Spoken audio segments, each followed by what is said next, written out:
narrow one. Just such a bag, I might add, as might contain a knife. As Ellen heard these words, the tension which had been mounting up within her became almost unbearable. Rigid with horror, she gripped the arms of her chair. She heard the coroner. I shall have to ask for more order in the court. And now, Mr. Kennett, I understand you heard this man speak. Oh, yes. He had a rather high, hesitating voice. An educated man, I would judge, but quite mad. What do you mean by that? Well, as he emerged from the fog, he was talking aloud to himself. Believe me, sir, he was reciting scriptures from the Bible.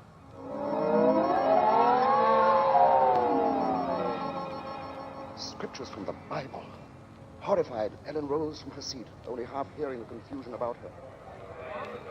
Are you asking us to believe?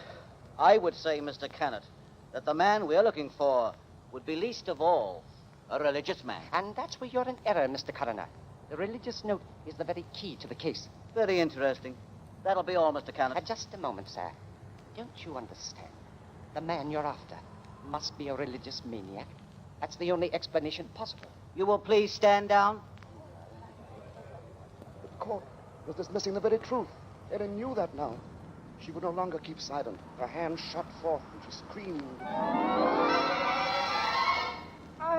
I want to say... Ellen Bunting, on the verge of speaking, had fainted. And then, when she was revived a few moments later, she said nothing. Her brain was in too great a turmoil, her nerves too shocked. Like one in a dream, she allowed herself to be led from the courtroom. The voices of spectators were only vague sounds. Yes, it was hysterics, eh? Yeah, that bit about the knife. Yeah, the knife. The knife. The knife. As Ellen Bunting proceeded home with the remarks from the spectators remained in her mind, she heard them over and over. Yeah, that bit about the knife. The knife. And just such a bag as might contain a knife. We'll see she stays close in the house, eh? No harm in being safe.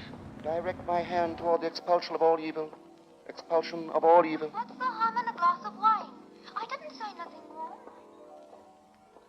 As Ellen neared her neighborhood, her dread increased. With each moving footstep, the grip of terror grew tighter, tighter about her. She moved faster, faster. If only she were in time. She was 2 streets away from the house. Then one. Then she saw Bunting. Sharply, like the thrust of a knife, she realized what this meant. Daisy was left alone with the lodger.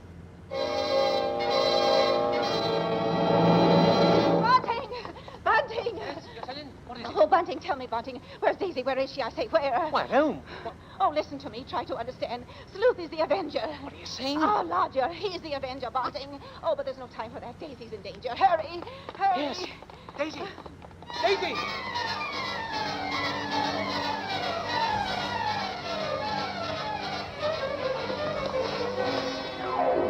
Here we are, Bunting. Here we are. Daisy!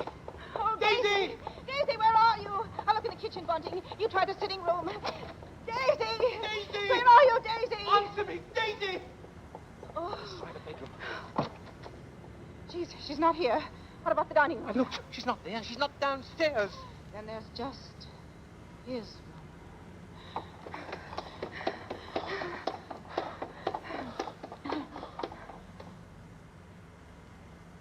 Go on. Open the door.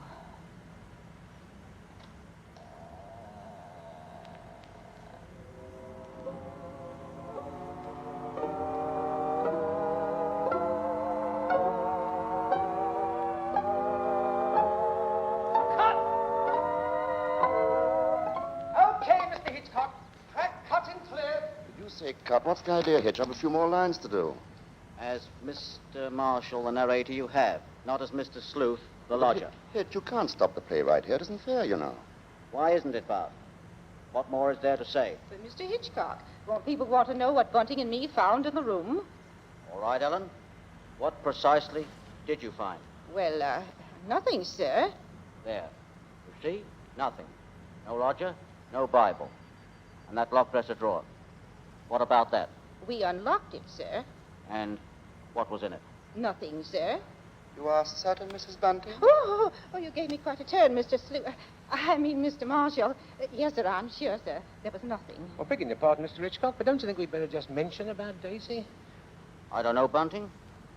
What do you think we ought to say? Oh, just that the reason she wasn't in the house when Ellen and me got there was, well, she'd gone out for a walk, that's all. Did she enjoy it? Oh, very much, sir. Made it to King's Cross and back in just under an hour, sir. Splendid time, Bunting. Well, there you are, Bart. There's the story. Now, wait a minute, Mr. Hitchcock. You can't do that. That's not the story. Of course it's not. Now, look here, Hitch. Here's the fellow who composed and conducted all our music, Wilbur Hatch. He wants to know about this, too. Everybody does. All right, Bart. What is it they want to know? What became of Mr. Sleuth? Oh, him. Why, he left that afternoon. They never saw him again. And now I think we ought to say something about the Columbia Mr. forecast Hitchcock, show sir, will you please... Stop him, Mr. Marshall. Hitch, listen to me. Yes? What is it? They want to know when the Avenger finally was caught. Oh, well, let me ask you something, Bart. Are you acquainted with Loretta Young? Yes, what's that got to do with it? Well, in next week's Columbia Preview series, Miss Young will take the starring role in the drama of an American Red Cross nurse. That's good news, isn't it? Oh, that's great. But now listen, Hitch, you've just got to tell that audience exactly when and how Mr. Sleuth was caught. Caught? Why on earth should he be caught? Why? Well, he was the Avenger, wasn't he? Was he?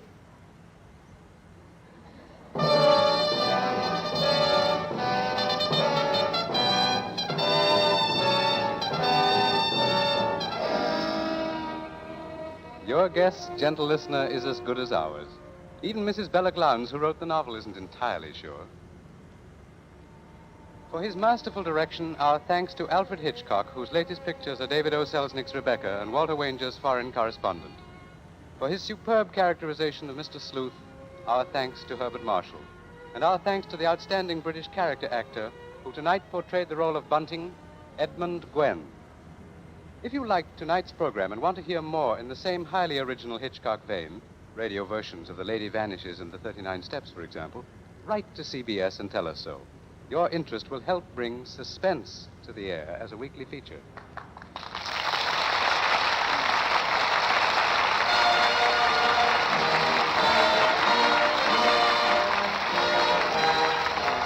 Forecast next week presents from Hollywood, Loretta Young in Angel, first of a proposed series based on the adventures and the romance of a typical Red Cross nurse. From New York, a new sort of comedy show, Ed Gardner as Archie in Duffy's Tavern, with Gertrude Neeson, Colonel Stoopnagle, Larry Adler, and John Kirby's orchestra. Don't miss Forecast at this hour next week.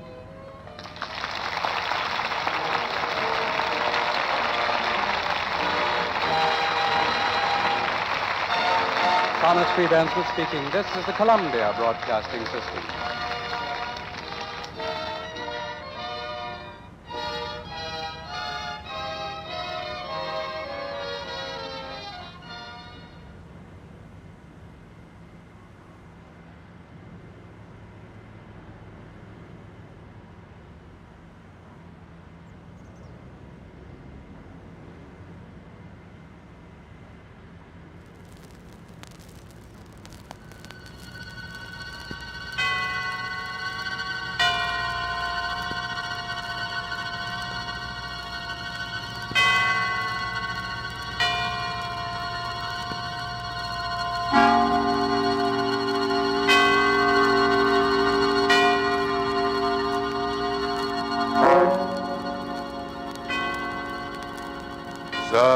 Suspense.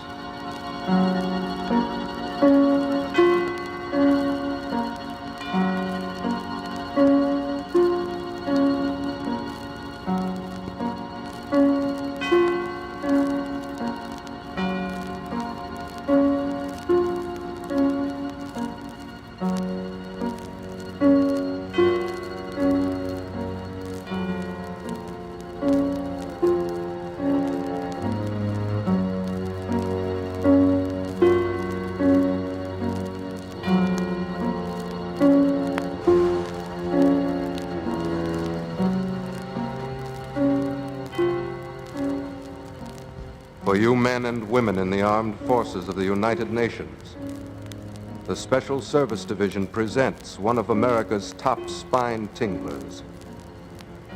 A radio program dedicated to the mysterious, the unusual, and sometimes the supernatural. A program of Suspense. The Cross-Eyed Bear. A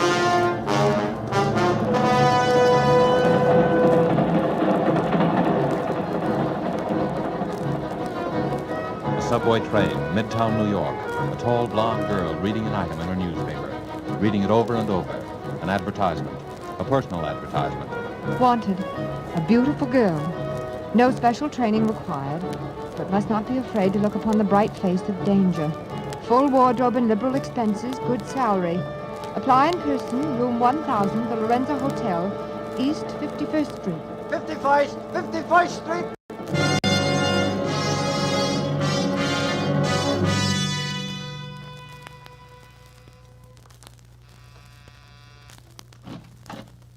How do you do? I came to answer an ad. Oh. Is this the place? Yes, this is the place, I should think. Well, am I the only one? Not quite, but just now you're the only one. I see. I thought... Listen, miss, whatever your name is. Lizanne. Lizanne Stephenson. Take my advice, Lizanne, before it's too... Lydia, about that... Oh, someone to see me? This young lady came in answer to the ad, Mr. Fokker. Miss Lizanne Stephenson. I see. Well, won't you come in, Miss Stephenson? Thank you. In here, please, my office. Please sit down, won't you? Thank you. Not bad. Not bad. Oh, excuse me, Miss Stephenson. This is my associate, Mr. Hugh King. A bodyguard. She might as well know these little things, Bill. Hugh's not really rude, Miss Stephenson. It's just a mannerism. Well, Bill did advertise for a beautiful girl. I've always considered myself sort of an authority on that subject. I see. Perhaps, Mr. Fokker, you'd be good enough to explain why... Perhaps I might tell you something about the job, eh? Well... Why did you apply for this position, Miss Stephenson? I needed the work. And you're quite sure you're not afraid of danger? As a matter of fact, I suppose I am, but I told you I need the work. Well, that makes two of us. Miss Stephenson, have you ever heard of the cross-eyed bear? Yes. Where? Why, in the papers. Wasn't that what they called Knut Villiers, the Swedish nickel king? Did you know he was dead? Yes, that's how I happened to hear about him, when they had it all in the papers about a year ago. And did you know he had 3 sons? No, I didn't read much beyond the headlines. He did. One of them's dead. His name was Dean, the youngest. The oldest, Stefan, is still in Sweden. The third, Lance Villiers, is where your job comes in. I see. Which she obviously doesn't. I want you to meet Lance Villiers, to get acquainted with him, win his confidence. Do you understand? I think so. We know where he is, who he is, but he won't admit it. He pretends he's a piano player named Lance Vaught at Jim and Jack's nightclub. We're pretty sure that Lance Vaught is actually Lars Villiers, the second son of the cross-eyed bear. Am I supposed to know why you want this done? You might as well tell her, Bill. She's in for it now, anyway. In for it? Oh, you means it seems you're hired. You are. Oh, thank you. You accept? Yes, oh yes, I accept. Well then, the background, Miss Stephenson, is this. When the cross-eyed bear, that is, old Knut Villiers, died, he left a will. The will was consciously designed to bring about the murder of at least 2 people. Murder? Yes.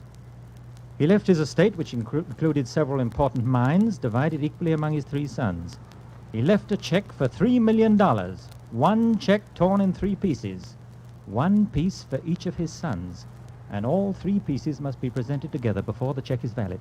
A check torn in 3 pieces? Oh, sure, it's an old gag, but it's effective if you want a house divided. You see, the old bear knew that one son would eventually kill the others for their shares. And he knew which one. Stefan. The one in Sweden? Yes. But why do such a thing if he knew? Survival of the fittest, chum. The fittest to run his empire. The old boy is what is known as a rugged individualist. And because he hated all of his sons and wanted them to hate each other, they weren't even brought up together. Why, they've never even seen each other. But it seems so... Can't someone bring them together? Isn't there some way? Sure. Stefan's way. First he killed Dean, and then... Of course, there's no proof. It happened somewhere up in Vermont. But I thought you said Stefan was in Sweden. We think he is. But there are ways of doing these things. No, he's on the trail of Lance, the second brother. And that's where you come in. We want to get to him before Stefan does. But if you think you know where he is and who he is, why don't one of you talk to him? Because he's scared. He doesn't trust anyone. He won't talk to anyone. Now, maybe he'll trust you. But, Mr. King, may I ask just why you see, is neutral, and so they're scared to do anything about it officially. Now, Bill here is like one of those spies in the movies. If he gets caught, his own government is the one to throw the first stone. Besides that, my government is afraid that if Stefan gets control of the mines, he'll turn them over completely to the Germans. Yeah, Stefan's pro-Nazi, among his other virtues. Well, Miss Stephenson, will you be ready to go to work tonight? Yes, I'll be ready. I'll reserve a table at Jim and Jack's. 2, in fact. For, say, 10 o'clock. We'll meet you around the corner from the bar. I don't want Lance to see us together. I'll be there. Very well, then, Miss Stephenson. Oh, by the way, here's a little cash. You may want to buy yourself an evening dress or two. Thank you, but... Oh, not at all. Part of the bargain. Goodbye. See you later. Heavens, it's $1,000. Well, so you got the job. Yes. You were trying to warn me about something before I went in, weren't you? It's no use now. I only hope you have better luck with it than I had. Were you... Oh, I'm so sorry. Don't be. Look, Lizanne, I don't know who you are, but you must be somebody. You must be mixed up in this thing somehow. I must be somebody? If you're not, get out of it while you can. You are, of course, but get out of it anyway. Why? Didn't it ever occur to you that the ad you answered may have been in the papers for weeks, and that there are thousands of beautiful girls in New York, and that hundreds of them must have come up here and been turned away?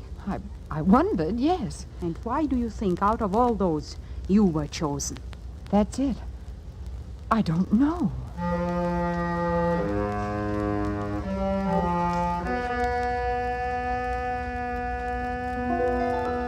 Diary, October 12th. Yes, why was I chosen? Who are they, really? And more important, what do they know about me? There's no answer except to work with them and wait. At least I know that at last I've found the trail of the cross-eyed bear. It's true, then, about the torn check divided among the 3 sons. And one is already dead, Dean. The second, the man I'm supposed to meet tonight, to trap. But I'm sure now that I was right to come to New York, and I'm sure I was right to answer the strange ad. As for danger, I always knew it would be there.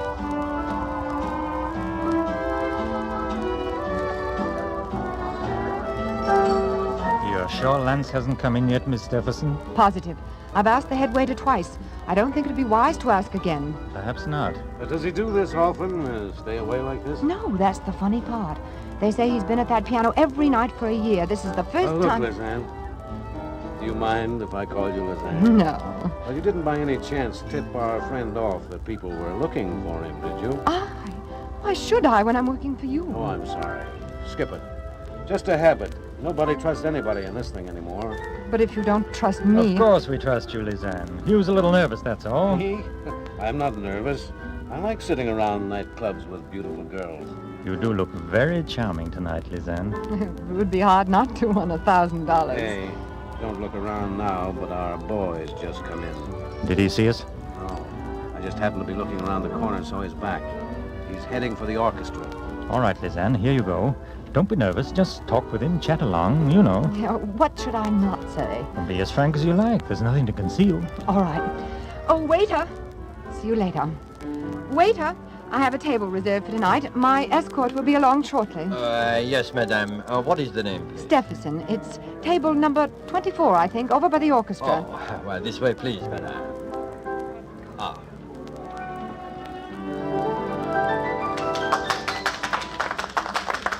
And here we are, madame.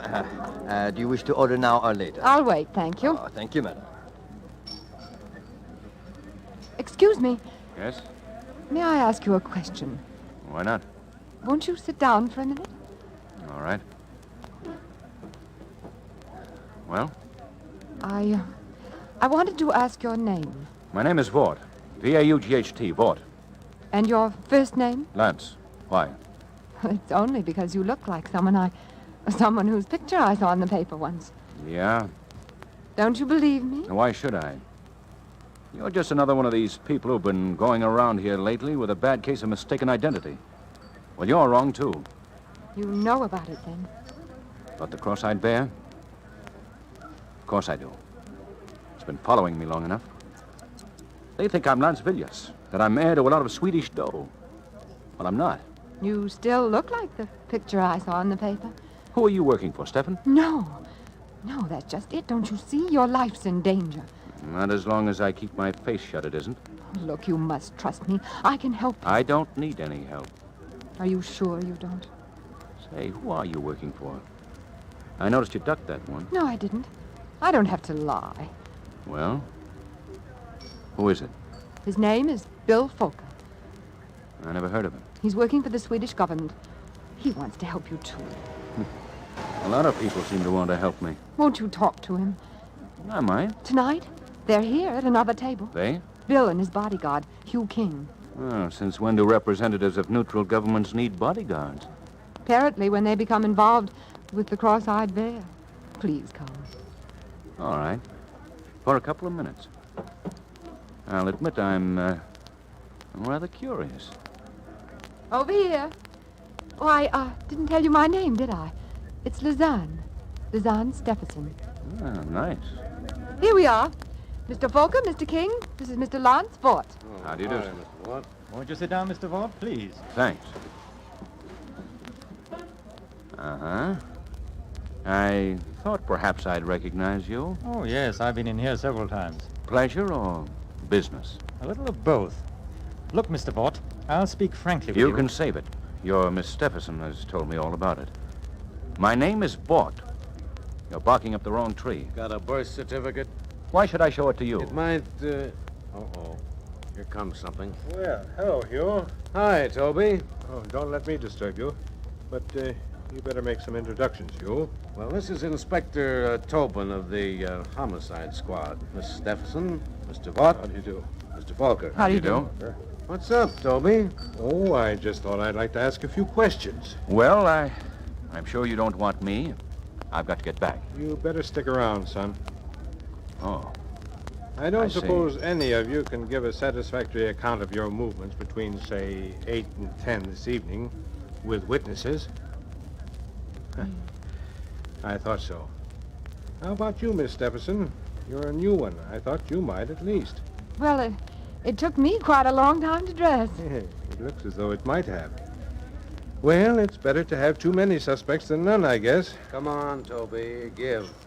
There's been a murder. A murder? That's right. A certain Lydia Vinton. Your secretary, Mr. Folker. Lydia?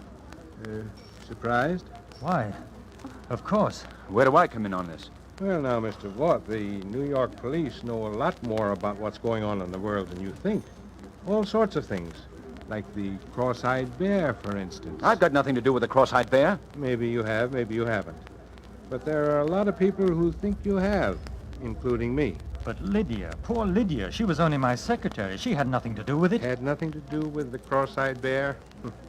Whether you knew it or not, Mr. Folker, Lydia Vinton was in the cross-eyed bear thing up to her neck. She knew the Villiers setup. She knew the Villiers family. In fact, she was one of the heirs to the Villiers fortune. Lydia was? Lydia, Mr. Folker, was the wife of Stephen Villiers. And that's why she was killed.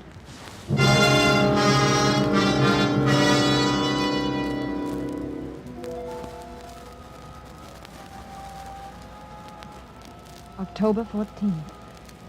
Lydia. Poor Lydia, who tried to warn me. And no wonder. Lydia was an heir to the cross-eyed bear's estate. And she is dead. Dean was the youngest son and heir, and he is dead.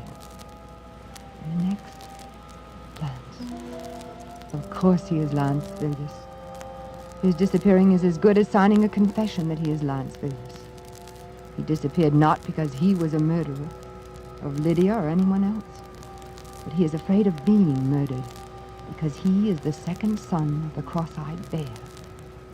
And that means I've got to find him before they do.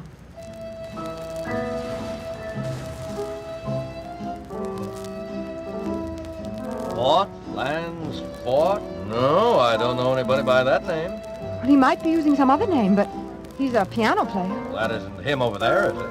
No. You don't have any other piano player, one who's just recently come with you? No, ma'am.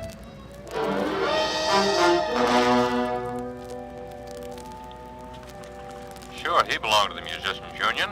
They all do, but he hasn't worked for over a week, and, well, if he didn't leave any forwarding address at his hotel, I'm sorry.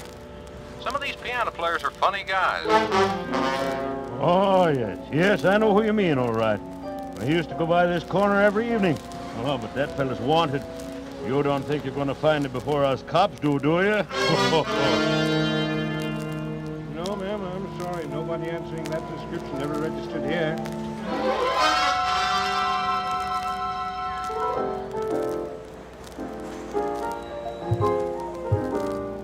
I know you feel mighty bad about not finding that man. I can see that. Do you want a little advice? Oh, yes, I do. You ever hear of the 48 Club up in Harlem? No. You go up there. Now, I'll tell you how to get there. And you just hang around. You'll show up there one of these nights. But why? Because nobody that's a real musician, and I know that boy is a real musician, nobody could stay away from there very long. They got a piano team up there. You just got to hear him ever so often. Now, you just go on up there like I tell you.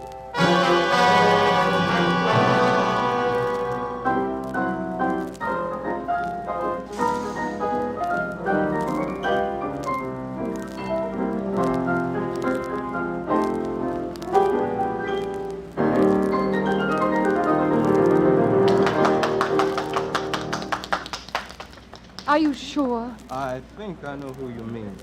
I've been keeping my eye out ever since you told me. I see. Well, thank you. The man you want wouldn't have a beard, would he? Beard? Well, I don't know. There's the gentleman right over there. Where? Oh. That him?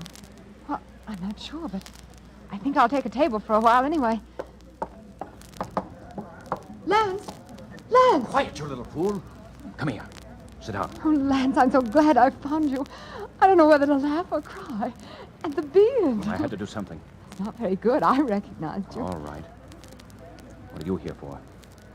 Put the finger on me? Oh, Lance, you know that isn't true. Why not? Because you trust me, don't you? Well, yes, for some reason. I know why.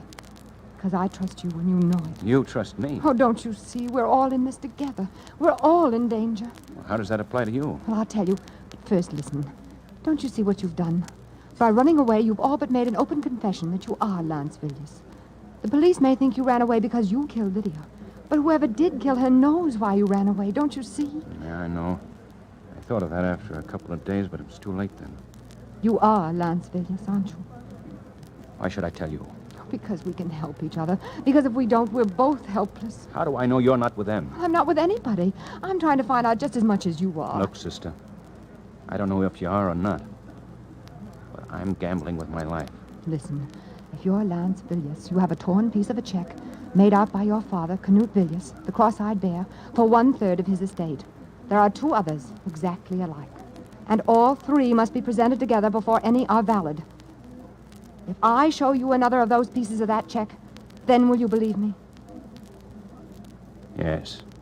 I will. But first, we've got to find a place for you to hide. Where did you get part of that check? Never mind that now. Where have you been staying? Oh, here and there. One broken-down hotel after another. I know. My place. It's got 2 rooms, and you can have one of them. Isn't that risky? No, don't you see? It's like the story of the man who left the valuable letter in plain sight on his desk. The simplest place to find you is the last place they'll look. Come on.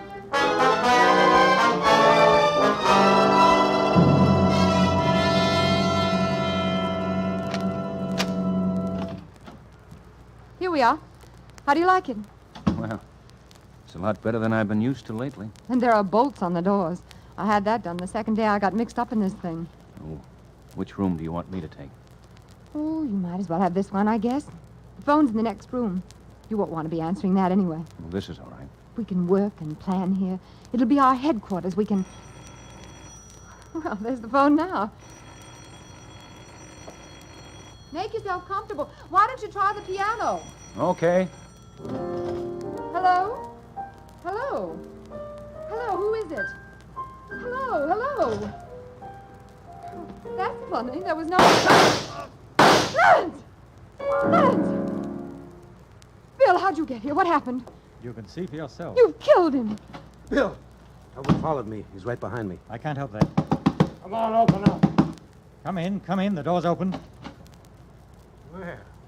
What happened here? I don't know. I walked in and found them like that. Lovers' quarrel, I guess. Bill, what are you saying? So this is where he's been hiding out. No, no! You better take her in, Inspector. Come along, Miss Stephenson.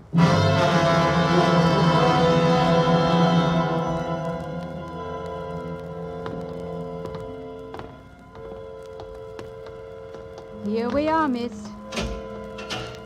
Don't fret now. It's no use. Try to get a good night's sleep. Can I call a lawyer? Sure you can. You want me to get in touch with someone for you? Who do you want me to call? I don't know. I don't know who to call her or who to trust.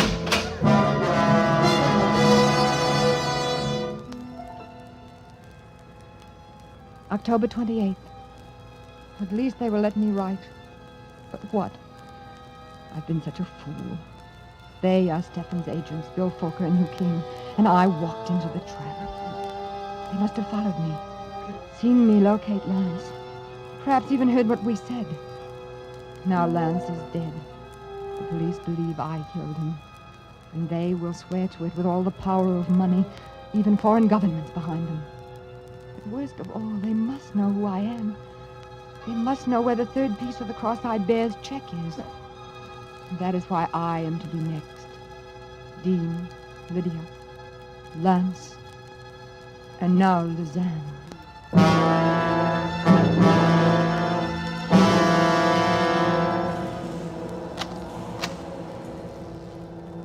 Here she is, Mr. Fokker. Bill! Lizanne, I'm so sorry.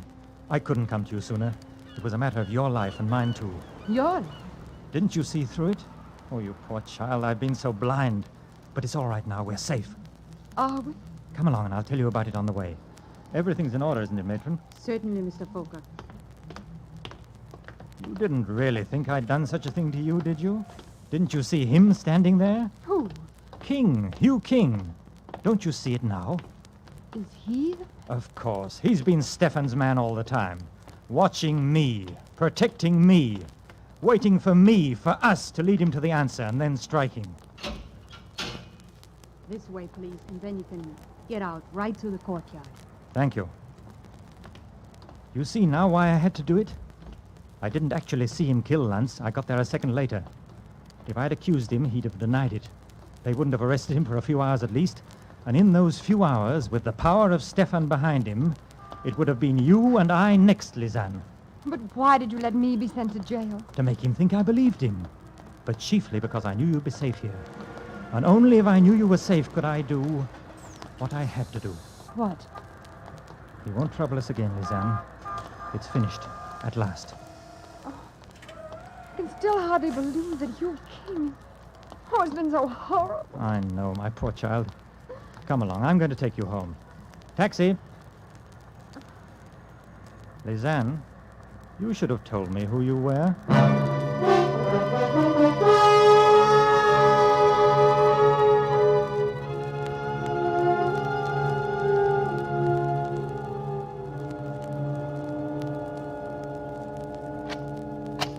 Go on in.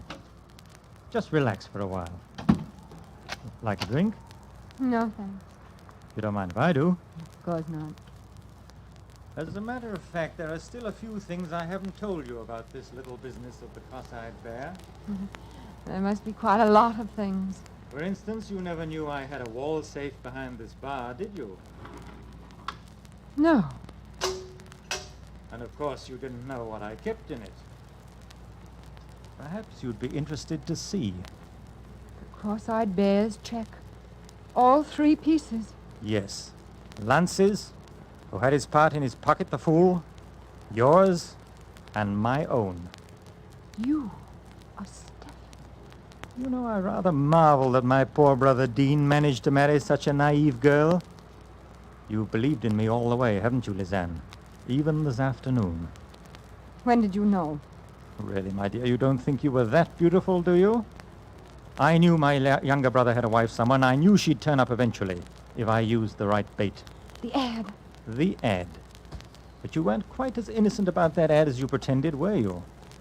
The beautiful girl went looking for danger. You were trying to find the man who killed Dean, weren't you? Yes. Didn't you realize that he'd only married you for protection, so there'd be one more heir to the Villiers fortune, so they couldn't all be killed, or so he thought? Yes, I realized that after I'd married him. Lizanne, I have a private plane waiting for me, and I have the check. By the way, I got your part out of your safe deposit vault, copies of your keys. Oh. So there's no use prolonging the agony. You understand. You're going to kill me. I'm afraid I must. Dean, Lance, my poor, silly wife Lydia, who became a little too panic-stricken, and now, since as Dean's wife you're the last heir to the Villiers' fortune, You can't! You'll never get away with it! I will. Oh, it'll look like suicide, naturally. I've even forged a little note in which you confess to the other murders. Remorse. Do I make myself clear? No! My poor child, you mustn't think you can deceive me by that ancient trick of staring over my shoulder at a non-existent intruder. Drop it, Bill. You! I said drop it. Are you all right? Sure, I'm all right. It was a close one for you, though, baby. I told Tobin to keep you there till I got back. I'll call the doctor. Oh, that can wait. But this can't. Oh, you.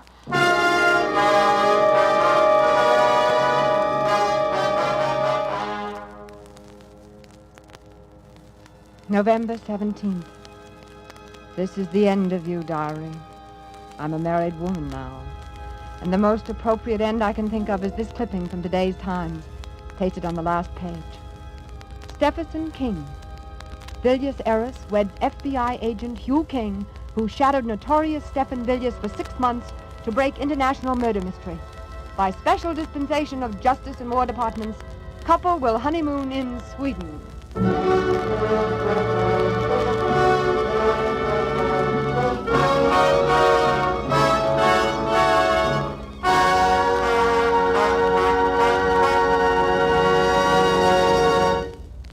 And so closes The Cross-Eyed Bear, starring Virginia Bruce and John Loder.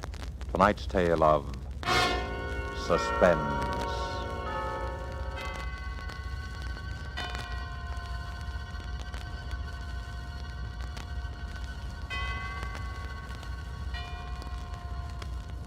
Suspense was rebroadcast for you soldiers, sailors, and Marines of the United Nations by the Special Service Division of the War Department of the United States of America.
Now, Roma Wines present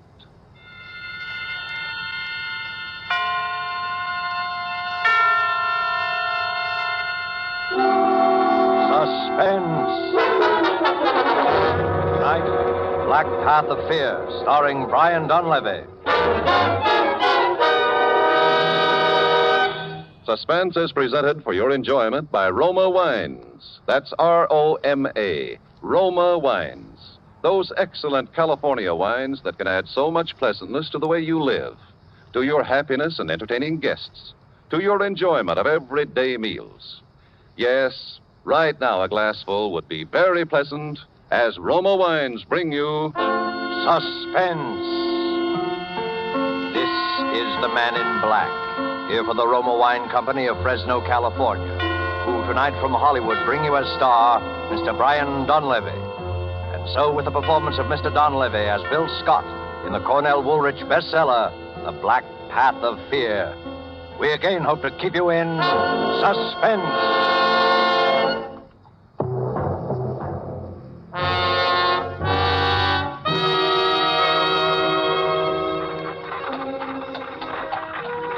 It was our first day in Havana. We'd taken a hack, an open horse-drawn carriage, and spent the afternoon driving around to see the sights. She was always crazy about jade. So in Chinatown, we stopped in a little curiosity shop the driver steered us to. We bought a few gadgets there and started back towards the main part of the town. It was getting dark, and she snuggled up close to me in the carriage. It's been a wonderful day, Scotty. Yeah. I was scared at first. A couple of times I thought I saw him in the crowds there, Chinatown. I guess it was just my imagination. Sure it was. He wouldn't try any rough stuff this far from his home base. He may be a little Caesar around the nightclubs back in Florida, but here in Cuba, he's just another alien who'd better not get caught packing a rod. He said he'd get me if I ever left him, no matter where I went. Well, he sent us a radiogram wishing us luck. Yes, that's what worries me. He didn't say which kind of luck. Hey, what's this, driver? Hey, Sloppy Joe, senor. Big attraction of Havana. Of course. Sloppy Joe's. Want to go in, darling? Why not? We can only die once.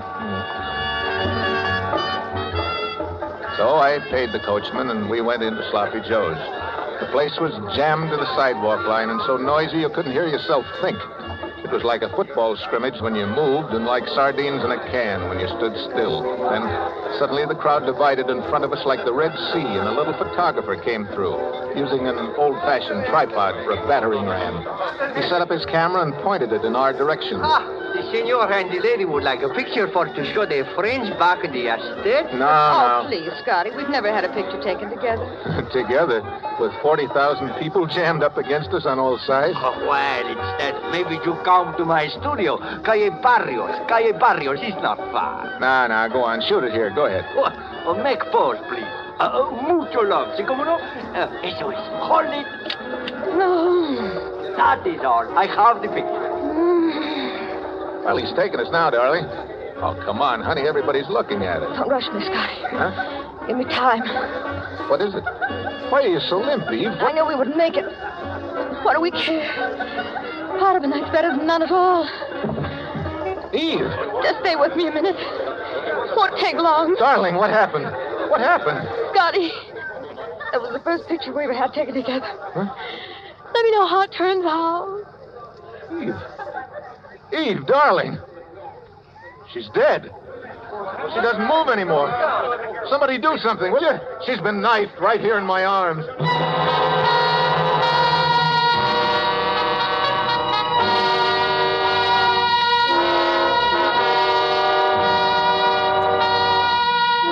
Murder in Sloppy Joe's. Murder that is to start a man twisting and turning down the black path of fear. Brian Donlevy is our star this evening. You have heard him in the prologue to tonight's tale of suspense.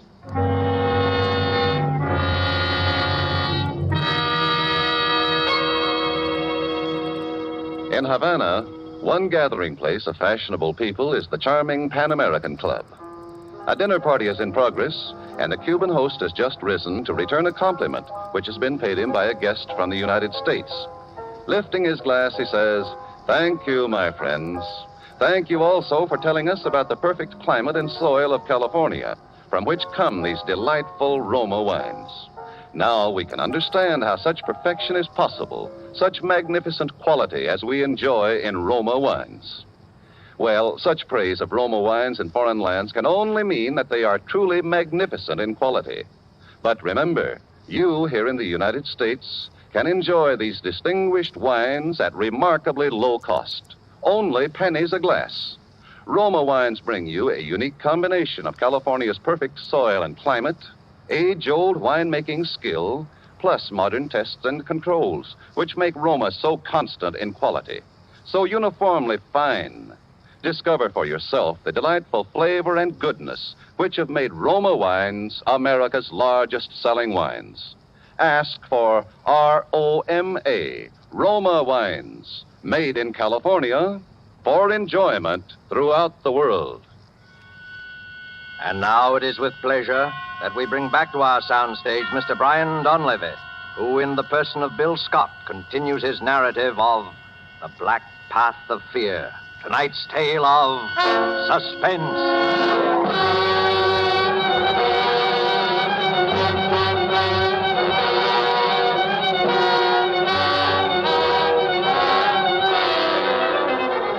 Havana is a fast town for anything. Love, life, and death, too.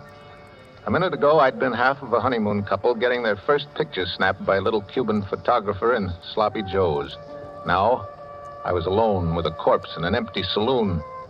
But that didn't go on for long either. There were cops there in half a minute, and finally a detective. This woman is dead. Yeah, I know. You were the man with her? I was the man with her. Your name? Scott, Bill Scott. Mr. Scott, how long have you been in Havana? 4 hours. You quarreled with this girl here in this bar? No. You were traveling together? Yes, that's right. Her name on her tourist card is Mrs. Edward Spinelli. Yeah. Where is Mr. Spinelli? Not where I'd like him to be, which is roasting. You are not being very cooperative, Mr. Scott. Okay. I'll tell you the whole story. She was a singer in a nightclub in Tampa, Florida. Spinelli owned the nightclub. He was a killer. He gave her the choice between getting killed and marrying him. So she married him. And how did you meet her? I worked for Spinelli, too. I drove his car. You are not a chauffeur by profession, are you, Mr. Scott? No. I took the job to get her away from him. Is there anything wrong in that? The murder weapon, this knife. What do you know about it? What are you driving at? Is this your knife, Mr. Scott? No, but it's a pretty close match. I bought one just like it this afternoon in a curiosity shop. Wait a minute, I'll show you. I've got it in my pocket right there. Cuidado, Wait a minute. Don't get so excited. All right, it's in that pocket right there. Fish it out yourself if you want to. There is no knife here. But there's got to be. It was a knife with a jade handle, like this one, with a monkey carved on it, but the monkey on the one I bought was holding its hands over its ears. There were 3 of them in the shop. You know, the type, see no evil, hear no evil, speak no evil. I only know that you bought a knife this afternoon, that you no longer have a knife and that the knife has been used to stab this woman. But it's not the same knife, I tell you. I can prove it. Give me a chance to prove it, will you? All right, Mr. Scott. I will give you a chance.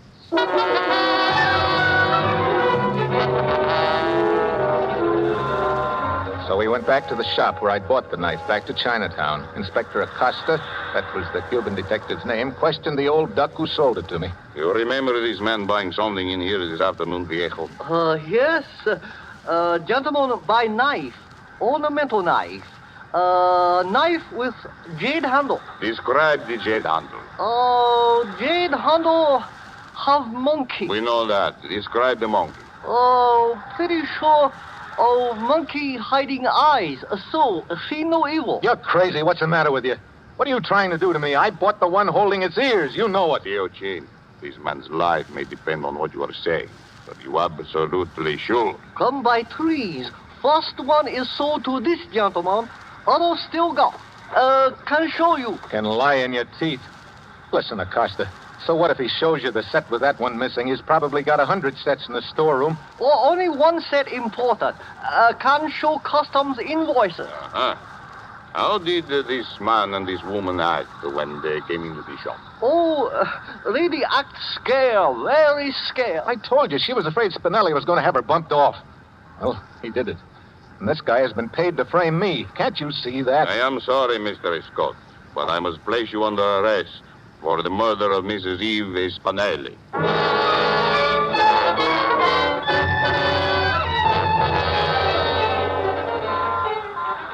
As we threaded our way back through Chinatown in the police car, I thought the whole thing over. I came to a decision. The car fitted in the narrow lane like a cork in a bottle. If it should come to a halt in front of the door of a building, and finally it did. Just that. I bolted. They came after me fast. The door I ducked into opened into a pitch-black hallway. I groped around till I found a flight of stairs, and I started climbing. Up! Can I shoot? Go ahead and shoot! I ducked back in the shadows, turned the knob of the nearest door, and tossed my hat over at the foot of the roof ladder to make it look as if I'd lost it while climbing. I backed through the door into a room.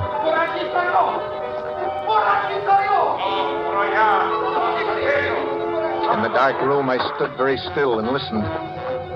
They were separating to case the roof along the block. I was safe for a few minutes anyway. Tried to figure out where I was. Room. A dark room. I strained my eyes into the blackness. Then something cold and metallic found the side of my neck. It was the business edge of a knife. Blade. A light snapped on. Bueno, No hablo español. no te muevas. Oh, take it easy, will you? I can't talk your language. Put that knife down, will you? Te quiero estar aquí. Polizei. Verstehen? Understand? Comprende? Look, out there on the stairs, I don't know how to say it. Polizia. They're after me. Cops. Cops? Why didn't you say so before? I hate cops. Oh, you talk English? I ought to have been in enough of your jails to take out naturalization papers. Hey, get over here.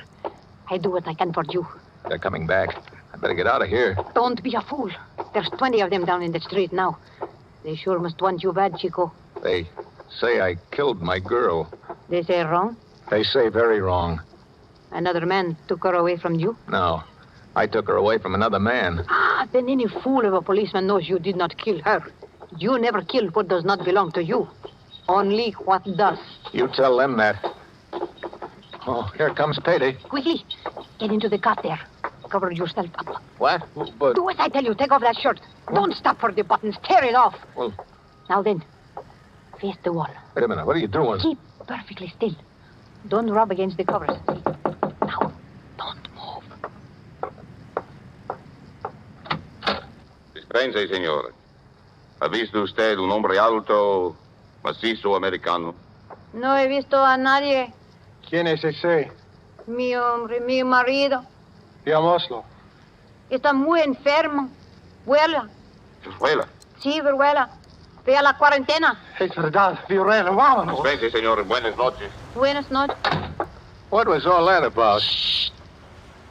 What are all these red spots on me? I put them there with lipstick. Huh? I told the cops you were my husband. You have smallpox.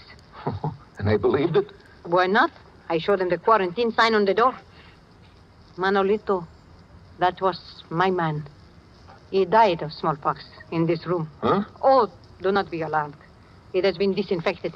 Oh. Oh, say, thanks. But why did you go to bat for me like that anyway? Different reasons. Flowers on a grave, I guess. Flower? What do you mean? It's hard to explain. It's my way of doing something for somebody that's not around anymore, I guess. It's the only way I have. I do not know any other way. You see, I know what it is to lose someone you love too. Just like you. Manolito? He got smallpox in jail. Then he come back here to me to die. What is your name, Guapo? Bill Scott. It's Scott? No, Scott with an S. It's too hard to say. I call you Guapo. Guapo? That means handsome. Oh. Well, thanks. What'll I call you? Around this neighborhood, they call me Medianoche. It means midnight. Try it that way. Okay, midnight. They call me that because now I always hang around late by myself since he's gone. Well, midnight, I don't know what to say to you except thanks. De nada. Flowers on a grave. Yeah. Well, I guess I better get going. What do you want to throw away all my hard work for? They spot you at the next corner. Well, I can't hang around here for the rest of the night. What's the matter with it here? You know, if I could only get hold of that photographer. Photographer? Yeah, I was a photographer in Sloppy Joe's. He was snapping a picture of us just when it happened. Oh, you think maybe in this picture is the man who killed your sweetheart? Yeah, I'm pretty sure of it. Think, Guapo. What do you remember about this photographer? Oh, he's just the typical cheap photographer of tourists. Wait a minute. He said something about having a studio somewhere near Sloppy's. Calle Barrios? That's it, Calle Barrios. Look, do you know this guy? Sailors go there with the girls to get their pictures taken. His name is Pepe Campos. I've got to get that picture, Midnight. I'll have to risk it. Un momentito. I first get you some other clothes. Huh? Here. I think this fit you. What? Where? Manolito was one big sailor. And now listen. I tell you how to get from here over to the Calle Barrios, so maybe the police don't see you. You go down to the mouth of the alley. You turn to the right. That's this hand here. Just a few steps from there.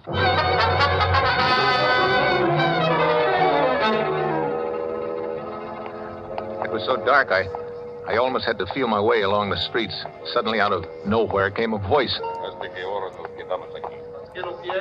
There were two of them there, keeping the alley covered. I looked back the way I had come. Someone was coming toward me through the blackness. I waited there, paralyzed. ¿Qué tal, marinero? What? Are you lonesome? Yeah. Yeah. Hey, you want a drink, sister? Well, look, walk close to me like this. Huh? Now, lean up closer. Get your face up under mine, honey. That's it. Give me a little more affection. That's the stuff. Now, look. Walk down this way with me, just past the corner. You said it, big boy. You said it. What do you want to drink, honey? You said it. That's good. Here's the turn. Goodbye, sister. Shipskit! Shipskit!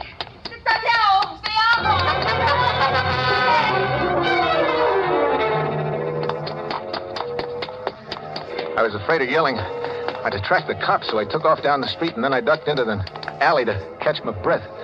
I looked up. There was a sign on the shop.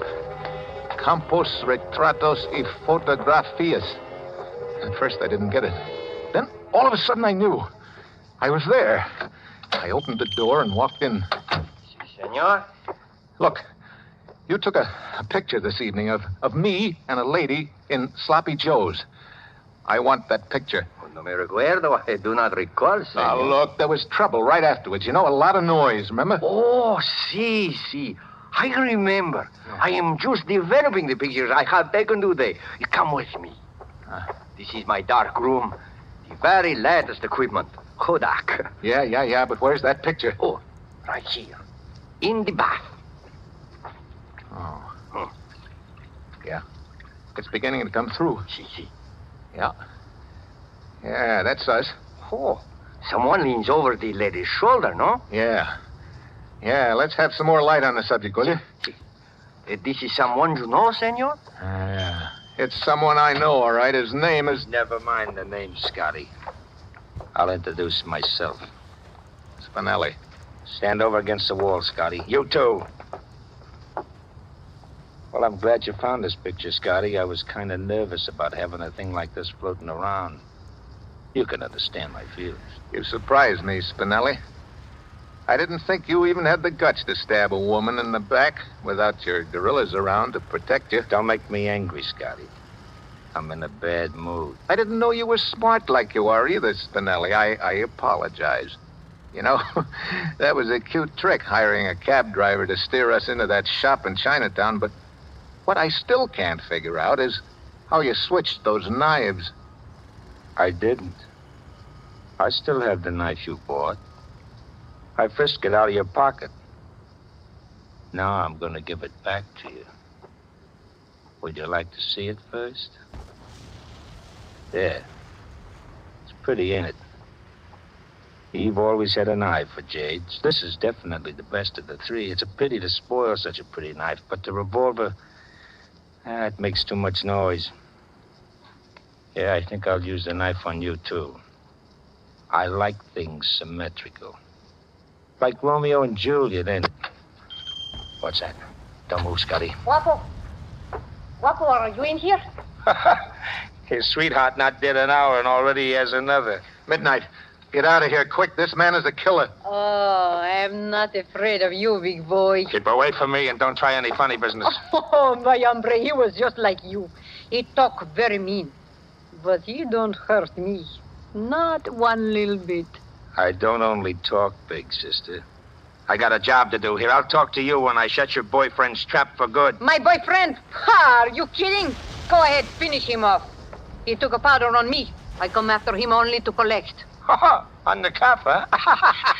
Oh, Scotty, you ought to be ashamed of yourself. On the cuff. Hey, you are rich, huh? You got big diamonds. Say, I like you, mister. Stop mooching around. Midnight, I tell you, this guy's a killer. Watch out. Ah, shut up. Say, huh? How about it, big boy? Come on. Stick around, baby. I can use talent like yours. Kiss me, big boy. Later. Now. All right, yell very loud. Hey, Make big trouble. You're pretty hot stuff, ain't you? You don't know the half of it, big boy, huh? Come here. Now, Bravo! Now's your chance. Grab the gun. You dirty little stool pigeon. Shut up, Spinelli. I've got the gun now. Scotty, I was only throwing a scare into you. Why, I would have knocked you off right away. That's what I meant to do, wouldn't I? What's it worth to you to stay alive, Spinelli? Scotty, $100,000 in the bank right here in Havana. Just let me go over that table there. Check the bearer, no strings. Spinelli, I want Eve back again. 200,000. Chicago account thrown in. 250,000. That's $250,000, Scotty. I want Eve. You can't bring the dead to life, Scotty, but you can be rich. Kill me and you get nothing but a murder rap. The picture don't show me sticking the knife in her. The knife don't mean anything. Chin and the driver never talk. You're just fixing up a nice murder rap for yourself, Scotty. Shut up. Stand over under the lights, Spinelli. Huh? I don't want to miss. Scotty. Don't do it, Scotty. Scotty.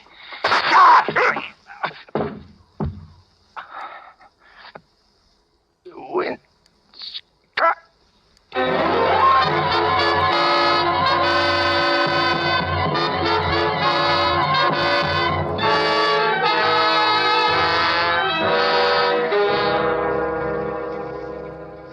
So, that's the story, Inspector.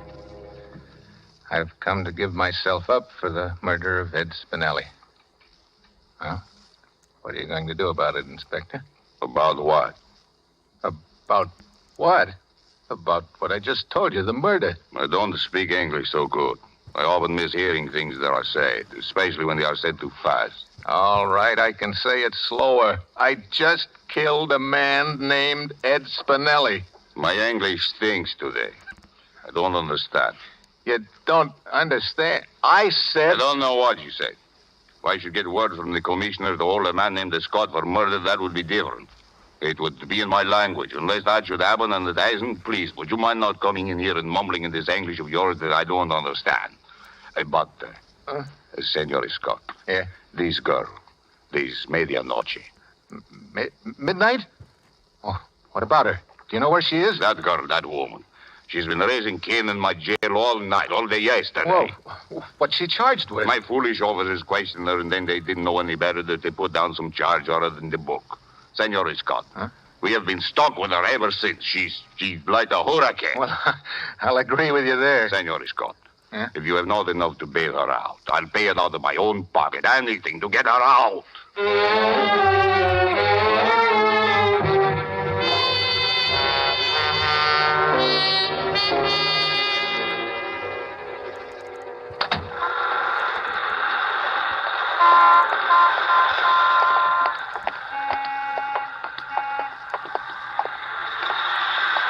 Well, midnight. It's all over. Yes, Guapo. It is over. Have you any idea where we're headed for? A Sloppy Joe's.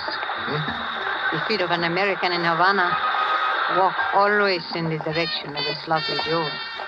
No? Yeah. Yeah, I can hear it already. I'd like to ask you in for a drink, Midnight. No, Guapo. You go in alone. Oh, won't you just have one with me, please? No. Why not? There's someone waiting for you in there. Oh, that's crazy, Midnight. I don't know anybody in Havana except you. Someone is waiting for you in there, Guapo. How do you say flowers on a grave? No? Flowers on a grave. And Sloppy Joe's? Love makes any place beautiful. Even a Sloppy Joe's. Go on, Guapo. Buy her a drink at the bar. and tell her how that picture you took together turned out. You promised you would, remember? How do you tell something to somebody that's dead?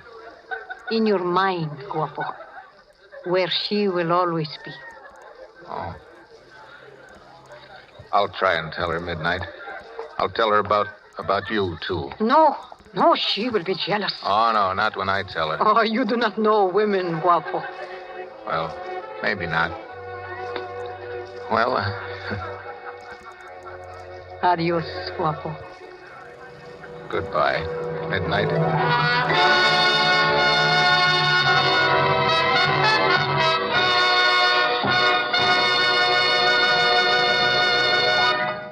And so closes The Black Path of Fear, starring Brian Donlevy. Tonight's study in suspense. Suspense is produced and directed by William Spear. Have you discovered the secret of lovers of fine food? Namely, how good wine makes even the simplest, most inexpensive meals really exciting events? Well, the next time you serve any of the red meats, stews, fish, or poultry, place on the table a well-chilled bottle of Roma California table wine. Delicious sauterne, hearty burgundy, or tasty claret. You will be amazed at how much Roma wine, in bringing out all the appetizing goodness of even the simplest foods, adds to the pleasure of the meal. How it makes even a simple meal a feast. And remember, Roma wines cost you only pennies a glassful. So any home can afford the pleasure they give to everyday living. Ask for ROMA, Roma Wines, America's largest selling wines, made in California for enjoyment throughout the world. This is Brian Donlevy. Our government has asked us to bring to the attention of women listeners a very important message. In spite of our wonderful victories on all the fighting fronts, we must remember that the war is by no means over or nearly over. Hundreds of thousands of women must get into war work this year. You are desperately needed, both because you are admirably fitted for these jobs and because you represent the only adequate source of labor to replace the men in the armed forces and in the heavy war industries. Go to the United States Employment Service office and ask for information about the kinds of full-time or part-time jobs for which you are best suited. Brian Donlevy will soon be seen in the starring role of Metro-Goldwyn-Mayer's Technicolor production, An American Romance. Next Thursday, same time, Olivia de Havilland and Reginald Gardner will be your stars of Suspense. Presented by Roma Wines, ROMA, made in California for enjoyment throughout the world.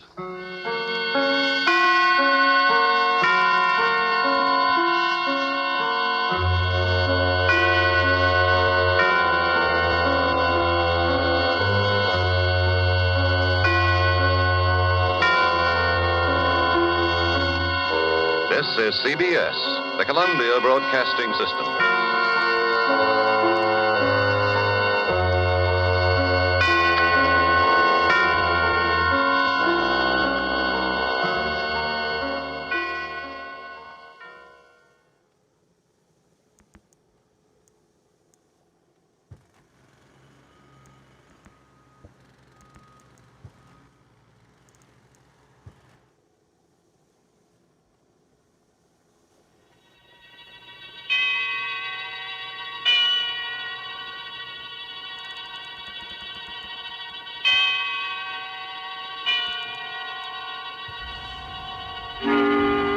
Suspense.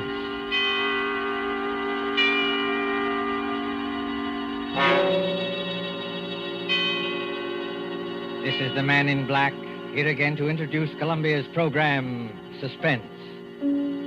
Our stars tonight are Miss Agnes Moorehead and Mr. Ray Collins. You have seen these two expert and resourceful players in Citizen Kane, The Magnificent Amberson, in which Miss Moorehead's performance won her the 1942 Film Critics Award. Mr. Collins will soon be seen in the Metro-Goldwyn-Mayer Technicolor film, Salute to the Marines. Miss Moorehead and Mr. Collins return this evening to their first love, the CBS microphone, to appear in A Study in Terror by Lucille Fletcher, called The Diary of Sophronia Winters. The story told by this diary is tonight's tale of suspense. If you've been with us on these Tuesday nights, you will know that suspense is compounded of mystery and suspicion and dangerous adventure. In this series are tales calculated to intrigue you, to stir your nerves, to offer you a precarious situation, and then withhold the solution until the last possible moment. And so it is with the Diary of Sophronia Winters and the performances of Agnes Moorehead and Ray Collins. We again hope to keep you in suspense.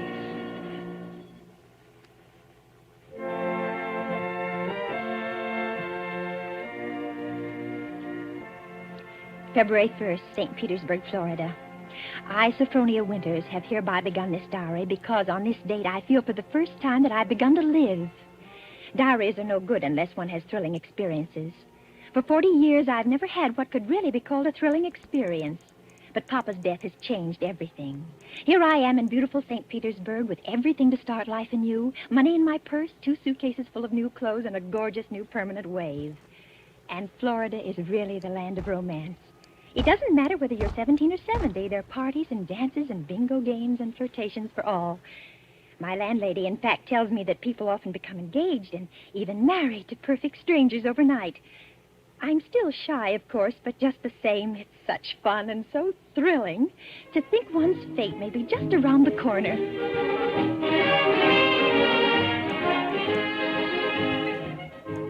February 3rd. Oh, diary, it is beginning. This morning when I came out of my lodging house to go down to the beach, I noticed a man, a thrilling-looking man, sitting across the street on a bench. It was just as though he were waiting for me, because when I came out, he sort of started up as though he knew me.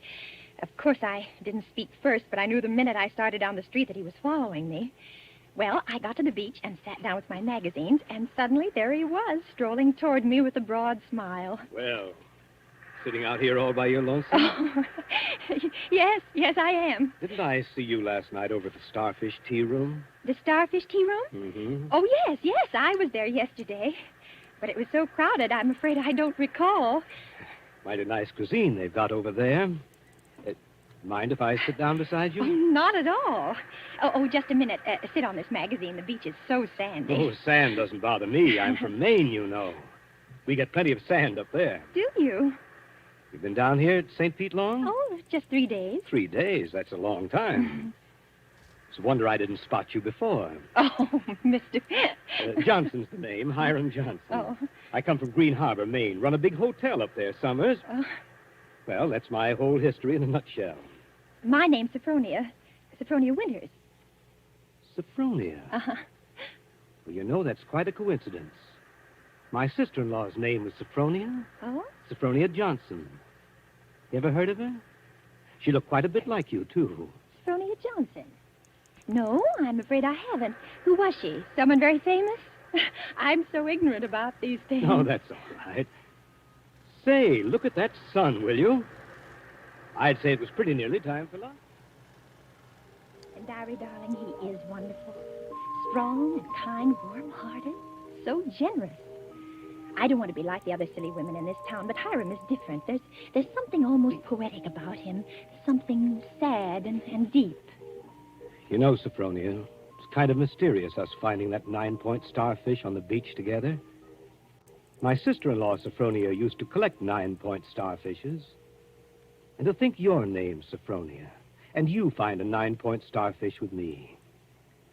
Well, it kind of draws us together, eh? Huh? What do you think? Completely. As though I'd known him all my life. My landlady says it's foolish. But look at Romeo and Juliet. Weren't they foolish? What's the good of waiting, Sophronia? I've got to be back at the hotel in a week. We may never see each other again. Oh, Hiram, don't say that. I couldn't bear it. Then let's do it right away. Tomorrow? There's a parson out on Coral Avenue who'll do the job for us. We can take a nice moonlight drive out to the alligator farm afterward, have a nice shore dinner, then climb on board the Orange Blossom tomorrow night from Maine. Oh. Just think of Maine. The big dark pine woods, the sand, the bay. The two of us alone together. The two of us, alone. together.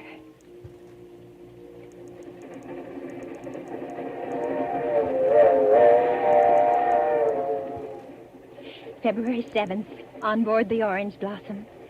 I was married in a wedding dress of Alice blue moire, with a frill of white organdy at the collar and wrists, and a rhinestone belt buckle. Hiram sent me talisman roses. I'm pressing one precious flower between the pages of this diary for luck.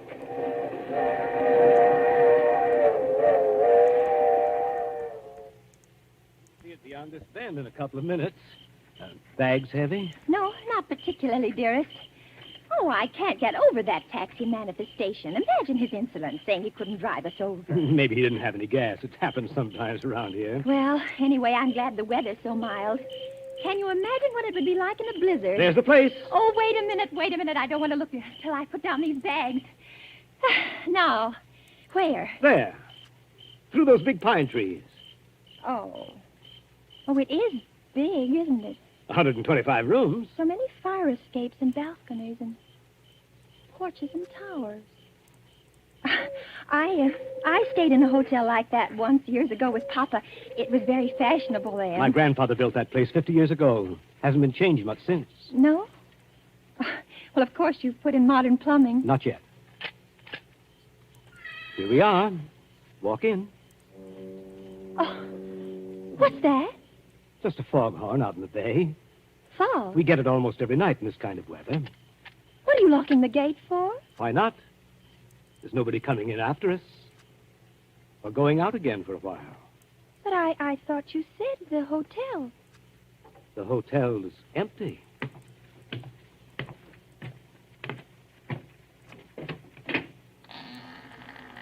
Hiram. What is it now? Hiram, darling, I know it sounds silly, but let's not go in there tonight.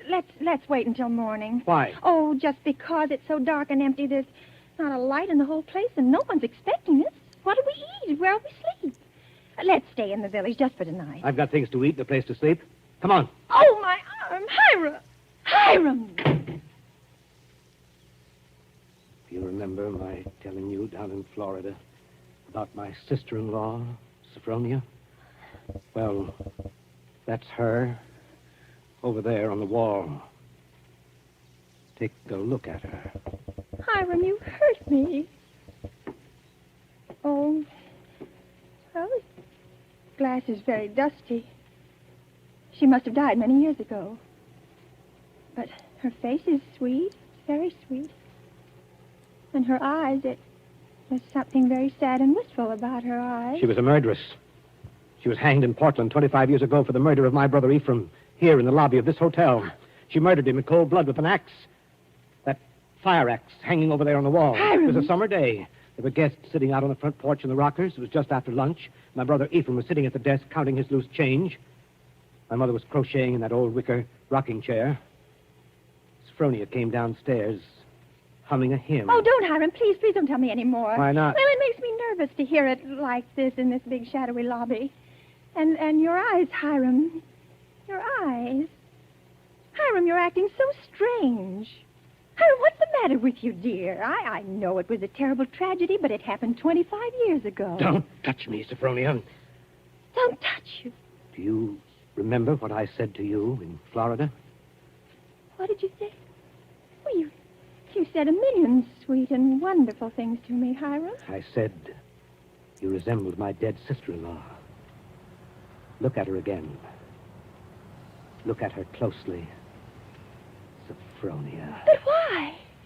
Oh, no, I can't. It's too horrible. I can't look at her face with any pleasure now, knowing she was a murderess. You're afraid to look at it? No, I'm not afraid. Hiram, please, my arm. Oh, very well. I'll look. Now, stand there quietly, like that. Take off your glasses. That's all I wanted to see. That's all I wanted.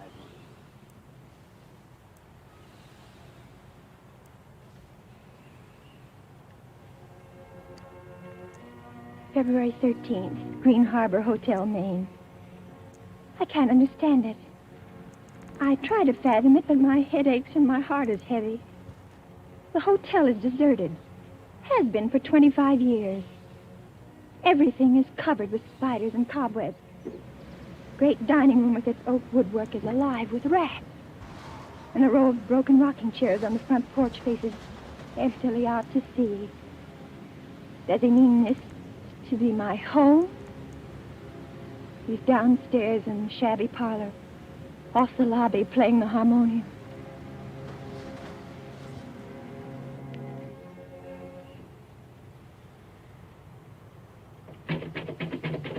Sophronia, Yes? Yes, Hiram? sleeping? No, dear. Why is your door locked? Come out. I want to show you around the place. It's all right, dear. I've seen it. I've seen just about everything. No, you haven't. You haven't seen the grounds at all. The grounds? But, Hiram, it's after midnight. I want to show you where my sister-in-law, Sophronia, is buried. Well, no, not tonight, dear. Please, it's so late, and I have a headache. Open the door, Sophronia. I want you to come now. No, I shan't. Oh, go away and let me alone. I won't. I won't. No use carrying on like that. See, I have pass keys to all the doors.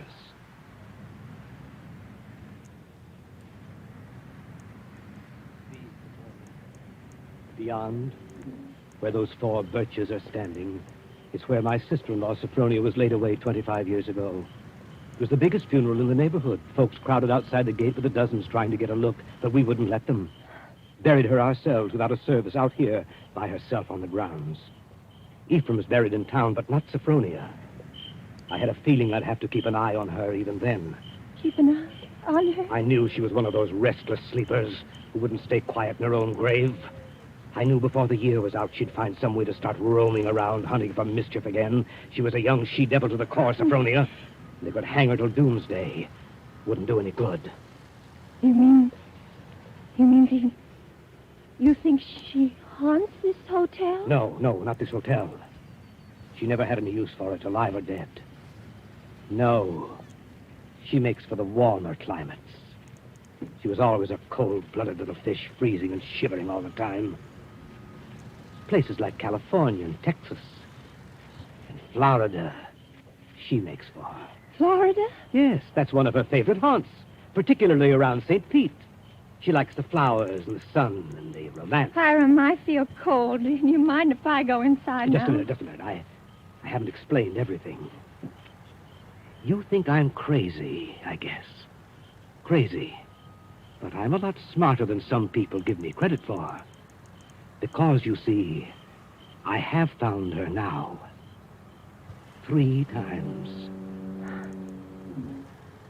You see that grove of birches over there?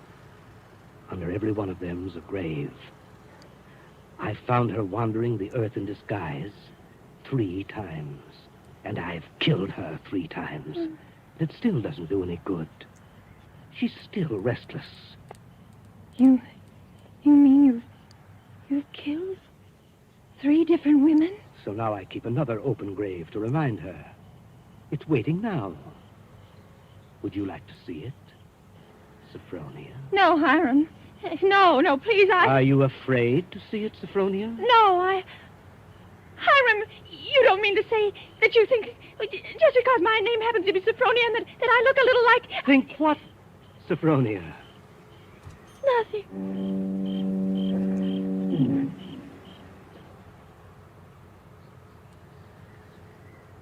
February 14th. My mind is made up. I made a terrible mistake, and I must get away from this place. I must get away from Hiram as quickly as I can. It should be easy. There's no fog today. If I can only escape from the hotel, I can run and hide in the pine woods. No. I shall wait for dusk, when he generally sits down in the parlor and plays the harmonium. I can hide a little earlier in one of the deserted rooms, and then, when his back is toward the lobby, slip out the front door.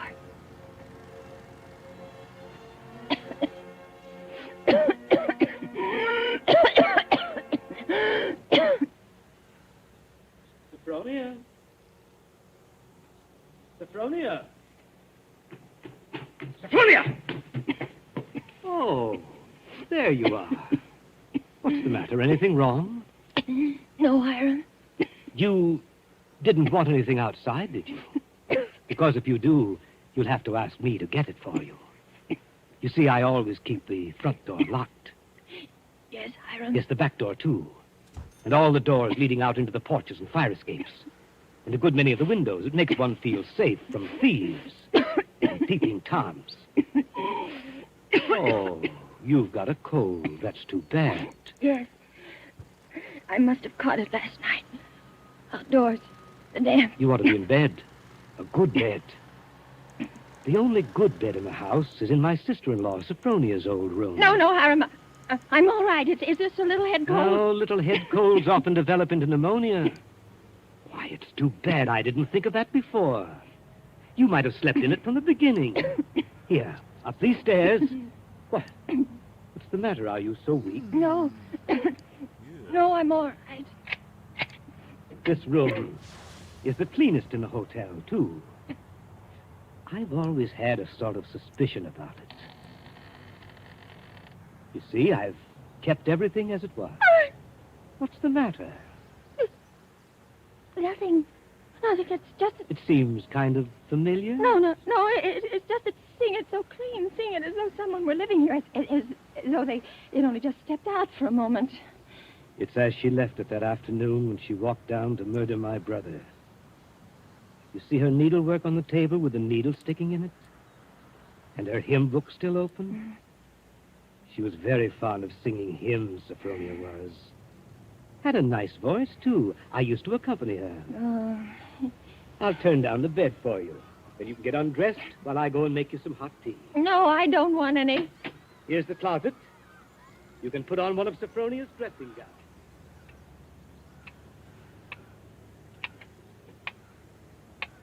Diary, I'm beside myself. I shall go mad. 2 hours have passed since he locked the door upon me. Night's fallen and I'm alone. Alone in this horrible room with its hideous little mementos of death. I'm sitting here at her little wicker table trying to write this. Somehow, when one writes about a thing, it doesn't appear so real. My hand is just brushed against her needlework. Her hymn book, where they still lie, waiting. I can bear having them near me no longer. I must get them out of sight. Anywhere. In that closet. A bureau drawer. Ready for your tea? No. Yes, Hiram. Why aren't you in bed? You'll take worse cold, you know. I'll get in bed in a minute. First, Oh. Brushing up on your needlework again? My needlework? You've got it in your hand. Have I? Oh, yes. Yes, so I have. But I wasn't working on it, Hiram. I swear I wasn't. I've never done a stitch of needlework in my whole life. I don't know one embroidery stitch from another. Let me show you. Look, I don't even know how to hold the needle. Get into bed, Sophronia. You're feverish. Before we go on, Hiram, before you go on thinking, we've got to have an understanding. You've got to let me explain. I was born in 1892 in Kalamazoo, Michigan. My name is Sophronia, that's true, but they name lots of people Sophronia. I was named for my grandmother. She had just died. No, you've got to listen to me. I've lived in Kalamazoo all my life. If you'd only just write a letter or send a wire. Well, I've never heard of Green Harbor in my whole life. I never went anywhere. For almost 10 years, I stayed home day in and day out nursing Papa. He had a stroke. I wasn't out of the house. It was a red brick house with a green shutter.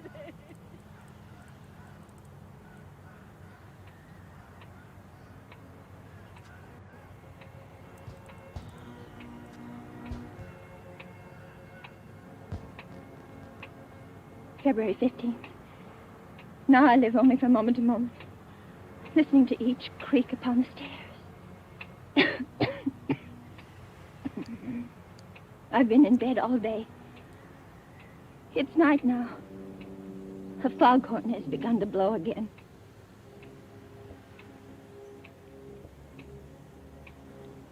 February 19th. I woke up early this morning after a wretched night, and the date was burning in letters of fire in my brain. If he's planning to kill me, it'll be today. But the hours have been crawling on. It's almost midnight. If he's going to kill me, doesn't he do it at once? Why does he torture me like this? I'd rather be dead than sit here in this room one moment longer. I can't bear it. If he doesn't come in 5 minutes, I shall force him to come. I shall beat on the door. No. No.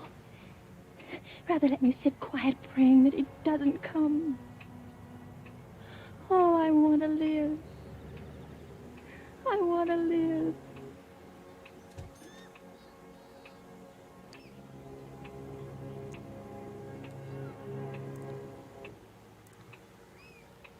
Sophronia! It's come. Sophronia! Come downstairs. I want you to sing me a hymn. Sing? He never asked me to sing for him before. But she sang. I can't sing, dear. I told you that long ago. Did you? Well, I'd forgotten.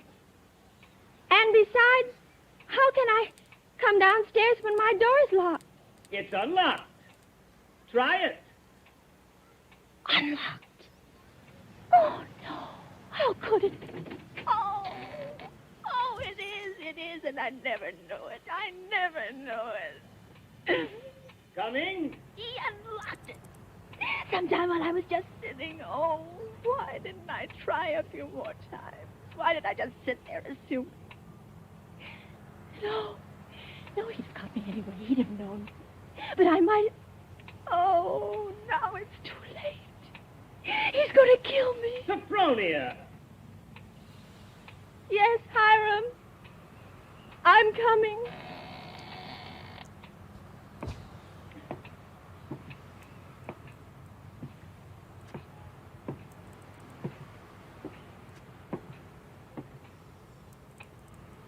Hiram, where are you?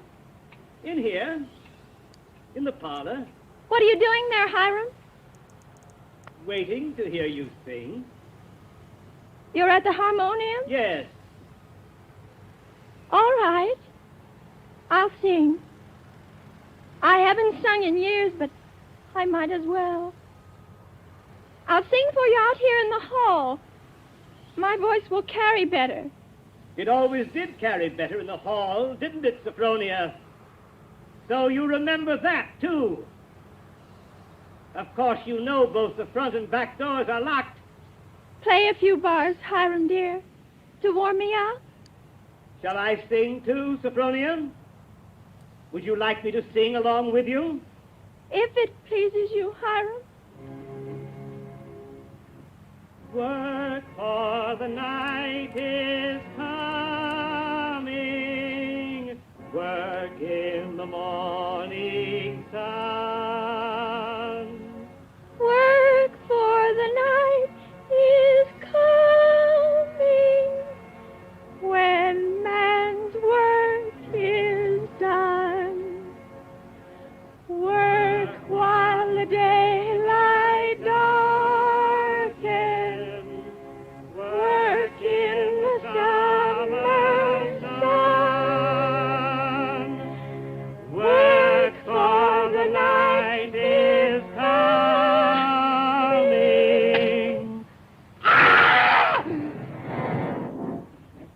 When man's work is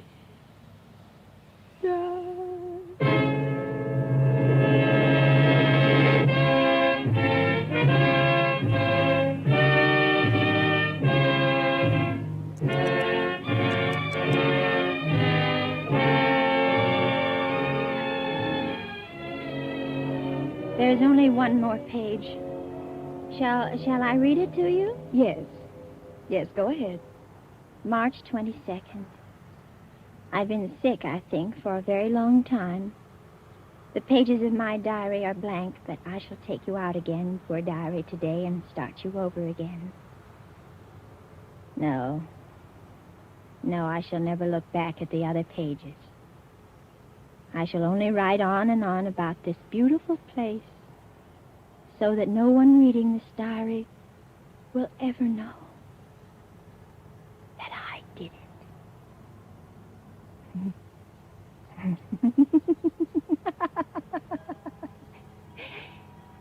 do it, diary.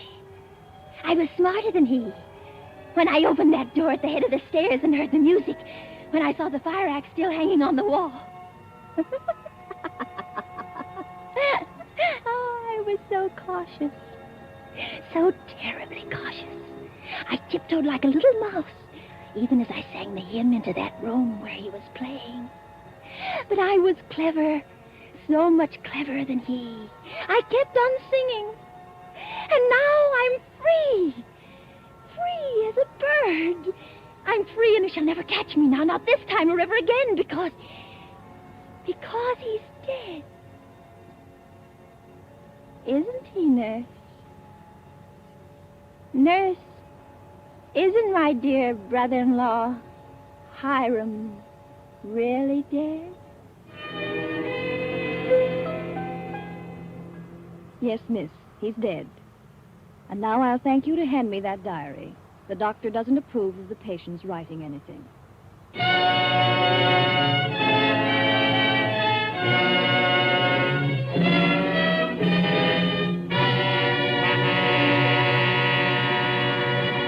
And so closes The Diary of Sophronia Winter, starring Agnes Moorehead and Ray Collins. Tonight's tale of suspense. This is your narrator, the Man in Black, who conveys to you Columbia's invitation to spend this half hour in suspense with us again next Tuesday when Richard Dix, Gail Page, and Montague Love star in Death Flies Blind. The producer of these broadcasts is William Spear, who with Ted Bliss, the director, Lud Gluskin, the musical director, Lucian Mohowick, the composer, and Lucille Fletcher, the author, collaborated on tonight's Suspense.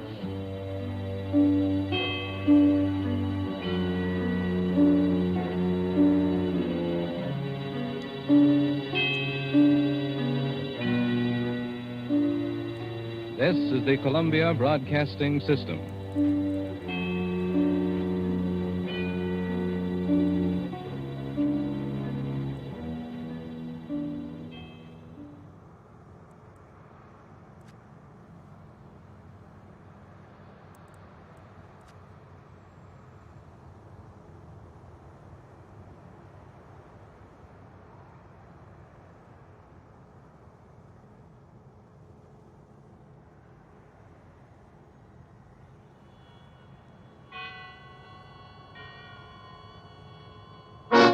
Suspense!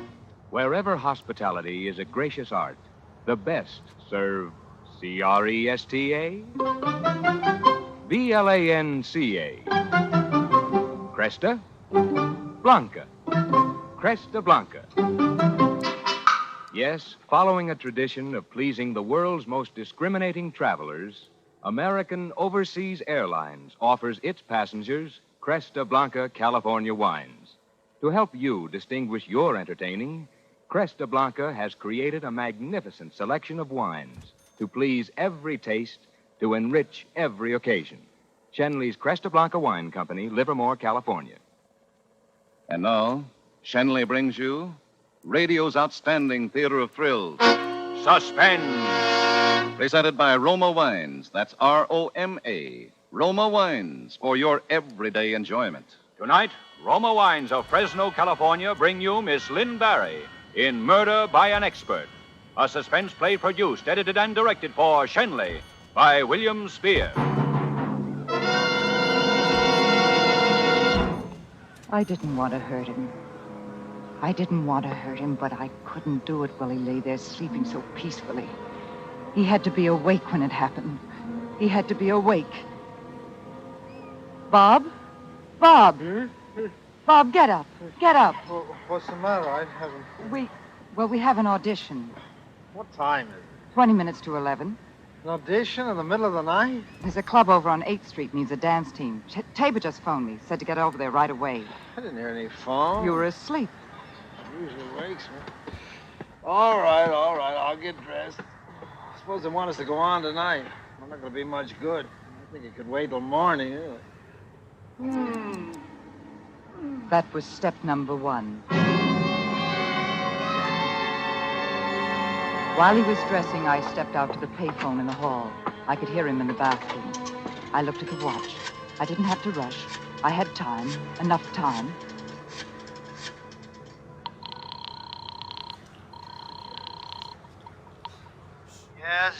Hello, Jimmy? Was that you, Edith? Yes. Jimmy, we're battling again. I think this time it's the end. He's going to leave me. No, that's silly. Is he there now? Yes. Well, put him on. I'll talk to him. Oh, he's in the bathroom. He wouldn't come to the phone for me anyway. Perhaps it's best we split up. I don't know. No. Well, you're the best thing that ever happened to that kid brother of mine, and I won't let him do anything he'll be sorry for. Hey, suppose I drop up there now and see him. I don't know, Jimmy. I'll be right over, kid. You just sit tight. Leave it to me. I've been managing that spoiled little brat for years.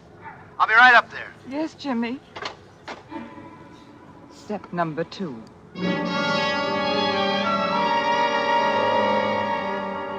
The big brother was going to step over and straighten everything out. I looked at the watch again. It was 11:15. He'd get there at 11. Just the time. Just the right time. All right, are we going or aren't we? Oh, you got ready quickly. Who was that on the phone? Wrong number. Yeah? Did you tell the wrong number? You couldn't go out with them tonight? I said it was a wrong number. I heard you. You don't believe me? You're going to get ready to go out or aren't you? I didn't like to have it that way, but that was how it had to be. Violent, angry, like there'd been an argument. That was how it was going to have to look. He turned his back to me and started lifting our costumes into a little suitcase. I slid the knife into my hand. Cold. Even the wood handle was cold. What would the steel feel like to Bob? I came very close to him. He started to turn. Where's your other And I jumped forward quickly and lost the knife somewhere in his throat. I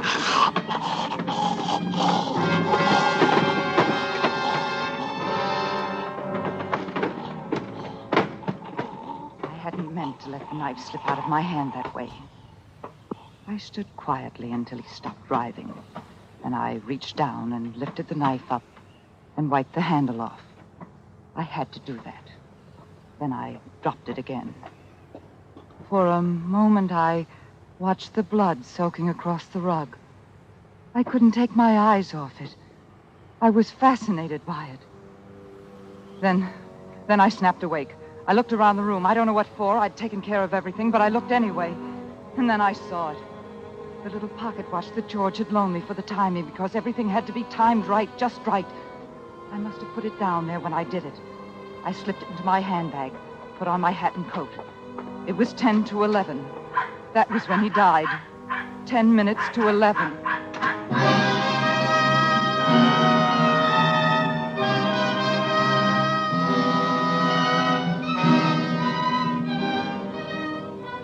For suspense, Roma Wines are bringing you Lynn Barry in Murder by an Expert.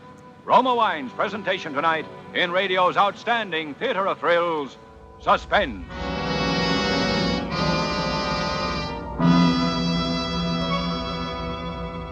Suspense, radio's outstanding theater of thrills, is brought to you by Roma. That's R-O-M-A. Roma Wines. America's largest selling wines. So cool to come home to. That's what thousands are saying about that wonderful warm weather thirst quencher, Roma Wine and Soda. Yes, the tastiest treat in town. Cool Roma Wine and Soda is a tempting treat for the family, a delightful refresher to serve friends who drop in these sultry evenings. Just half-fill tall glasses with your favorite Roma California wine, such as Roma Burgundy or Sauterne. Pop in a few ice cubes.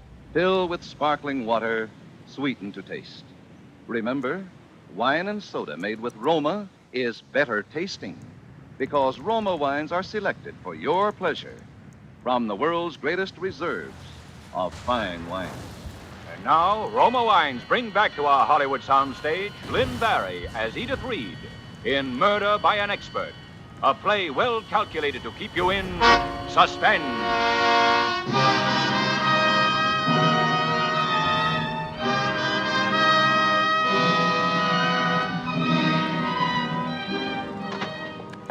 It was 10 minutes to 11 when I slipped out of the apartment. The timing had to be right, just right. That was when I'd killed him. 10 minutes to 11. I had to get away quickly now. It had to be the back stairs. I went down them as quickly as I could, my heart beating wildly. If anyone saw me, it was the end. I'd die in the chair for what I'd... Oh,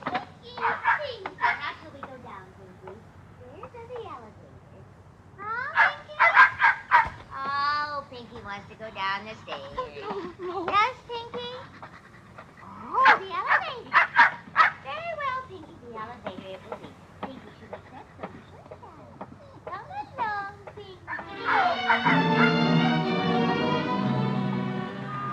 trembling violently when I hit the street. Nobody had seen me.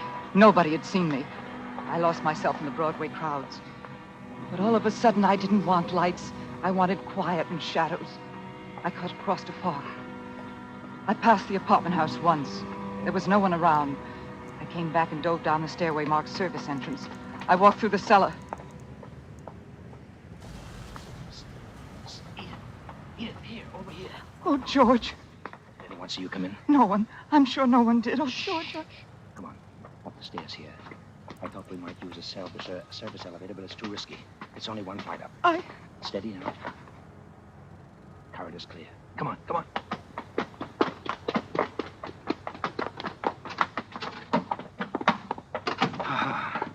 There.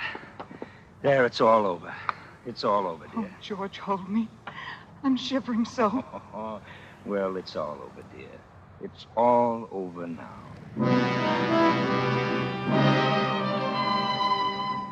There were no more things to do now.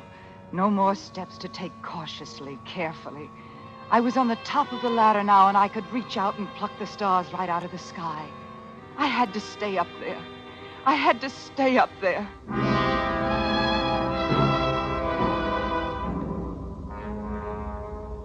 I wasn't nervous at all, Bob. You'd have thought I'd been doing that sort of thing all my life. Oh, you're wonderful, Edith. All I remember is the blood on the carpet. It'll have to be cleaned, you know. Mm-hmm. We will be happy now, won't we, George? Oh, that will be the police. Oh, I'd forgotten. I was thinking it was all over. It's just this little more. Do you feel up to it? Oh, I'm all right, dear. I'll be fine. You'll see. I won't throw it all away now. Open the door. Miss Reed? Yes? We're from the police department, Miss Reed. The police department? What? Well, Miss Reed, your husband's had an accident. Bob? Tell me. Tell me. He's been stabbed, ma'am. He's dead. Bob? What? We'd like to have you come down to headquarters to identify him and... Bob? Oh, no. Oh, no, no, no.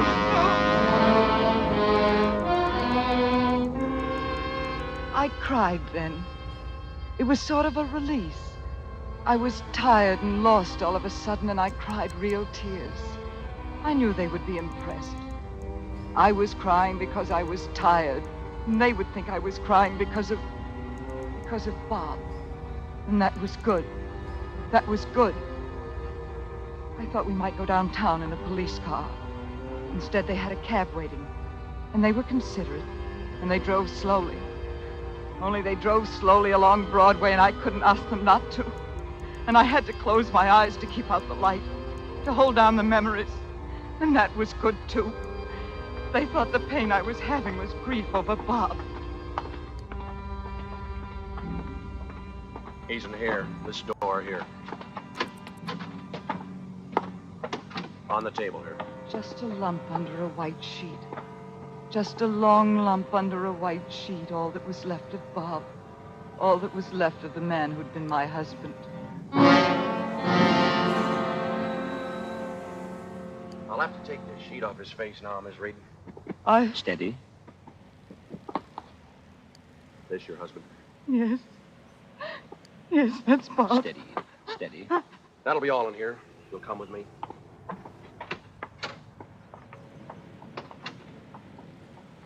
You'll come in here.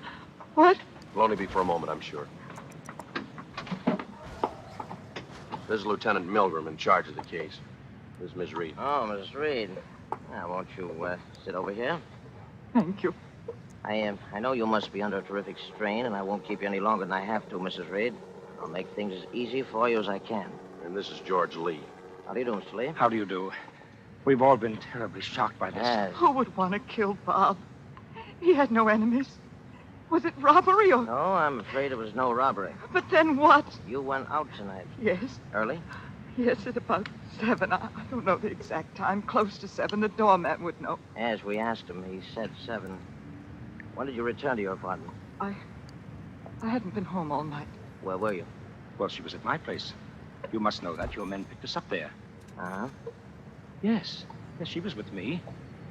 Oh, on business, I assure you. Mr. and Mrs. Reed were two of my dearest friends. I'm a dance director. I was working with them on a routine. He had wanted me to say I'd been in another man's apartment. He had wanted me to come right out and say it. Cops thought it was unnatural to be too good. They became suspicious if you were too good. There was a leaky water faucet that kept dripping somewhere in the room. And you stayed in the apartment till now? Yes, of course. I see. What time did you get to Mr. Lee's apartment? About 7:15, I guess. Doorman up there? Yes. Suppose he saw you go in? Yes. Oh, look, Inspector. Lieutenant. I'm sorry, Lieutenant. You're not thinking that Edith here could have had anything to do with this horrible thing? I didn't say so, did I? Well, I can assure you that Mrs. Reed did not stir from my apartment all evening. Uh-huh. Well, before you left your own place, Mrs. Reed, you asked a neighbor to go into your apartment at 11 o'clock and wake your husband up, didn't you? Yes. Bob was supposed to come with me to Mr. Lee's, but he had a headache and said he would lie down for a while. Try to sleep it off and join us later. I asked Mrs. Ryan to drop in on him at 11 and wake him. Uh-huh. I knew he would sleep it out if I left him alone, and I did want to get this routine finished. I see. Mrs. Ryan didn't stab him. No, Mrs. Ryan didn't stab him. She went in at 11, as you told her, and she found Mr. Reed lying on the rug and someone standing over him with a knife in his hand. Who? What? Who? Joe. Joe, ask one of the boys to bring in, Yes, sir.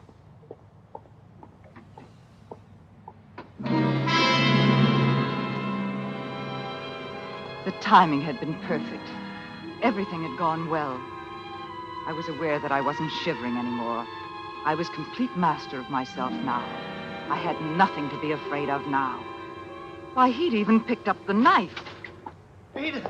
Oh, Edith, thank heaven. Jimmy, what? Edith, will you tell these guys what's what? They seem to be in some kind of a fog. They think I killed Bob. I don't know what's happening to me, but... Easy. You don't mean he... Yes, he's the fellow Mrs. Ryan found with a knife in his hand, his own hunting knife. Oh, no, that's impossible. Bob was his brother. Jimmy, I know you didn't do it. Well, of course I didn't do it. Tell him about the quarrel. Tell him about the phone call. About the quarrel? The phone call? Yeah, tell him that I was sort of a misfix-it for you two when things got out of hand. Tell him how I felt about Bob and you. What quarrel, Jimmy? What phone call? What quarrel? Well, the one you had tonight with Bob. I? What's the matter? Tell him about calling me up. Jimmy, what are you talking about? What am I talking about? You called me tonight from the apartment and said you and Bob were splitting up and... Well, why are you shaking your head? I just don't know what you're talking about, Jimmy. Bob and I didn't quarrel. I didn't call anyone. What time did the call come? Oh, about 11:15, and around that, I said I'd be over and try and straighten things out. Mrs. Reed was with you at the time? What? Why, yes, certainly. Did you make any calls? No, none. Edith, for heaven's sake! Was anybody with you when you got the call? No, I was in bed. It was your knife, wasn't it, Mac? Oh, yes, but I don't know how it got to Bob's apartment. It was there when I got there. Bob was dead when I arrived. You quarreled with your brother on occasion, didn't you? Not quarrel. No, I was the older brother. I had to straighten him out once or twice. Mrs. Ryan says you often quarreled with him. Oh, they weren't quarrels. Edith, she used to call up when things went wrong, and I'd hustle over and help out. I had a lot of influence with Bob. I tell you, Oh, Edith, you're kidding with me. Tell him how I felt about Bob. Go on, tell him. You killed him. You killed him. Edith! I told you I loved him. I told you that the last time you asked me to leave him and go with you. I told you that the last time and the time before that and the time before that. Edith, you... You mean he and your husband quarreled over you? Yes. Edith, you don't know what you're saying. You had to kill him. Love you. I hate you. I hate you. What? I'll die hating you. She's crazy. You're lying or Take him something. away. Edith! Edith!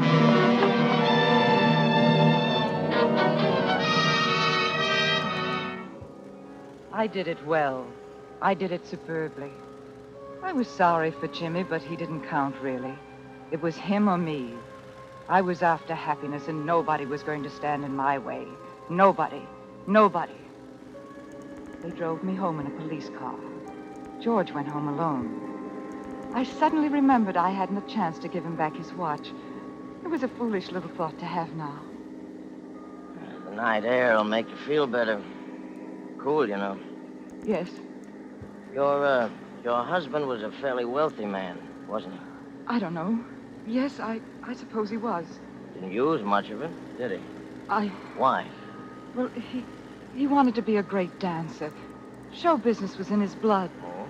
He said he was going to become as great as Astaire or Bolger or Kelly. Oh. And he was going to do it the way they did it, the hard way. He wasn't going to buy success. He insisted we live on our club earnings and ignore the other... I see. Well, you'll be quite a wealthy woman now. I don't want to think about it. Here we are, Chief. Well, good night, Mrs. Reed. Oh, it's almost 2 o'clock. Good morning, Mrs. Reed. Good morning. Want me to see you in? No, I'll be all right. Thank you for everything.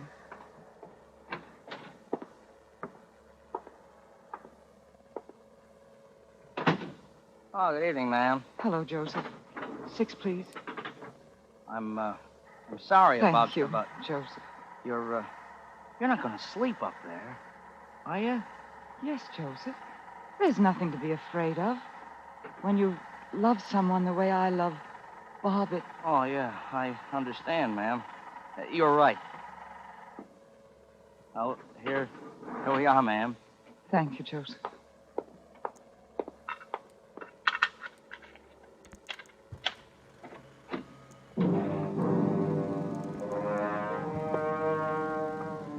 I stood in the doorway for a moment before I snapped on the light. I thought I could smell the death in the air. They do in novels. But there was nothing. Nothing. I snapped the light on and closed the door.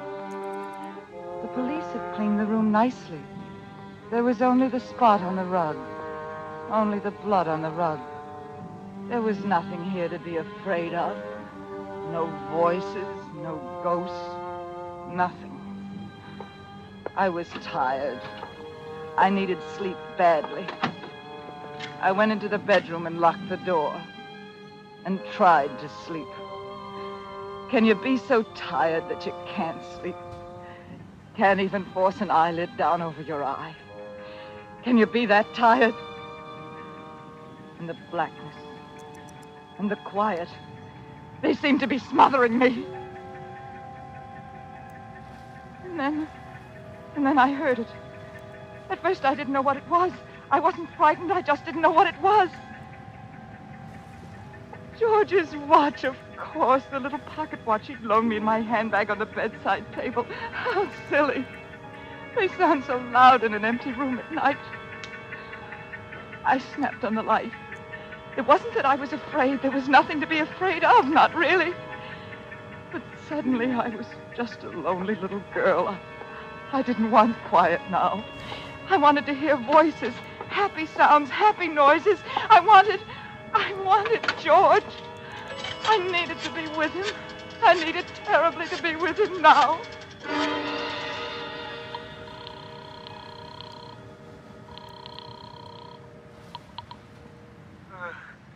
Yes? George? Oh, Edith, what's the matter? I forgot to give you back your watch. Oh, Edith, don't be silly at a time like I this. know it. It isn't really that. Well, what is it? I've got to see you. I'm coming over. No, wait. At this hour, it's silly, Edith. It's dangerous. I can't help it, darling. I've got to see you. Oh, wait a minute, not here. There's a little place on 7th Avenue, an all-night lunch place near 40th. Dillard's, I think it is. Right away. All right.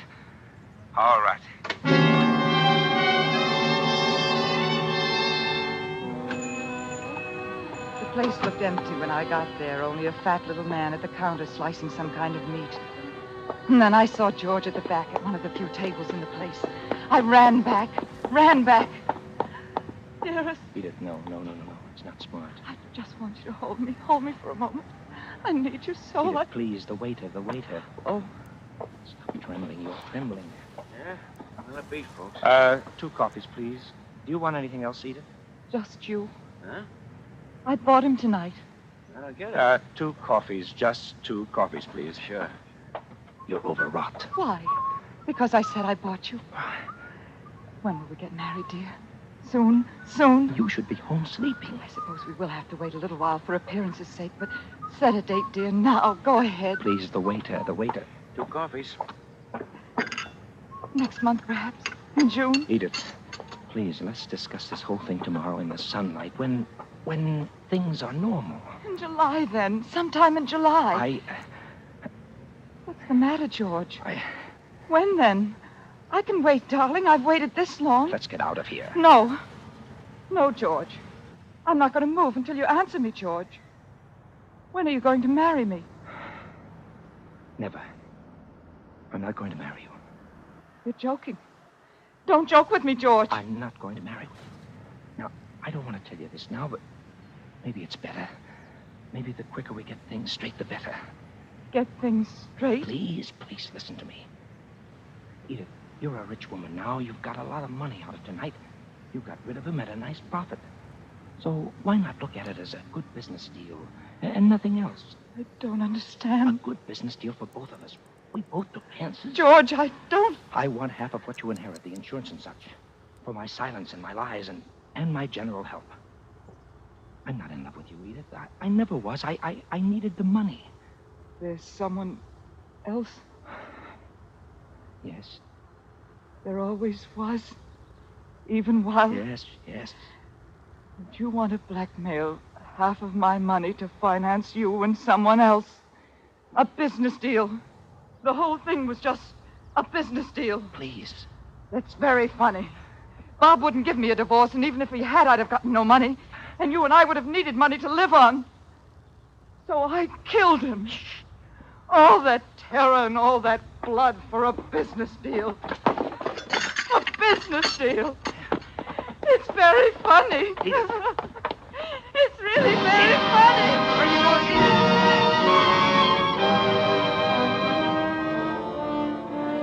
I got out of there somehow and back to the apartment. Oh, I knew what I was going to do.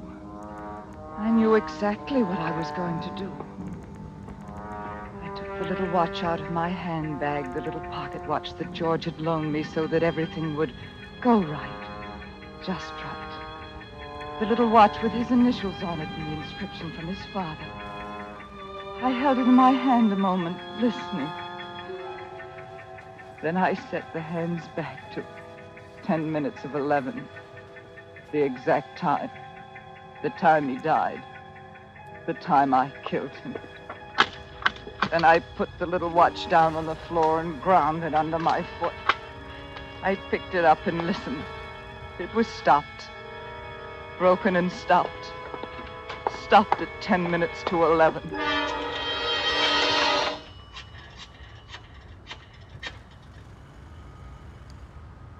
Lieutenant Milgram, please. Lieutenant, this is Edith Reed.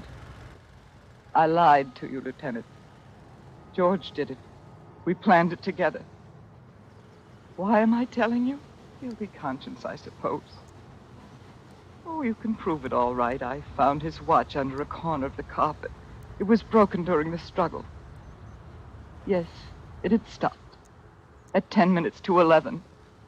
Yes, that was the time. 10 minutes to 11.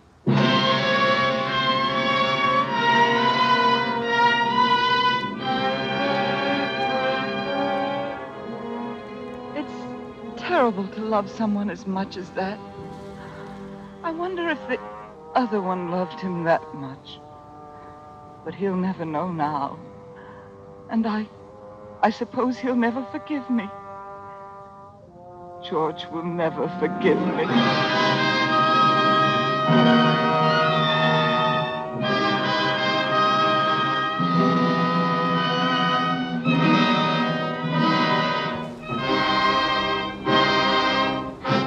Suspense.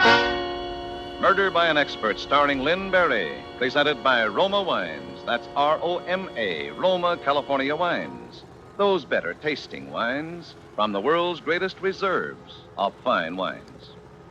Better taste is the reason Roma Wine and Soda is one of America's favorite summer refreshers. In Roma, you enjoy better taste that starts with the natural juices of California's choicest grapes.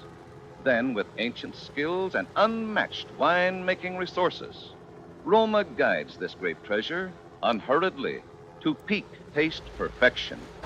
These Roma wines are placed with mellow Roma wines of years before, and from these, The world's greatest wine reserves, Roma later selects for your pleasure. Try a refreshing Roma wine and soda made with robust Roma California Burgundy or delicate Roma Sauterne. After a sweltering day, it's so cool to come home to, and so much more delicious when made with better tasting Roma wine, America's largest selling wine. Lynn Barry may soon be seen in the Eagle Lion production, Man from Texas. Tonight's suspense play was by John Shaw. Next Thursday, same time, you will hear Jerome Cowan as star of Suspense. Produced and directed by William Spear for the Roma Wine Company of Fresno, California.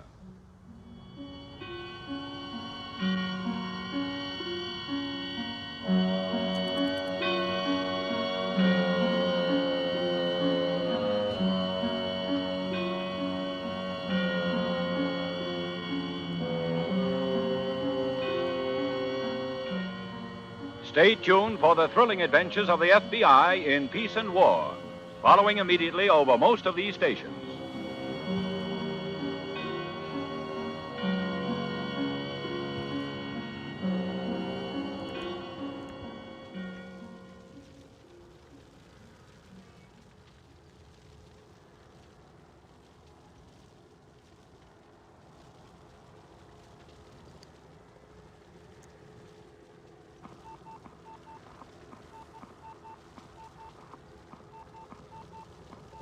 In just a moment, Autolite presents Suspense with Edmund O'Brien and Ann Blythe. Say, Harlow. Hello, Hap. Let me see now. Autolite electrical parts are original factory parts. When your car's electrical system needs attention, place safe. Get Autolite original factory parts, the choice of car manufacturers. Harlow. Gosh, I wish I could get a super simple slogan to sell all owners of Autolite-equipped cars on how important it is to replace worn parts on their generator, starting motor, or distributor, or for that matter, their complete coil and voltage regulator with Autolite original factory parts. Mm-hmm. You see, Hap, me hearty, here's the point. Whenever your car needs attention, whenever you need replacement parts, the smartest, safest thing you can do is drive down to your nearest Autolite service station or the dealer who sells your make of car and ask for Autolite original parts and service. Well, naturally, Harlow. Let's hear some more about it later. Here's Suspense.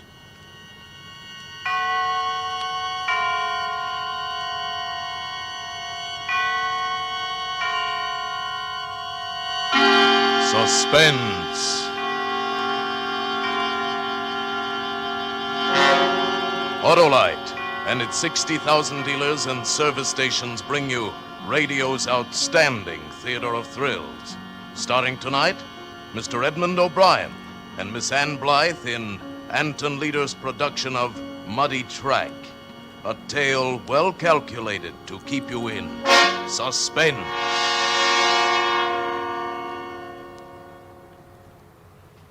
They say to me, "Don't be bitter, Harry." Well, I'm not bitter.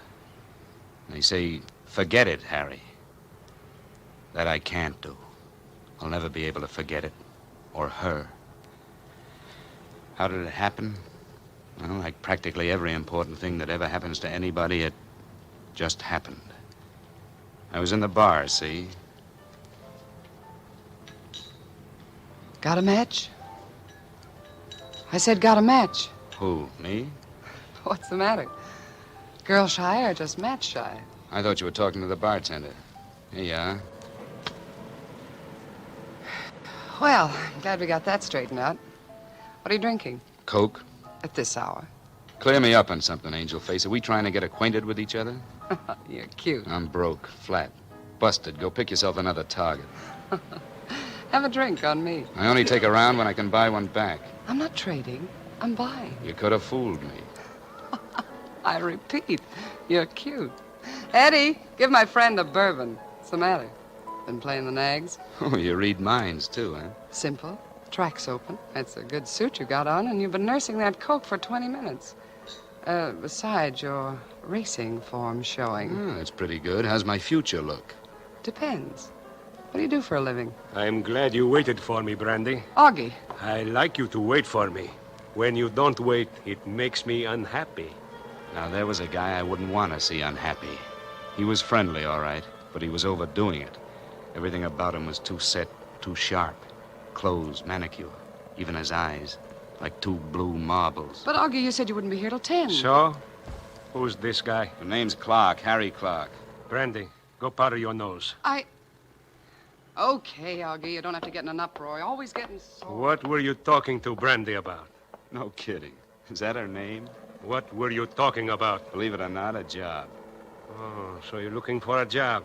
Where you from? Out of town. Tell me, you particular what you do? Why, what's the job? Answering the phone. That can't pay much. 5% of the take. What take? I'm Augie Persian. I run the books in this town, and I've got a new setup. For you, if you want it. Ah, a bookie, huh? It's a new one for me. Well, I don't know if... Say, why would you want to give me a job? You want the job, or don't you? Well, since you put it that way, Persian, they're in business. Eddie, a couple of more drinks. What are you drinking? Bourbon? On second thought, I think I'll switch to brandy. Not a good idea. Brandy lovers die young. I'll take that chance. You've got a lot of nerve, ain't you? Yeah, and that's all I've got. I'm flat broke. How do you feel about advances? I don't mind them at all, so long as you keep them in cash. I should have walked out then. It was too easy, but I couldn't kick too much. I had 25 of Persian's bucks in my pockets that guaranteed he'd pick me up in the morning like he said. He was punctual. At 10:30 a.m. sharp, a big black sedan pulled up in front of my rooming house. Persian was all smiles as we drove across town to a small apartment house. He took me up to the third floor to apartment 3B, opened the door, and handed me the key. Well, this is where you work. Here's the scratch sheets, and there's the phone. Ah, nice place. By the way, who's Eleanor Grayson? Why? Well, that's the name over the bell. Oh, she lives in this apartment. She know you're using the place? You just answered the phone. Yeah, but suppose she came in. Look, you get here at 11 and pull out at 4. She'll never see you. That's the way I want it all the time, understand? But how do I... She thinks Brandy uses the apartment. Does she? You're too nosy, and you talk too much. Is that advice? Yeah, let's call it that. The boys have passed the word around about the new phone. You ought to be getting action pretty quick. Write up all the bets you take. I'll call you up from time to time with results. So long. It was one of those small apartments with a pull-down bed, but it was kind of nice. The sun came in at the windows of the living room. I had it in mind to explore the kitchen for a cup of coffee, but Persian was right. The word had got around. Hello? This is J.K. Give me 5 win, 5 show on oatmeal in the third at Pimlico. 5 win, 5 show, oatmeal. Okay, J.K. By the way, how's the track there? Let's see. Pimlico? Raining, but still fast. Okay, thanks. I was in business. I still had the coffee on my mind, but I had something else on my mind, too. The picture of a girl smiling at me alongside the telephone. It was good to have company, even if it was only a picture frame, because I was beginning to develop a queer, creepy feeling. And again I thought, maybe I ought to get out. But they kept me too busy. It was almost 1 o'clock, and I still hadn't had that cup of coffee. The phone kept ringing, and the girl in the picture kept smiling. I felt kind of cold all of a sudden. Maybe because I hadn't eaten all day. I headed for the kitchen, thinking there'd be some eggs at least, maybe some bacon. There was one of those swinging doors to the kitchen. I pushed it open. She was lying at the end of the kitchen, near the sink, all lumped up, her blonde hair matted with blood. I grabbed the stove to keep my legs from buckling. I was glad I hadn't eaten, but I turned her over just the same. It was Brandy. She was dead. So that's why Augie Persian hired me. And I'd called him a sucker.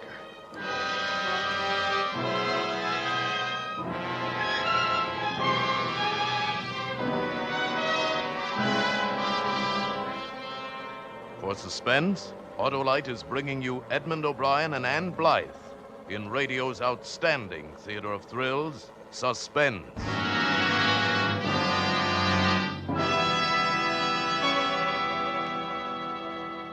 Say, Harlow, is it really as important as Autolite says to replace worn-out electrical parts in my car with original factory parts? Important? Why, by Cornelius, the Autolite people are the world's largest independent manufacturers of original factory parts for automobiles. More than 10 million cars are equipped with Autolite parts. No. Think of it. Generators, distributors, coils, starting motors, spark plugs, batteries, and a whole host of other automotive parts are made by Autolite. And every one of those parts is precision designed by Autolite engineers who know cars better than old Dobbin knows his oats. Sure do. By Cornelius, your car will take to original factory parts like ducks take to water. And listen to this, Hap. That Autolite service. Authorized factory service, too? Yes, authorized factory service, too, Hap. Why, those skilled Autolite servicemen are factory trained to pamper, pet, putter, and pry till they get pinpoint perfection from every electrical unit in your car. Let me tell you, that combination of Autolite original factory parts plus Autolite authorized factory service is unbeatable, unmatchable, unexcellable. Tut, Harlow, it's time to become suspenseful. And now, Autolite brings back to a Hollywood soundstage Mr. Edmund O'Brien as Harry and Miss Ann Blythe as Eleanor in Muddy Track, a tale well calculated to keep you in suspense.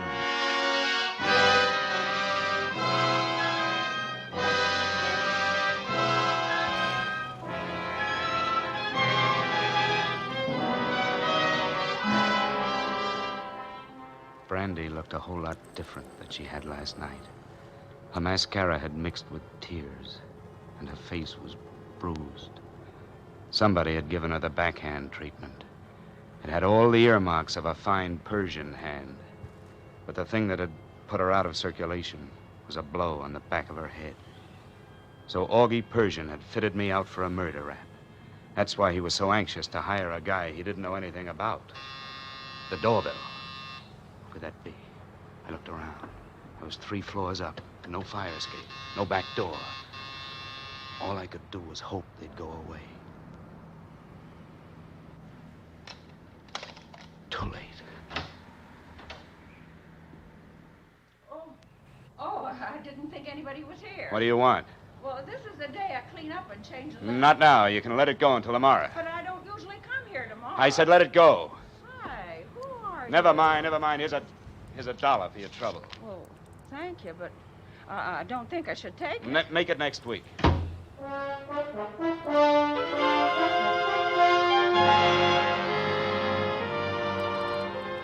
had to force myself to wait there till I could be sure she'd gone away to clean another apartment.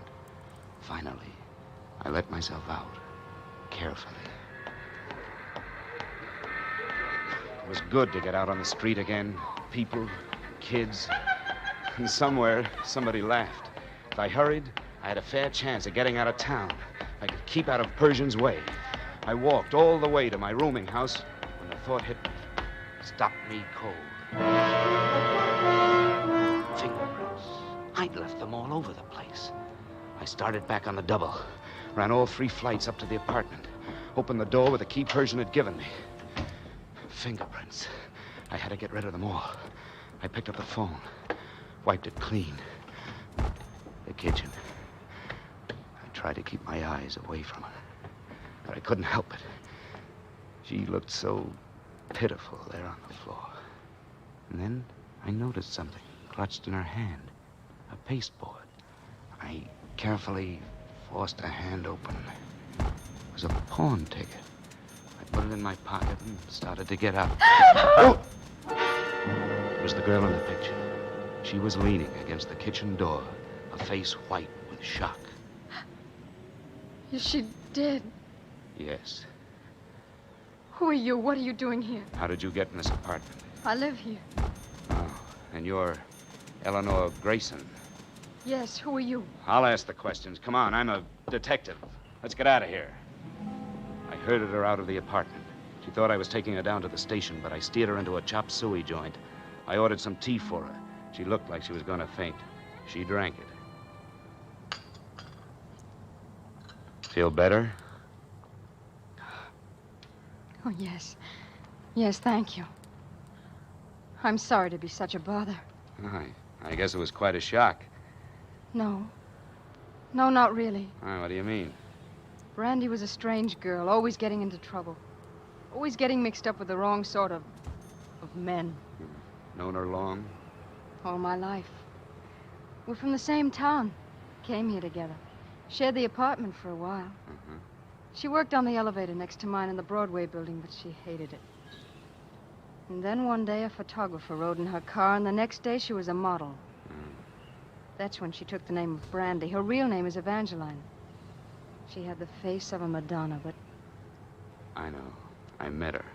Looked like uptown, talked like downtown. that must be... Yeah. Now, take it easy. Take it easy. Now, tell me, what was she doing in your apartment today? She paid half the rent. Well, she said she needed to use the phone for modeling appointments, but I never really believed that. I needed the money. I shouldn't have let her. Now I'll get into trouble. She was killed in my apartment. Now they'll blame it on to me. Look, why don't you go away and stay with a friend tonight?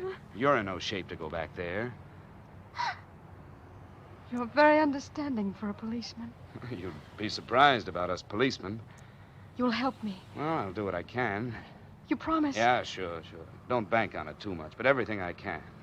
It was a lousy trick to lie to her like that.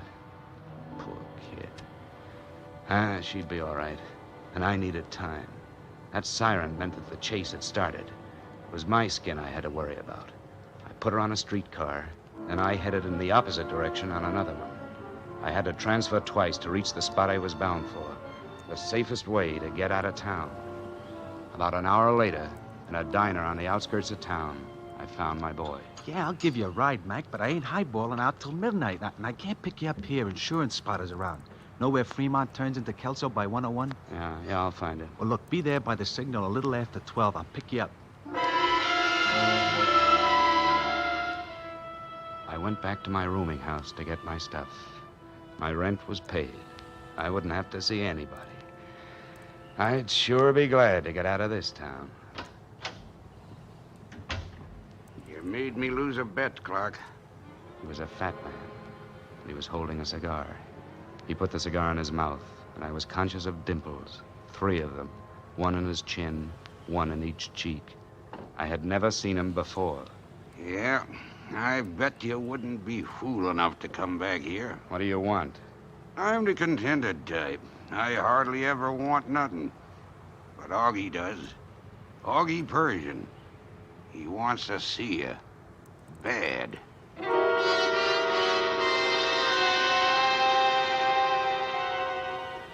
I didn't say anything. I didn't have any words to argue with the gun he pressed against me as we went down the stairs. There was a car about halfway down the block, a big black sedan. I knew that once I got into that car, the chances were I wouldn't climb out again. So I made a run for it. Ducked into an alley. Don't be a sucker, Clark. I hid behind a bulge of a chimney. As he came around, I let him have it. Oh, right in the stomach. He went down like a paper sack filled with water. He just sat there and grinned, holding onto his belly, sucking in air like an asthmatic. I ran to the other end of the alley and rolled my first 7 when I hit a bus sign advertising beds at $50 a throw. This would be my hideout until 11:30, when I'd catch my truck ride. I hit the pillow, shut my eyes.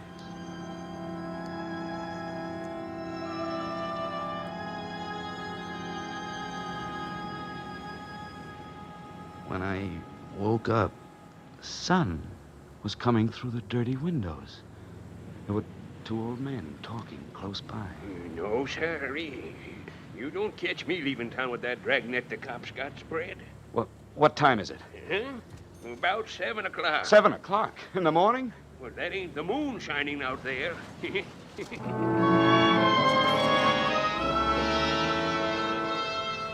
I'd lost my chance to get out of town. But what was worse, dragnet, he said. I had to find out. I dashed out onto the street to buy a paper, and then I discovered it. I was clean. Somebody in the flop house had rolled me. I didn't have a penny. And the newsboy hollering his head off about mysterious man sorting models killing. I couldn't afford to float around town with no dough. I couldn't afford the chance of ending up in a police lineup. And I certainly couldn't afford to let Persian get his hooks into me. was only one other person I knew. I had to risk seeing her. I made my way to the center of town. I went through an arcade into the Broadway building and watched the elevators. She was running the second one from the right.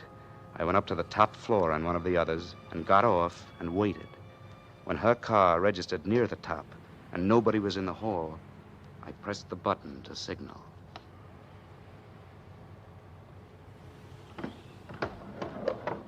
Down, please. I've got to talk to you. You're not a detective. You didn't fool me for long. I know, I'm sorry about that, but... Did you kill her? What? Why would I want to kill her? I just met her last night in a bar. But you were in the apartment leaning over. I know it looks bad, but you got to believe me. That's the starter signal. I have to go. Please, wait. I haven't got anybody to turn to but you. They're looking for you. I know. The cleaning woman told. I wouldn't want you to think that I'll lose my job. Please. The police have been in the building all day. You'll get caught here. You got to believe me. I didn't kill Brandy. I've got to go. Please, they'll catch you. Look. I'm broke. I haven't got a nickel. You got to help me. I got to talk to you. Here's $1. I'll try to get you more later.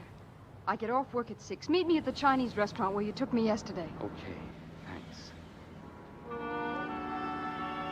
The buck was crumpled in my fist till I got out of the building.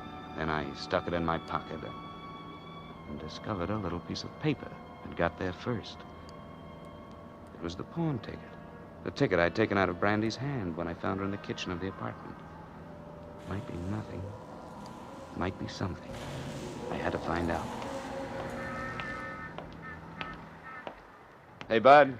Are you talking to me? Yeah, can you tell me where the Acme pawn shop is? Sure, right down the block there. Oh, thanks.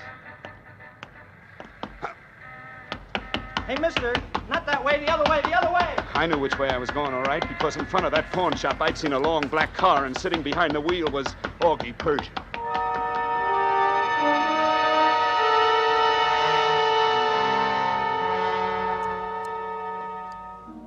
I spent the next 2 hours in a movie, but I don't know what the picture was about.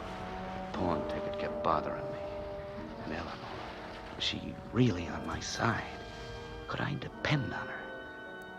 I decided to go to the Chinese restaurant, all right, but I wouldn't go in. I'd wait a few doors down the street. If she was on the level, she'd come alone. Here I am. What? You said the restaurant. Hi. Are you hungry? No. Let's walk. It won't be safe to walk. They're looking for Oh, you. come on. We can't stand here. Well, there's the park across the street. It'll be dark soon.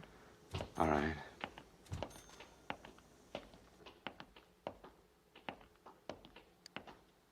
You look tired. I am.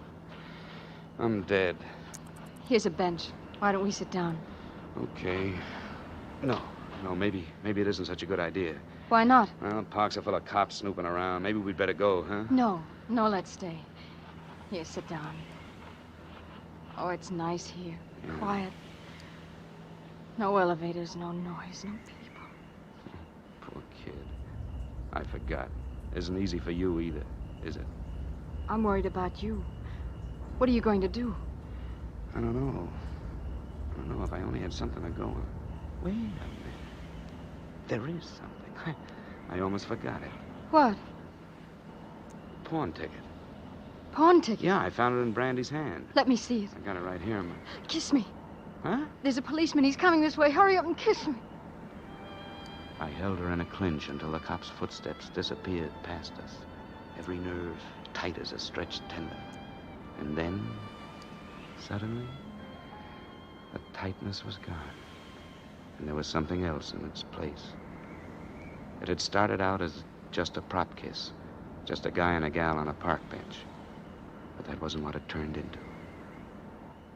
Eleanor? Harry. I didn't notice it before. You're beautiful. Harry. All day I've been running. Just now, 30 seconds ago, I started to slow up. I know. There isn't much time, Harry. Please let me see the pawn ticket.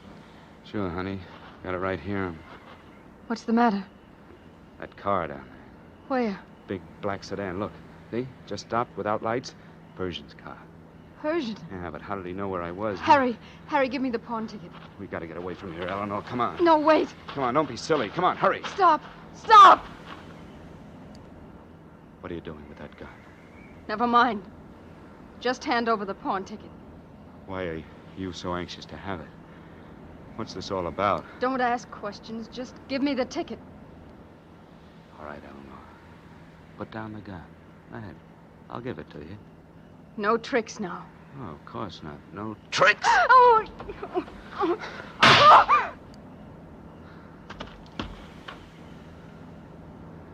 Don't move, Clark. This is a gun I got too. See if she's dead, Dimples. Okay, Augie. We were fighting for the gun. It went off. I don't understand why Don't ever trust a dame, Clark. Any dame. Eleanor told us you'd be here. In the Chinese restaurant or the park. She called me. What? She called you? She ain't dead, Augie. But she ain't gonna live very long. Looks like crime doesn't pay, Eleanor, huh? Don't kill him, Persian. Me kill her? Oh, no, Eleanor. You were the target for tonight. Me? Yeah. But you saved me the trouble. Persian, you're crazy. You're crazy. No, you are, Clark, for trusting her. Why don't you tell him, Eleanor? Tell him why you killed Brandy. How you'd been hacking her clothes, her jewelry. How she finally caught up with you. I didn't mean to kill her. She found a pawn ticket. Threatened to have me arrested. She slapped me and we had a fight. She fell and hit her head on the sink. I didn't know what to do. Ran away. And just then a perfect fall guy turned up. Friend Harry here. Yeah, that's why she needed this pawn ticket. What pawn ticket? This one. Huh? Well, this ties it all up. She had to have this. Even if I had fallen for her double cross and rubbed you out, this ticket would still point to her. Harry. What, Eleanor? Tell me. I didn't want to. If only we'd met before,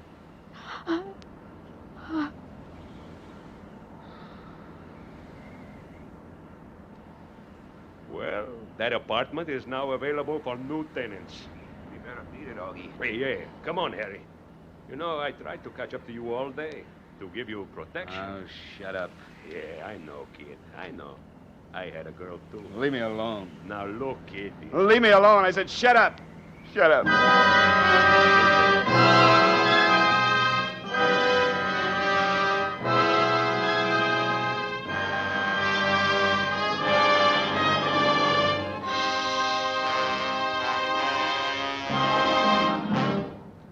Thank you, Edmund O'Brien and Ann Blythe, for a splendid performance. Mr. O'Brien and Miss Blythe will be back in just a moment. Hello. Where in the world do you get all those Autolite adjectives you throw around? Ah, those aren't adjectives. Those are facts. And the fact is, I, old Harlow A for Autolite Wilcox, would give a mountain of money for a meaty, memorable motto to remind America's millions of owners of Autolite-equipped cars to accept no substitute for Autolite parts. For there is no substitute for Autolite parts. So, friends, if you want really reliable electrical parts and service, drive down to your nearest Autolite service station or the dealer who sells your make of car and ask for Autolite original factory parts and service. Tell him I sent you and you'll be taken care of extra pronto. Pronto? Listen. Autolite? You will find Autolite service stations listed in your classified telephone directory under Automotive Electrical Equipment. And remember, your Autolite electrical system is the lifeline of your car. Right, friends. And here's something else to remember. Autolite means spark plugs. Ignition engineered spark plugs. Autolite means batteries. Stay full batteries. Autolite means ignition systems. The lifeline of your car.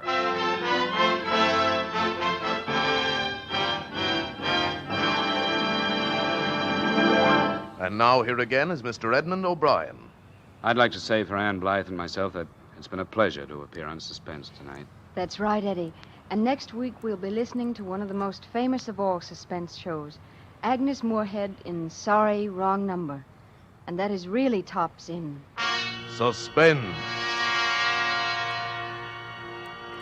Anne Blythe appeared through the courtesy of Universal International and can now be seen in Mr. Peabody and the Mermaid, released by Universal International. Edmund O'Brien may soon be seen in Warner Brothers' Technicolor production, Fighter Squadron. Tonight's suspense play was written by Bob Shelley and Buckley Angel, with music composed by Lucian Moraweck and conducted by Lud Bluskin. The entire production was under the direction of Anton M. Leader.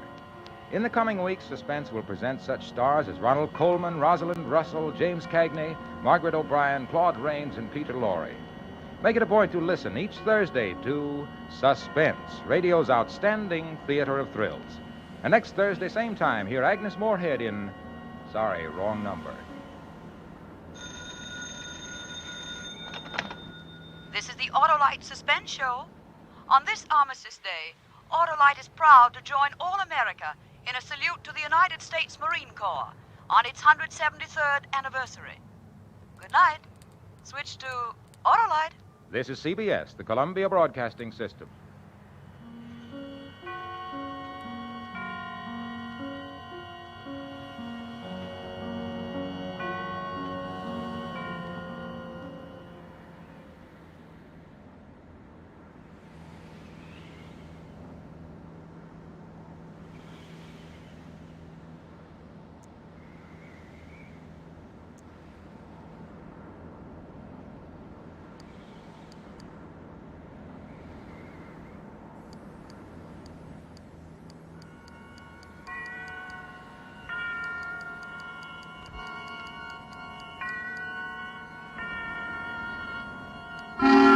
Suspense.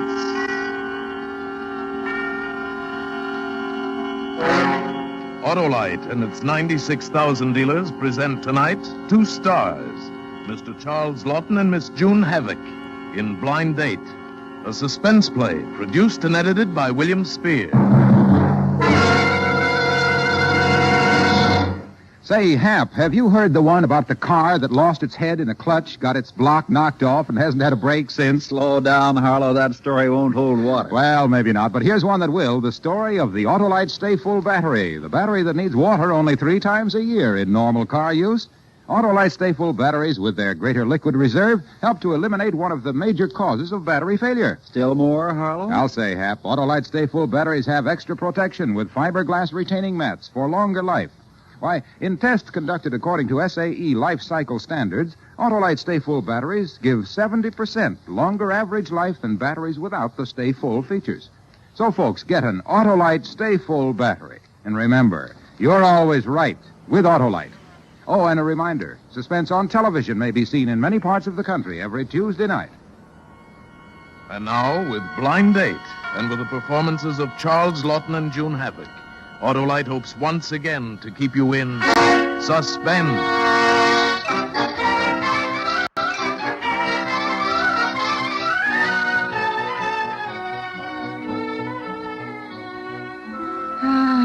The DeMarcos and Mamie had said goodbye. That left me alone backstage. I'm always late anyway. 8 acts on the bill, and I'm always the last to leave the theater. Say, just what do you mean coming into a lady's dressing room without knocking? Hi, cutie. I never heard of a call boy who didn't know how to say, are you decent? Oh, relax. Take it easy. We can't all be double-jointed. All right, what do you want? He's outside. Who is outside? Some John you won't like says he's got a date with you. Oh, baby, you're closing tonight. Tomorrow you'll be in far-off Detroit. Then you'll wish you'd done the loop with me once. Come on, let's you and me do our own circuit tonight. I have a date, thank you. Oh. Now, will you go out and tell him to come in, if you please? You can do better than him. Yeah? Yeah, me. Oh. You got real talent, honey. You need somebody to watch out for you. In the profession, I mean. Now, what's a cute little trick like you taking fourth billing to a lot of hoofers? Look, you stick to your call. Yeah? Oh, Gloria, baby, this is your last night. I told you before, I don't like to be touched. By you or anybody else. Hey, I'm beginning to think you mean it. Get out of here. Okay. Your stage door Johnny ain't gonna be no improvement. Believe me. The idea, the very idea. Doggone it, where did I put that? I believe I'm on time. The clock on the Wrigley Tower has just struck 11. I'm Vincent Hawthorne. Oh, yes, she I'm... walks in beauty like the night of Cloudless climes and starry Huh? skies. Come again? Not what you expected, of course. Well, not. Won't you come in, Mr. Hawthorne. Here, let me take your hat, Mr. Hawthorne. I'll only be a minute. I'm leaving Chicago. I close tonight, you know. Detroit tomorrow. I was delayed at packing and all. I'm not quite dressed. There now, that's props anyway. A theatrical trunk. This is a big thrill to me. Gloria Le Fay. Theater. Rush. Gloria Le Fay. Trends in Bends. Yeah, that's me. Well, this is my first experience in meeting an artist. Well, really? Gloria. It's a lovely name, Gloria. It fits you. You're a very lovely girl. She had a woman's mouth with all its pearls complete. And for her eyes, what could such eyes do there but weep and weep that they were born so fair? Huh? Well, it's something of your own. I only wish it were. That's a narrative poem of Keats about a woman who turned into a serpent. Well, gee, that's a cheerful little earful, I must say. And what do you got there? That's a flower, a rose for you. Here.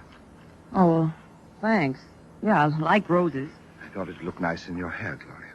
Oh, yeah, well, thanks. Thanks a lot. That's real nice. For your hair, yes. Thanks. And this. Now, this is something for both of us. Is that whiskey? No, hardly. It's wine. It's Chablis. It is a fine bouquet. Should lend a note of cheer to our little dressing room. And 2 glasses. See, I thought of everything. Fine wine should always be sipped from crystal, don't you think? I planned on going out. And then... Oh, yes, certainly, but I thought... I'll only be a minute.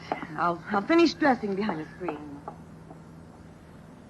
Say, Mr. Hawthorne. Oh, yes? What's your first name? Vincent, my dear. Oh, say Vincent. Oh, thank you. Vincent, just so we get everything clear on both sides, well, it's a funny situation, you see, because I don't quite know Are you concerned because we are having what is called a blind date? Yeah, that's it. Yeah, you read my mind. I just wanted it to be understood on both sides that I am not in the habit. Of course not. But lately, I've been thinking that after all, how is an artiste like myself, who spent practically all her life training for a profession and then finally goes out on the road since vaudeville's coming back now, you know, how's she ever going to meet people? Yes.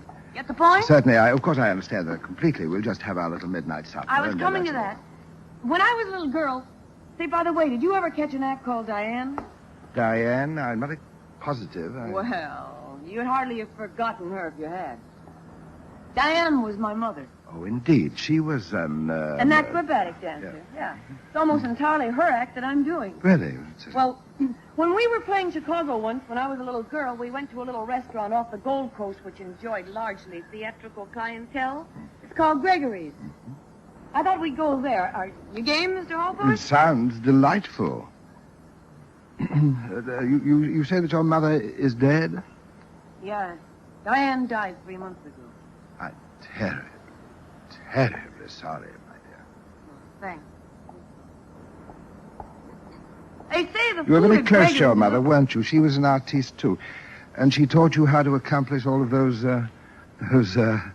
remarkable feats that you've been performing on the stage. Diane taught me everything I know. It's very remarkable what you do at the end of your act. You stand on that chair and bend all the way back so slowly and then take the goblet of wine with your teeth and drink it. Well, thank you. I've worked hard. Of course, either you are double-jointed or you're not. Of course. What did she die of? You might say that when vaudeville began to die, Mother began to die, too. It wasn't the money, but with radio, and you see, you have to see a dancer, and radio... In view of those circumstances, you could almost say that your mother was murdered.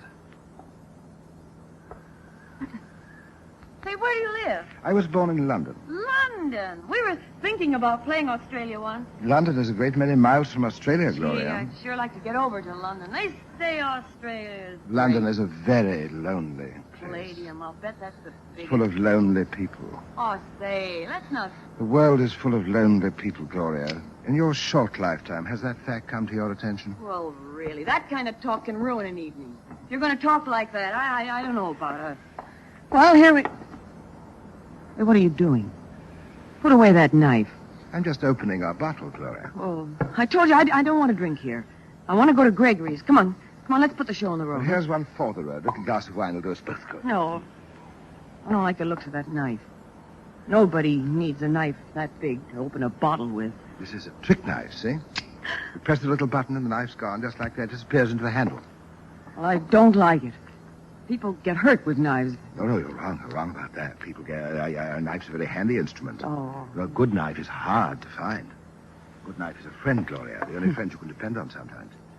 They say steel is cold, but it's really warm. It's warm as the human body. Well, just for your information, I don't like your knife, and while we're at it, I don't think I like you either. I'm very sorry, Gloria. I'm sorry that my knife frightened you. I don't know. I think maybe you'd better go. And Please, Gloria, don't be angry with me. I'm most anxious to take you to Gregory's, where you once went with your mother many, many years ago. I don't know. I think... We'll have something that you didn't have at that time, champagne. Well, A quiet corner by candlelight. There'll be music. See, what does a girl do when she draws a gentleman like you, huh? Why, she has a little glass of wine to celebrate.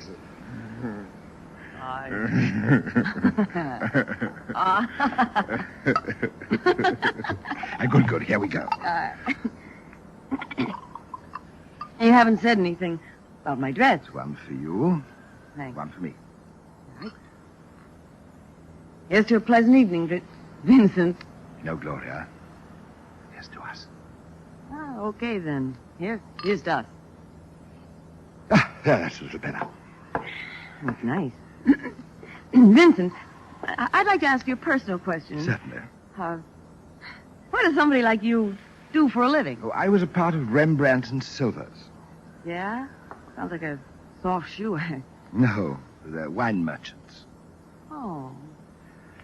Gloria, when you bend back like you do when you drink out of that glass, is that wine you drink? Oh, of course not. That's only colored water. Oh. Did you know that the cork in the bottle is sometimes more expensive than the wine itself? You don't say. Yes, it's imported from Spain, you know. That's what costs money, you see. What? You know, another thing I have wondered about. Is it true that it's bad luck to whistle in a dressing room? Oh, that's silly. That's a chorus girl's superstition. Artists, they don't worry about that. Oh, I see. I'm most grateful that you answered my note this afternoon.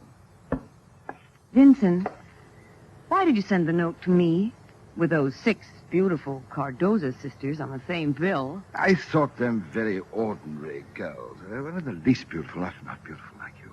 No? Oh, no. What made you answer my note? I had 3 birds this morning. Birds? Uh-huh. Tea leaves. Oh, yes. It means good luck, you know. And then when I got your note, naturally, I took it to Mamie. She does handwriting, too. And she said, you must be a fine gentleman. And otherwise, I wouldn't have answered you because I've never had a blind date before. And I'm most grateful to Mamie. Well, I think it's about time we left. Oh, I don't know, Gloria. I see that you have a portable phonograph. You travel with that. That's an old one. It's no good. It doesn't work too well. I've got to have it fixed. I'm very fond of music, Gloria. What have you got? It doesn't work, Well, honestly. let's try one before we leave. Hey, mister, look, now... What about this one? Moonlight Madonna. Why, that's the music you use in your act. Just play it. I told you, that phonograph doesn't work. Oh, come on. Why didn't you... Well, you're wrong, Gloria. I see that works fine, you see. All right, now, come on. I finished my drink. Let's go. Could we have another one and listen to the record? No. I've had enough, and you've had enough, too. So let's get Must this... you wear that fur piece? For your information, Mr. Wise Guy, this fur piece was given to Diane by Mr. Nat Kelsheim of the Morris office and is practically unobtainable on today's market. You just can't get it nowadays. I can wear this anywhere at all. What I mean, Gloria, is that it doesn't do you justice. Nothing is beautiful enough for a girl with lips. Don't you touch me. Oh. Don't you ever touch me, see? Please, you shouldn't have done that. When I was a little girl, one night I was standing in the wings watching Diane, and a stagehand kissed me on the neck, and I just... Well, he's still carrying the scar on his forehead. I took the heel of my shoe, and I hit him. And he... Listen, don't you ever try to touch me again, see? Never. Come on now, we had our wine, and it's 11:15, and we're going to go. We're going right now, you We understand? didn't hear the rest of this record, Gloria. You get out.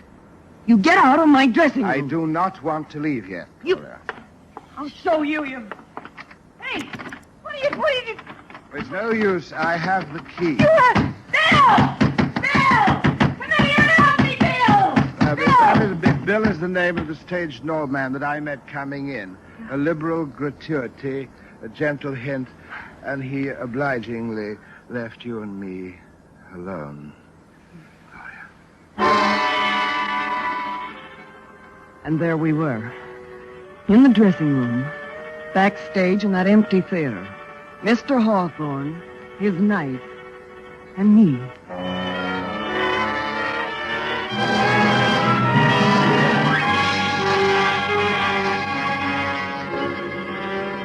Autolite is bringing you Mr. Charles Lawton and Miss June Havoc in Blind Date. Tonight's production in radio's outstanding theater of thrills, Suspense.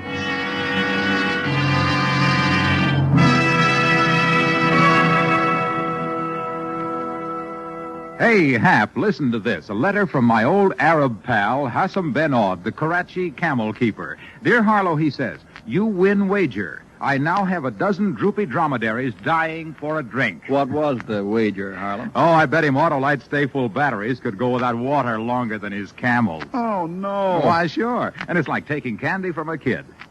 Those Autolite Stay Full batteries need water only 3 times a year. And what's more... More? Sure. Autolite Stay Full batteries have more power, are packed with potent pep and punch, more life. Autolite Stay Full batteries gave 70% longer average life in recent tests based on SAE life cycle standards compared to batteries without the Stay Full features. Is that all? No, there's more. More life insurance. Autolite Stay Full batteries have a fiberglass retaining mat safeguarding every positive plate. So get an Autolite Stay Full battery. Remember, you're always right with Autolite. And now, Autolite brings back to our Hollywood soundstage Charles Lawton and June Havoc in Blind Date, a tale well calculated to keep you in suspense. Get out. Get out of my dressing room. There's no reason to be afraid of me, Gloria. You take your while and sit down and listen to the music. Here. I don't want it. Now, why did you do that? Because I don't want to have another drink here. I want to leave. Unlock that door. Now, don't you be impatient, Gloria. We'll leave in a minute. Why can't we leave now? I want to get out for some fresh air. You aren't frightened? No, I'm not. Why you... You promised to take me to Gregory's for supper. I've done 4 shows a day for 6 days, and I'd like to relax. And tomorrow I've got to go... you would. Listen, I'll even change my first piece, Mr. Hawthorne. You know, Gloria, loneliness is a terrible thing. You can wander in a city of 1 million people and yet have no one to speak with. And you wander and you think there is no cure for loneliness. And there is a cure. As I watched you there dancing on the stage, I knew that loneliness has a cure. Just a simple kiss will banish loneliness forever. Well, you're not going to kiss me. I'll tell you that much. I don't care how lonely you are. And I'm sick of this record, too. I wish I'd never answered your note, I'll tell you that much. But you did answer it, and here we are. Well, a girl can make a mistake, No, Gloria, you know. you didn't make a mistake. I'm a humble man, and I apologize to you. Unlock the door. I have been studying you, Gloria, ever since I came into the dressing room tonight. There is more to you than just a pretty face. Oh, that kind of talk doesn't impress me. That kind of talk will get you exactly nowhere. Unlock the door. Now, what if I told you that you'd successfully passed the test I really have been testing? Oh, yeah? Yeah, when first I saw you 6 days ago, I knew there was a lot more to you than just a pretty face, and that's why I've been to see you dance every day. I wanted to make sure, and I came here tonight to test you. Well, what do you mean When by I tried that? to kiss you, that was the test. I had to find out what you were like. A man has to be careful, too, about a girl, I mean. And when you wouldn't let me kiss you, I knew you were someone that I could... I don't get you at all. Now you're almost as if you were going to cry. I have a confession, Gloria. I have cried a great deal in my life. Really? Have you really? A very great deal. Huh. Well, then, look, now that I've passed your test, you know what kind of a girl I am, don't you? I know exactly what kind of a girl you are, Gloria. All right, and then we understand each Perfectly, other. And I know you and you know me. All right, then, come on, let's put the show on the road. There is just one thing. What? It's your dress. So now it's my dress, is it? Yes. First it was my fur piece, and now it's my It's dress. a very, very beautiful dress, but before we go out, I would like to see you for the last time. The costume you wear for your act. Oh, you The would. green Just one, what do you think? I like the green one best with the golden spotlight. Well, it's not here. I've already sent the trunk to the station. I don't believe that. What's this, then? That's my other trunk. Oh, give me the key, will you? I will All not. right, then I'll open it my own way. Put the knife away, I will told you? you, Gloria, a knife is a very handy instrument. It's a very handy instrument to have. Stop with- that. Will you stop that? You're going to break the lock. Get away from that trunk. Don't you do that. Don't you ever try to take my knife away from me. Don't you ever try to take my knife away from me. I asked you to do a simple little thing. I asked you to wear your costume for me because you look very pretty in it. A simple thing like that would take only a minute of your time. You say it's packed and shipped, but I don't think it is. I'm going to find out what it is. It's all right. I am going to find out. There, I've got it. And here's the dress right on top. Your beautiful green. I won't put it on now, do you hear me? I won't put it on for you or for anybody else. And on top of everything else, you've broken my trunk. I just have that lock. Go behind that screen and put it on. I will Go not. on. All right. How That's a good girl. You know, Gloria, I didn't mean anything by showing you my knife. It's only just that I want to see you. I want to see you exactly as you look when you're performing on the stage. You're so beautiful, Gloria. Your eyes are greener than the sea. You're so lovely.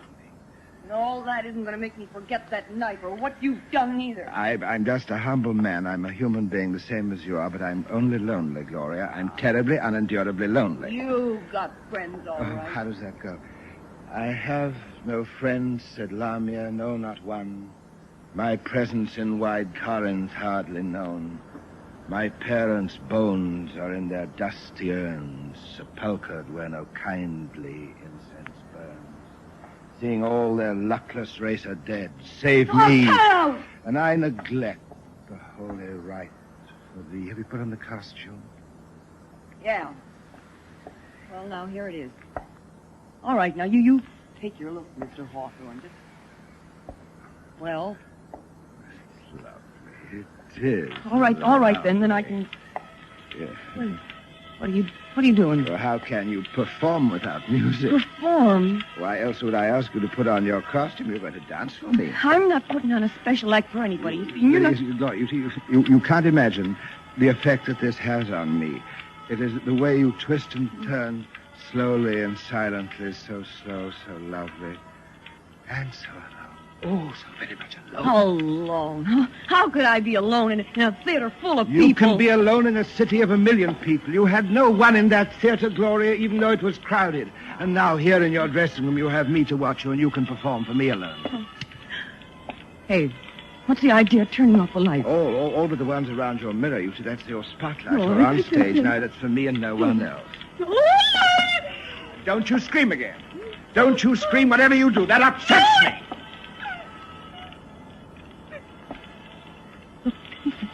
If I do my act for you, if I do it just the way I do it on the stage, only this time just for you, if I do it for you like that, will you please go away? Yes, Gloria. That's all I want you to do. I just want you to do it as if you were on the stage. All right then.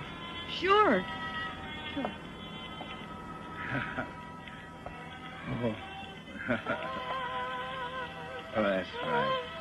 Oh, that's great. Oh, that's so great. Turn and twist. Down. Sorry.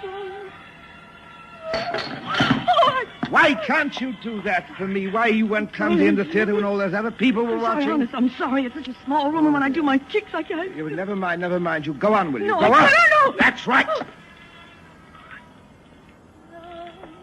Easy. Oh, slowly. Please remember to do it slowly.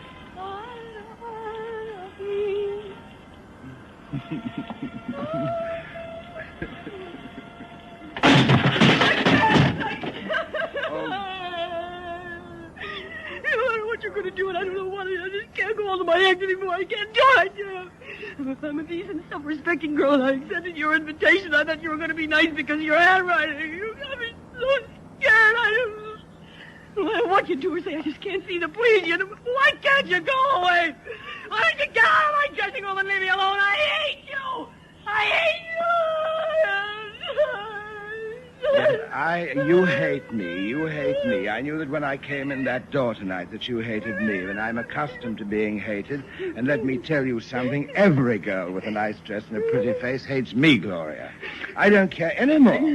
I was lonely. I went to the theater. I saw you there on the stage. I thought you were beautiful. I thought if I could see you alone in the same costume, that you could wear it just for me and perform just for me, that I wouldn't be lonely anymore. That'd be enough. But it isn't enough. Don't you come near me. Don't you touch me. A kiss is the cheapest thing in the world. No. A kiss means nothing to you. To me, it means everything. A kiss would cure my loneliness, Gloria. I'll never kiss you. I think you will. I think you will. Please. Now then, just tilt your head back. Yes. Now. Vincent, darling. What'd you say? I said, darling. Why did you say What would you say if I really kissed you, huh? You said it. A kiss means everything to you. Do you want me to really kiss you? I can't believe it. Oh, I'd kiss you. Really, I would, but... What? No, I'm afraid you're nice. Do you actually want to kiss me? Yes. But the knife scares me. I never meant to use that, Gloria. Here, you take it.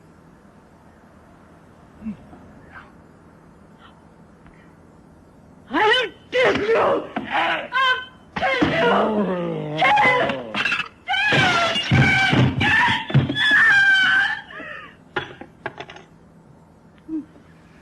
What have I done? What have I done? What have I done?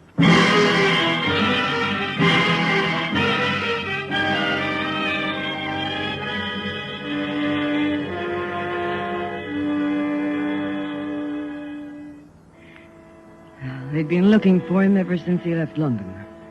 They knew all about him. So they let me go. Self-defense. Loneliness is a terrible thing, he said. Well, no matter how lonesome I get, I'll never have another blind date as long as I live.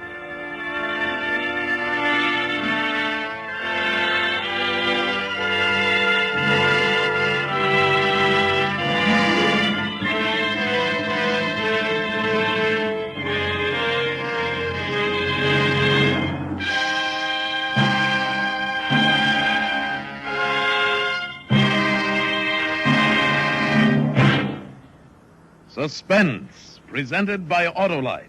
Tonight's stars, Charles Lawton and June Havoc in Blind Date. Mr. Lawton, if you'll release Miss Havoc from your clutches, I'd like to get her in mine.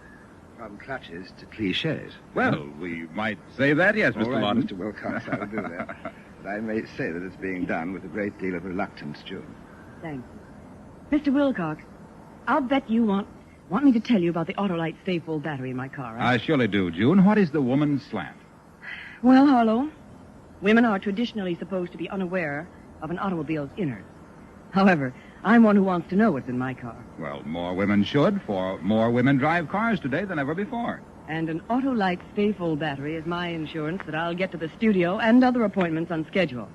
I get a hurry call, step on the starter, and I'm off. June, you've got the best car starting insurance there is with an Autolite Stay Full battery. It's made by Autolite, makers of over 400 other products for cars, trucks, airplanes, and boats in 28 Autolite plants from coast to coast. Autolite also makes complete electrical systems for many makes of America's finest cars. Batteries, spark plugs, generators, starting motors, coils, distributors.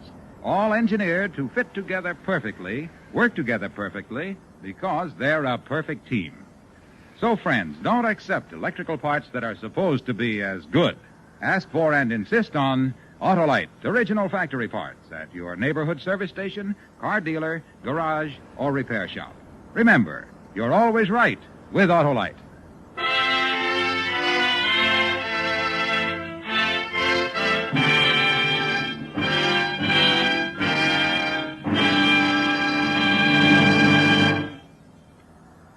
Next Thursday, for suspense, Van Johnson will be our star. The play is called Defense Rests, and it is, as we say, a tale well calculated to keep you in suspense.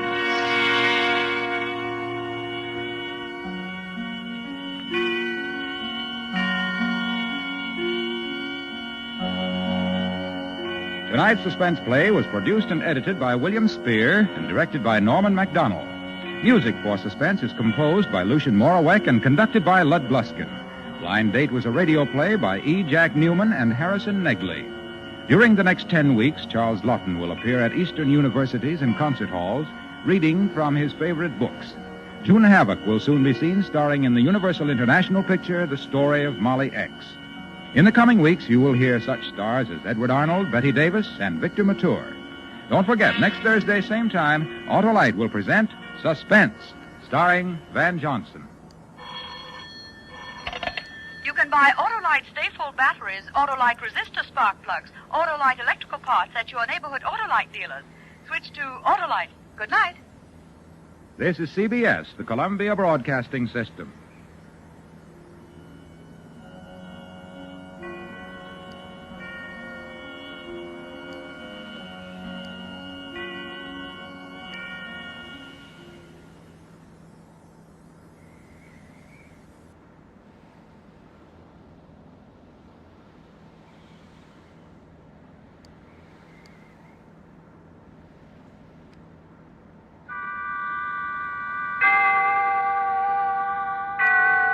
Autolite and its 96,000 dealers bring you Miss Linda Darnell in tonight's presentation of Suspense.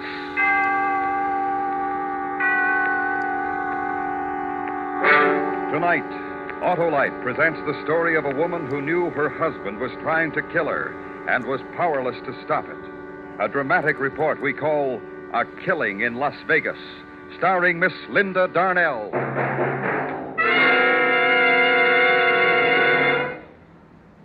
Hi, Hap. Huh? Oh, hello, Harlow. Boy, you really gave me a powerful start. Just like the powerful starts you can be sure of getting from your Autolite Stay Full battery, Hap.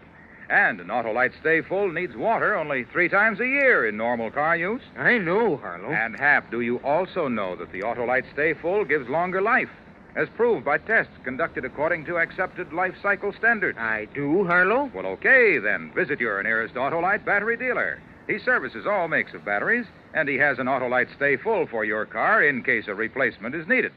To quickly learn his location, just phone Western Union by number. And ask for me, Operator 25. I'll gladly tell you the name of your nearest Autolite battery dealer. Where you can get an Autolite Stay Full, the battery that needs water only 3 times a year in normal car use. And remember, from bumper to tail light, you're always right with Autolite. And now, with A Killing in Las Vegas and the performance of Miss Linda Darnell, Autolite hopes once again to keep you in suspense.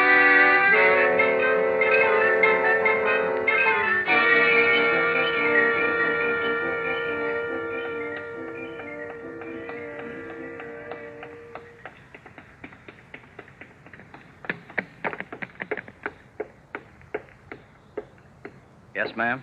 I'd like to see the policeman in charge, please. Well, maybe I can help you, ma'am. What is it? My husband is trying to kill me. I see.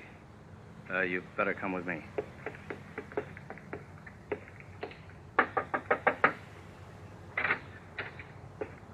Oh, Hank, I think you better talk with this lady.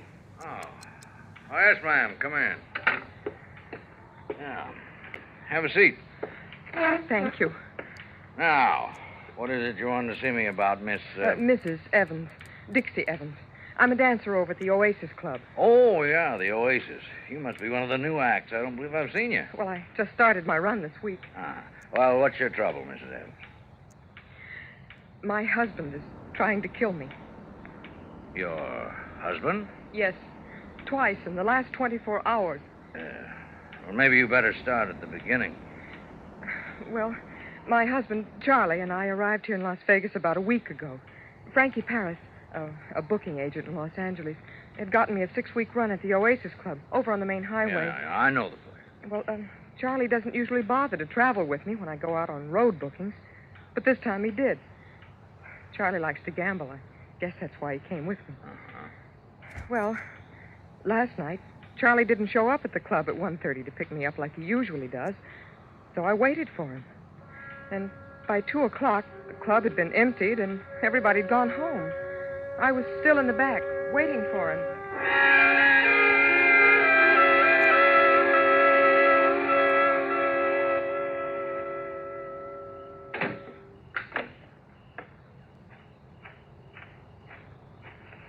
Who is... Oh, it's you, Dixie. Hi, Barney. And what are you doing out here all alone? Well, I'm waiting for my husband. He's late. It sure is. It's almost 2:30. You know where he is? No. Getting lucky, I hope. That's what I call wishful thinking. Did the house get much play tonight? About usual. Hey, would you like me to give you a lift downtown to your hotel? Oh, no, thanks, Barney. I better wait for him. He'd have called me if he wasn't coming. He'll be along any minute. Yeah, if nothing happened to him. Oh, I know him like a book. After living with him for 7 years, I should know. He'd have called. You've been married that long, huh? Yep. Well, look, Dixie, I don't like to leave you out here all alone like this. Don't be silly. Well, if I can't offer you a lift to town... No, thanks just the same, Barney. Tell you what I'll do. I'll wait around till he gets here. I don't want you to get lonesome. Oh, no. You go on home and get some sleep. I won't be lonesome. I've got all those wide open spaces of Nevada just to keep me company. Okay, Dixie. And besides that, I got a strong pair of lungs. I can always scream for help. Sure, but who'd hear you? Like you said, those are wide open spaces out there. Are you trying to scare me? Nope. I'm just tired. I'll see you tomorrow night. Good night, Dixie. Good night, Barney.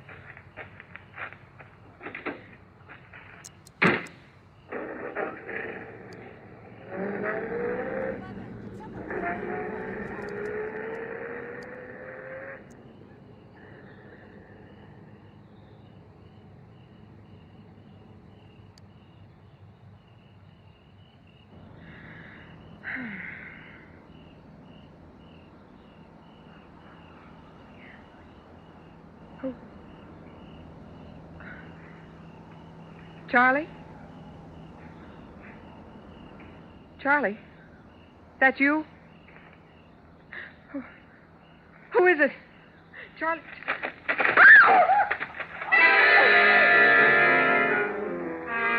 Then, before I could move, I felt someone grab me from behind. It was a man. He twisted my arms and yanked me back in the shadows. I kicked and spit and tried to fight myself loose, but there was no use. His hands were like steel. I tried to scream, but his hands closed around my throat.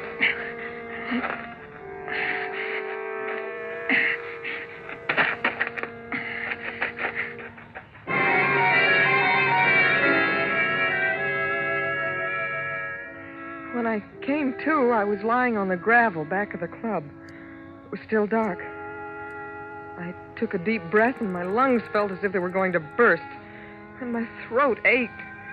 I staggered to my feet and ran around in front of the club onto the main highway. It wasn't long before a passing cab picked me up and took me back downtown to the hotel. When I let myself into the room, Charlie was in bed. I sat down and started to cry. He got up, came over, and put his arms around me. That's when I should have known. When he put his arms around me. Look, Dixie, baby, come on, get hold of yourself now. Come on, take hold, honey. You're shaking like a leaf. What is it? Oh, Charlie, it was terrible. Someone tried to kill me. Oh, baby. Charlie. Look, will you stop crying long enough to tell me what you're talking about? Someone tried to kill you? Yes. Where? In back of the club, the Oasis. I was waiting for you, and he... Didn't you get my telephone message? Message? Yeah, I left a message for you. Well, no. Oh. Well, what happened? Well, I was back there waiting for you. I heard a noise, and first I thought it was you. I called your name, and then this man rushed up behind me, grabbed me around the throat, and Did you see what he looked like? Oh, no, I couldn't see his face. It was too dark, but He tried to choke me, Charlie. Look, Dixie. Oh, it was terrible. His hands around my throat. Well, what happened after that? I don't know. I passed out. I guess he thought I was dead. But why did he want to kill me? Just wait a minute, Dixie. How do you know he wanted to kill you? I don't know. Was anyone from the club around him? Oh, no. Everybody'd gone home. I see. Oh, it could have been someone trying to rob the club. Huh? Yeah, sure, that might have been it. Some guy was going to break in and rob the club. Thought everybody'd gone home. When he got running back, he found you. Got scared, and he attacked you. Well, maybe you're right. Of course I'm right. You say you called me? Yeah, I sure did. I was having a run of luck at the club cartwheel. Must have won about $500, baby. I didn't want to leave. So I called the club and told them to tell you to take a cab on home. But I didn't get the message. No, I guess somebody just forgot to give it to you. Charlie, maybe I ought to call the police. What for? To tell them what happened. It's late now, honey. When we get up in the morning. Huh? All right, Charlie. You won $500, Charlie? Yeah. Isn't that great? Can I see it? Oh, didn't want to carry a lot of money with me. I told them to make it out to me in a check and pick it up tomorrow. Oh. Now, you get to sleep, Dixie. Get a good night's rest. You need it. Okay, Charlie, I will. I am tired.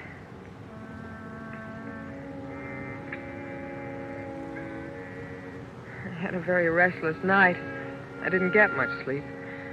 But the next morning, the more I thought about what Charlie had said, the more I began to believe that maybe he was right.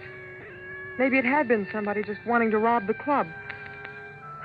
We got up late and had lunch at one of the restaurants along 5th Street, then played some bingo at the Palace. Then we walked around town for a while and went back to our hotel about 2:30. Hey, Dixie, why don't you go upstairs and take a nap, huh? Got to get some rest. You had a pretty restless night there. Yeah, I know. Charlie, you're not gonna... Oh, no, honey. I'll go on over and pick up the check at the club cartwheel. It should be ready for me. Get yourself a half hour's sleep. It'll do you good. Maybe I will. I got your key? Uh-huh. Good. Okay, I'll come wake you up in about half an hour. All right. Charlie. Yeah, Dixie? Lay off the dice table, huh? Oh, sure.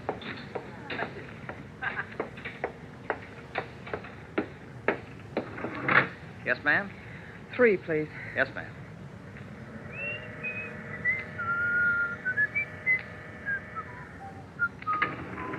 Three odds.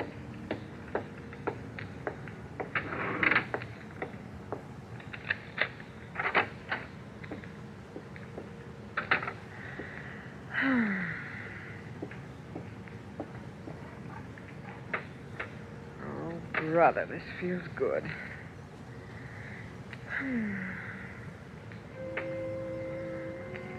I didn't even bother to take my clothes off. I was too tired. All I could think about was getting some sleep. And the bed felt soft and good. I started to drift off into a dream. It was a terrible dream. I saw the man in the back of the club in my dream. He was chasing me now. I tried to run away, but he caught me and tied me up. Then he picked me up in his arms and carried me over to where a train engine stood and laid me down in front of it. The train in my dream hadn't started to move yet, but I could hear the hissing of the engine. And it seemed that the louder the hissing got, the harder it was for me to breathe. I tried to wake up, but it was hard, and then finally I did. But the hissing of the train didn't disappear with the rest of my dream. The hissing became the gas jet in the corner of the room. Oh, the window. The window. Gotta break it. Break my shoe off.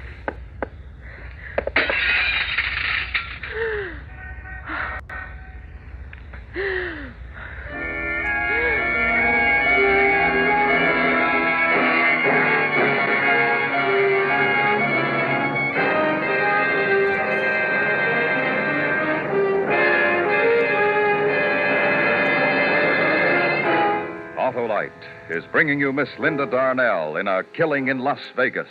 Tonight's production in radio's outstanding theater of thrills, Suspense.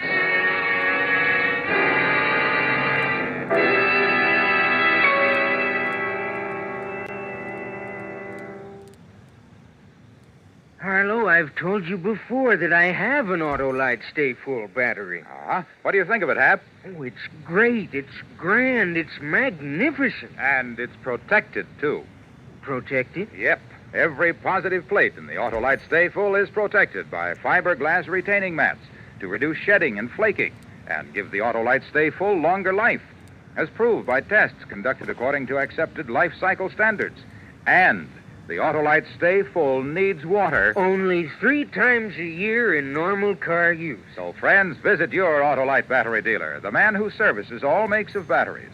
To quickly learn his location, just call Western Union by number. And as for me, Operator 25, I'll gladly tell you the name and address of your nearest Autolite battery dealer, where you can get an Autolite Stay Full, the battery that needs water only 3 times a year in normal car use. And remember, from bumper to tail light, you're always right with Autolite. And now, Autolite brings back to our Hollywood soundstage Miss Linda Darnell in Elliot Lewis's production of A Killing in Las Vegas, a dramatic report well calculated to keep you in suspense.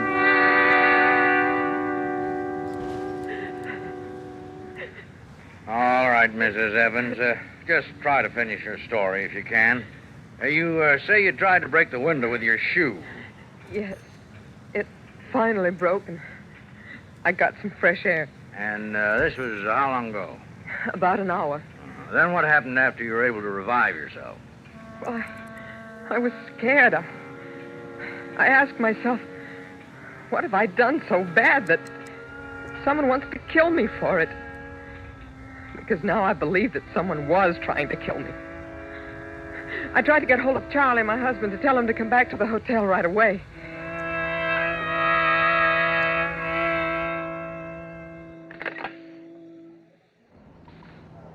Main desk.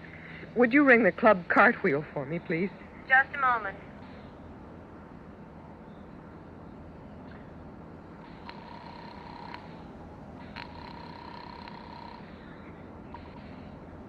Club Cartwheel.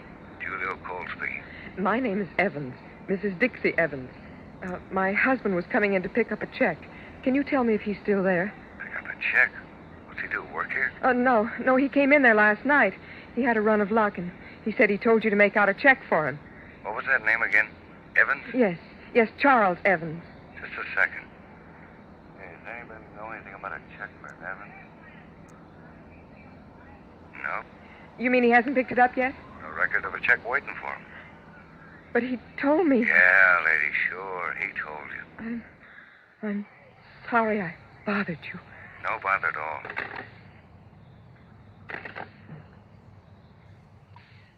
Main desk. Would you get me the Oasis Club, please? The number is 4062. One moment.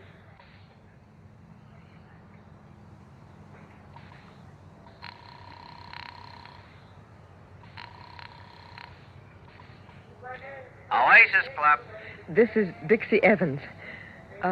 I was wondering if there were any messages left there for me last night. Oh, wait a minute. I'll look. Not a one, Mrs. Evans. Thank you.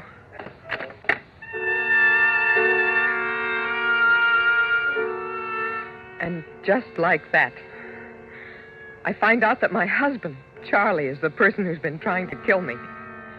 My own sweet, loving husband. He didn't win a pile at the club cartwheel. And he didn't leave a message for me at the Oasis Club. I guess I must have surprised him when I walked into the hotel room last night. He'd left me for dead. So he'd had to try again. Sleep, Dixie. Get some rest. So he could turn on the gas jet in the room and try again. What does a woman do when she finds out that her husband is trying to murder her? What does she do? What would any other woman do? She'd go to the police. So I came to talk to you. Is that all of it, Mrs. Evans? Yes. Isn't it enough?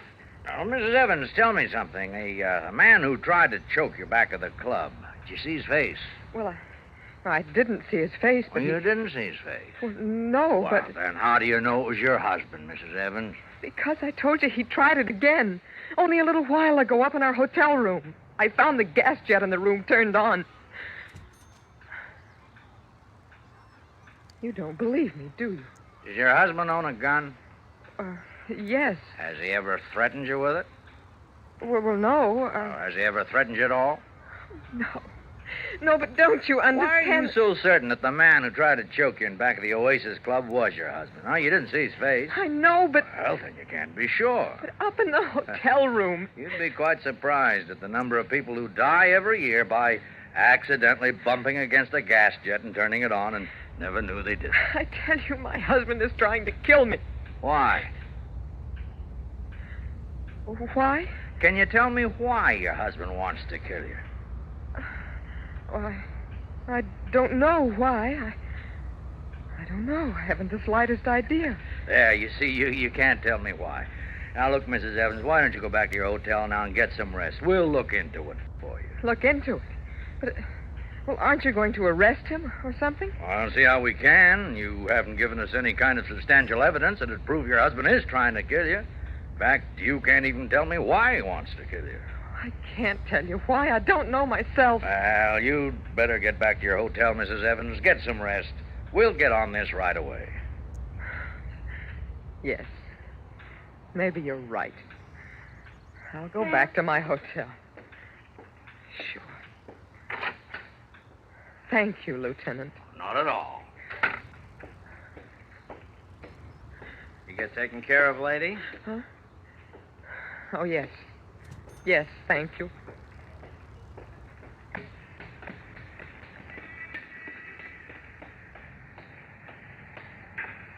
Dixie? Charlie. Hello, Dixie. Come on, get in the car, my dancing wife. I've come to take you home.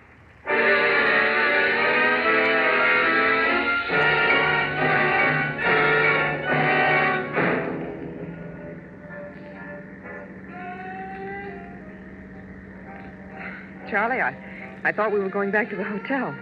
This isn't the way. What are we doing on the highway?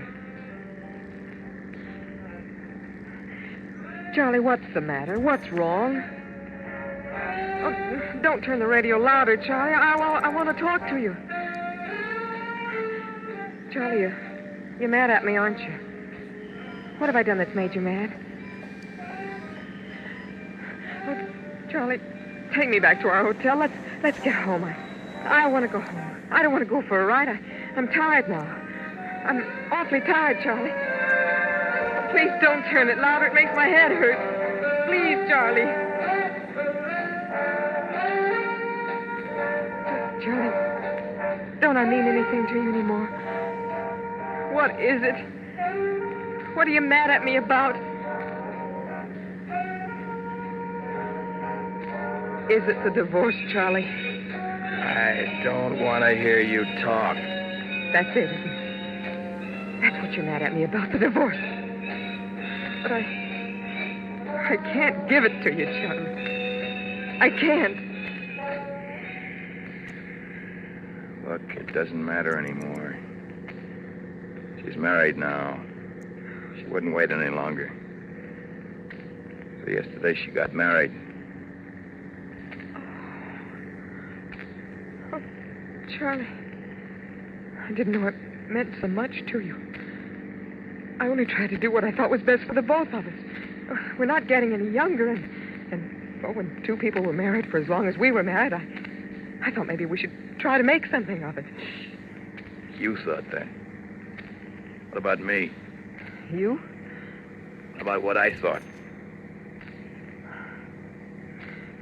Oh, you're right, Charlie. But you can't kill me now. Why can't I? I told the police. You told them what? That you were trying to kill me. That it was you in back at the club. That you turned on the gas jet. Oh, no. You can't kill me, Charlie. They'll pick you up in a minute. Okay, Dixie. Shall we go back to the hotel now? Okay, Dixie.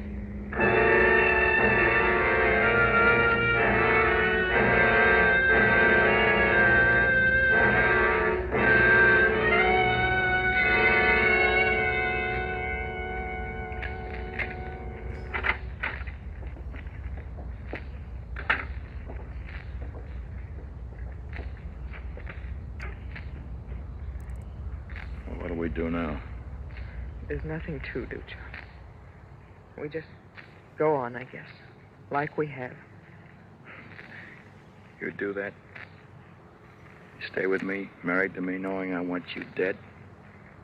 I have to, Charlie. Because I won't give you a divorce. Well, like chess, Dixie, we're stalemated, aren't we? Looks that way. You know how much I hate you. Now I know. Up to now, it's been a game of cat and mouse. You were the mouse and I was the cat, ready for the kill. But you tricked me, my pretty wife. You must feel pretty proud. But look, the game's gonna change, Dixie. Work hard. You make lots of money because I'm gonna spend it all. Charlie. Have I been a good husband to you, Dixie? And think back. Remember all the soft, sweet things that we ever held between us. Think about them, because those soft, sweet things will become just a memory. From now on, I'm going to make life hard for you, Dixie, and I'm going to make it so hard for you, you'll wish that I had killed you. I'm tired, Charlie. I'm going to try to get some rest. Yeah, get some rest.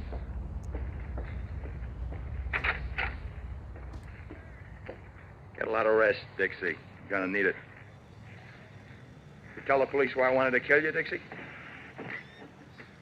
Did you tell them how I asked you in a civilized manner for a divorce? You tell them that? Goodbye, Charlie. Dixie! Dixie, what did you do? Dixie! Don't die.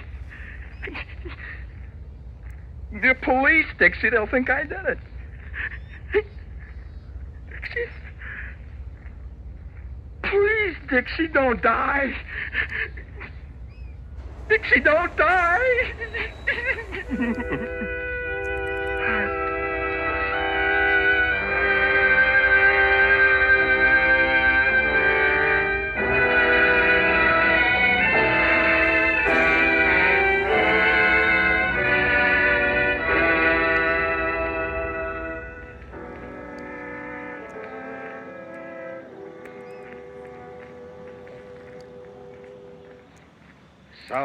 Suspense. Presented by Autolite. Tonight's star, Miss Linda Darnell. This is Harlow Wilcox speaking for Autolite, world's largest independent manufacturer of automotive electrical equipment. Autolite is proud to serve the greatest names in the industry. And during these early months of '52, the Autolite family joins in saluting the leading car manufacturers who install Autolite products as original equipment. Our Autolite family is made up of the nearly 30,000 men and women in 28 great Autolite plants from coast to coast and in still other Autolite plants in many foreign countries. It also includes more than 18,000 people who have invested a portion of their savings in Autolite, as well as 96,000 Autolite distributors and dealers in the United States and thousands more in Canada and throughout the world. Our Autolite family will salute the DeSoto division of Chrysler Corporation on the next Autolite Suspense television program. If you live in a television area, check the day and time of Suspense on television so that you'll be sure to see this program. And remember, be with us next week for another thrilling Autolite Suspense program on radio.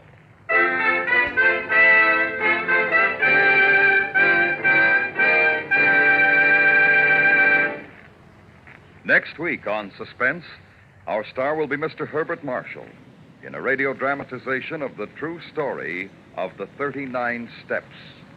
In weeks to come, we shall also present Ray Milland and Frank Lovejoy all on Suspense.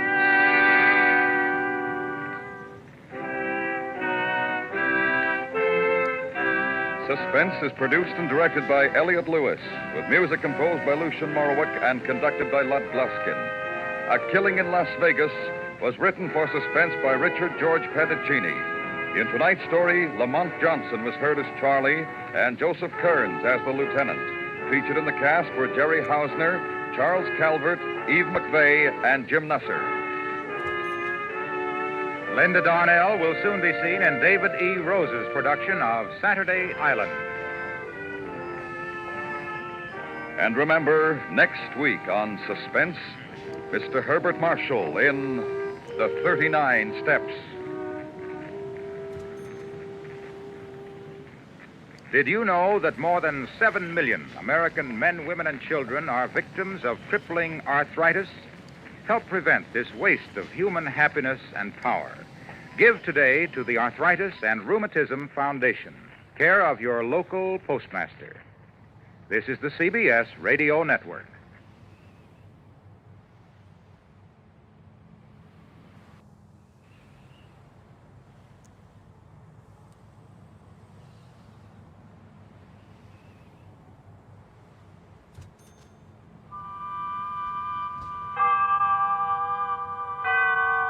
Autolite and its 98,000 dealers bring you Mr. John Lund in tonight's presentation of Suspense.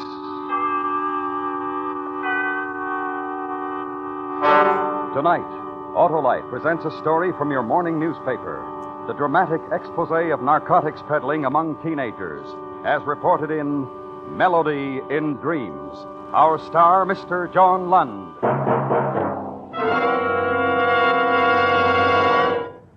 Well, Harlow, 1952 was a pretty good year. Pretty good? Why, Hap, they just don't come any better than complete electrical systems designed and built by Autolite for manufacturers of many leading makes of our finest cars, trucks, and tractors.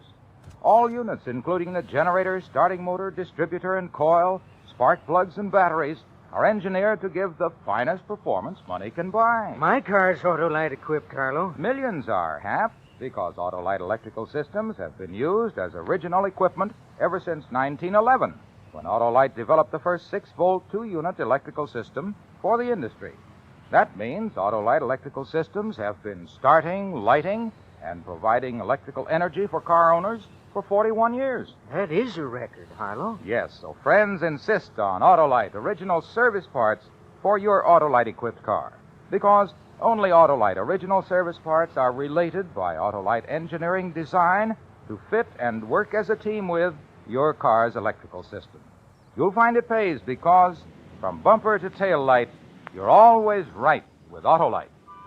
And now, Autolite presents transcribed Melody in Dreams, starring Mr. John Lund, a dramatic report based on fact, hoping once again to keep you in suspense.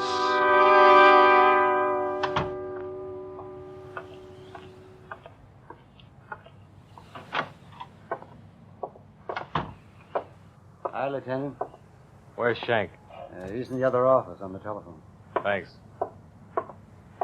Right, Mr. Graff. Yes, sir. I have the address. We'll try to get out there as soon as we can. Keep the girl there. Yes, sir. Oh, hi, Chris. What was it, Lou? Might be the lead. Huh.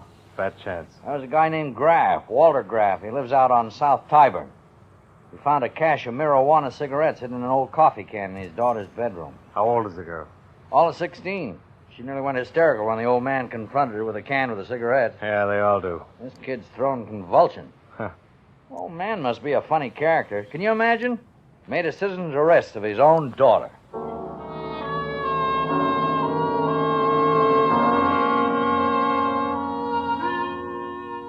For almost 6 months, the Narcotics Division had been trying to find the leak. The hole through which an estimated $70,000 worth of drugs was being passed to high school kids monthly, in the forms of marijuana, opium, and heroin. Regular stakeouts, raids, and arrests had been made.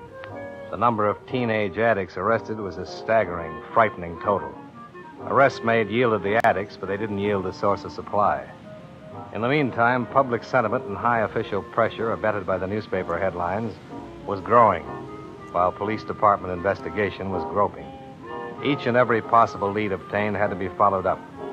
In the case of Walter Graff, who'd made a citizen's arrest of his 16-year-old daughter after discovering marijuana cigarettes hidden in a coffee can in her bedroom, another lead was about to be followed up. This is the address, Chris. Yeah. Nice old house. Ring the bell. Sure. Well, they don't build them like this anymore. Maybe they don't take the time. Agnes goes for this kind of architect. Yes? Police. Mr. Graff? Oh, yes. Come in. I'm Mr. Graff. Thanks. Here, let's go into the living room. Please be seated. You'll have to excuse the appearance of the house, gentlemen. Ever since Mrs. Graff passed away, I haven't taken much interest in such things as cleanliness. I know it's wrong. We understand. I presume you're here in response to my telephone call? Yes, sir. I'm Lieutenant Royals. This is Detective Sergeant Shank, narcotics detail. Yes. I'm quite upset, as you can see. The shock. You're only one parent among many, Mr. Graff. Oh, I know. I read the newspapers, too. They're full of it. Every day you read about the horrible... When did you discover the coffee can with the cigarettes, Mr. Graff? This morning. Early this morning. You see, I didn't go to work today. I wasn't feeling very good, so I stayed home. It's the first time I've ever been absent. Why did you wait until this evening to report the discovery? Why did I wait until this evening? Yeah.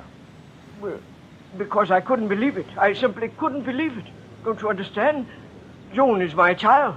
How is a father supposed to believe such a terrible thing of his child? We understand. I had to give Joni a chance to deny it, Lieutenant. I had to give her a chance to yell to her papa that she knew nothing about the coffee can and its sinful contents. Did she deny knowing about the can? Deny it? She didn't even try to defend herself. She admitted the guilt.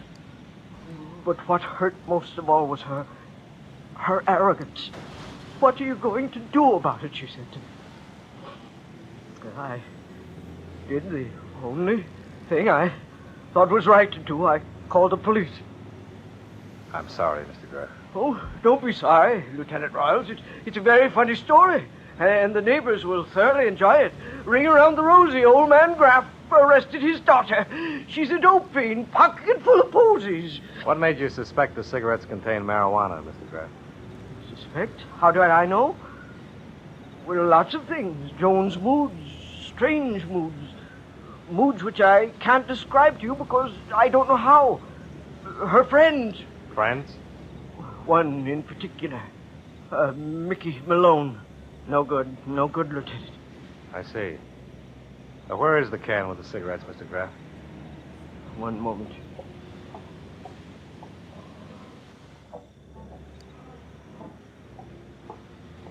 Here, Lieutenant Boyle. Here. The poison. Take it. Burn it.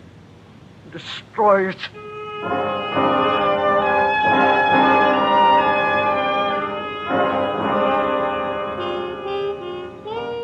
The time was 7:30 when Joan Graff was booked in at police headquarters on a charge of illegal possession of narcotics.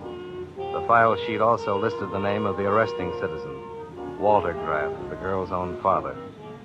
Joan was a plain-featured girl, bleached blonde hair, fair skin, narrow hazel eyes, and a slim, slight frame. After Detective Sergeant Shank had finished typing the police report, we took the girl back to interrogation for further questioning. Go ahead, Joan. Sit down. Thank you. Tell me, Joan, how old are you? 16? Do you know why you're here? Yes. My father arrested me. That's why I'm here. You've broken a law, Joan. A very serious law. Does everyone get a sermon? This is no sermon. You've been charged with illegal possession of narcotics.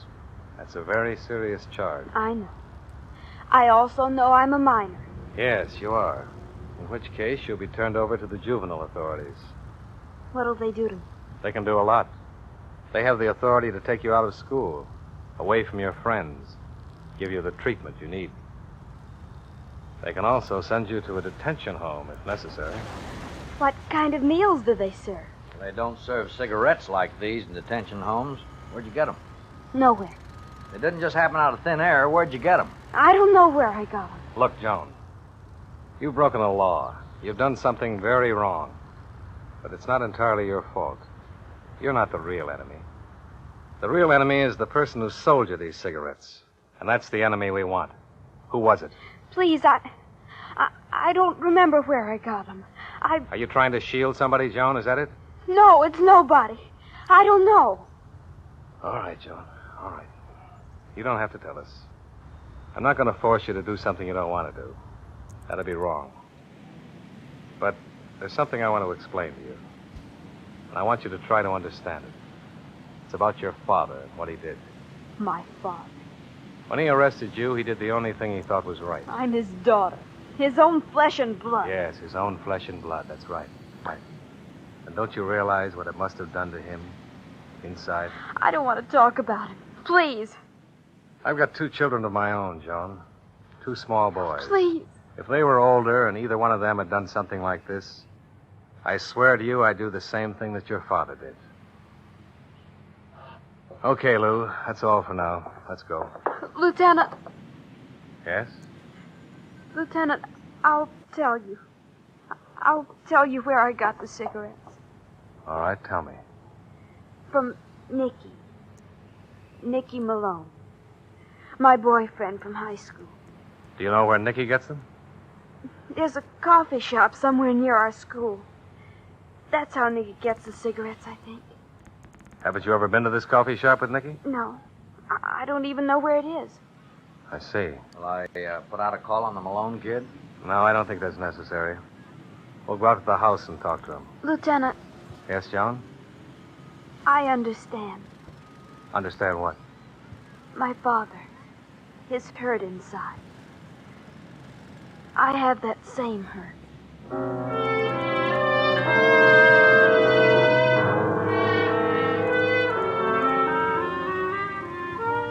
Joan Graff volunteered the address of her high school boyfriend, Nicky Malone. Detective Sergeant Shank made arrangements for the girl to be turned over to the juvenile authorities pending further investigation, and then we went out to question Nicky Malone. The address the girl had given us turned out to be located in a rundown section of the city.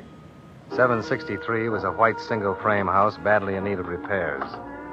The shades were drawn, but a dim light inside indicated someone was at home. Want to knock? Sure.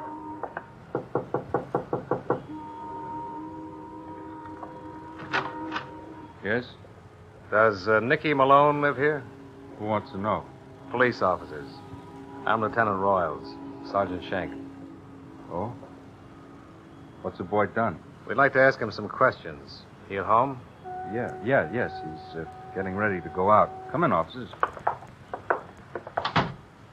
What is it you wanted Nicholas for? We'd like to talk to him. You sure? How about a drink? No, thanks. You? No. Mind? You any relation to the boy? Relation? Sure. I'm his Uncle Fred. Nicky. Nicky! Yeah? What do you want? What's the matter? These are policemen, Nicky. They want to talk to you. Right? That's right. Policeman? What do you want to talk to me about? It's about your sideline at high school. Beats me. What kind of a sideline you guys talking about? Narcotics? You guys must be crazy. You know what we're talking about. I do. Nicholas, maybe Listen to these guys, Unc. Shake him down, Lou. Hey, what is this? Routine, Nicky. Come on, empty your pockets. What? I said empty your pockets. Oh, for the Come on, come on. Oh. There. That's what I got in my pockets. A jackknife, a handkerchief, some change, and a billfold. Go on, bite the quarter. Maybe you'll get a kick. You're pretty funny, son. Where's your room? You saw me come out the door. Want to take a look, Lou? Yeah. Don't you think you'd better tell me what this is all about, Lieutenant? I am the boy's guardian. We suspect your nephew of passing out marijuana cigarettes to students at his high school. Marijuana cigarettes? must be some mistake, Lieutenant, not Nicholas. Of course not me. That isn't what your girlfriend Joan told us. I get it now. That kid gets caught with the weed and she tries to pass the buck to me. Why, if I ever get my hands on her... All right, Nicholas, that's enough. Anything, Lou? Clean as a whistle. Okay, Nicky, where is it? Where's what? The cigarettes. Look, I told you once, I'll tell you again. I don't know what you're talking about. I don't have no marijuana cigarettes. You found me clean, didn't you? Make me some trouble. That isn't what your girlfriend Joan Graff told us. I don't care what she told you. You got no evidence to arrest me. All right, Nicky. That's all for now. Come on, Lou.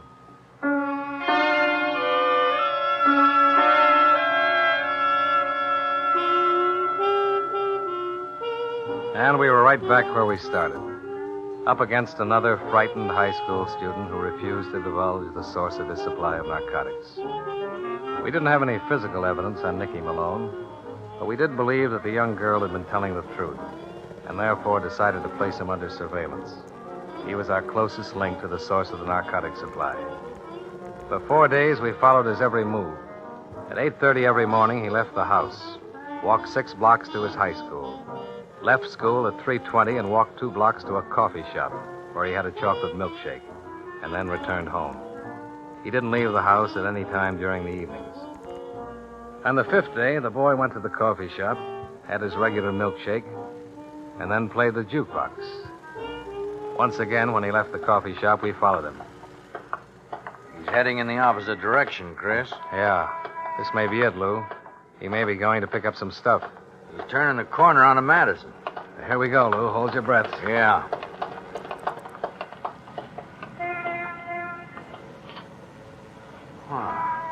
Pretty bright kid, huh, Chris?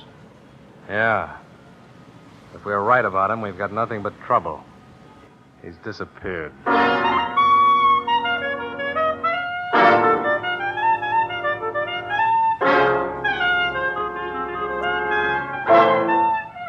Autolite is bringing you Mr. John Lund in Melody in Dreams. Tonight's presentation in radio's outstanding theater of thrills, Suspense.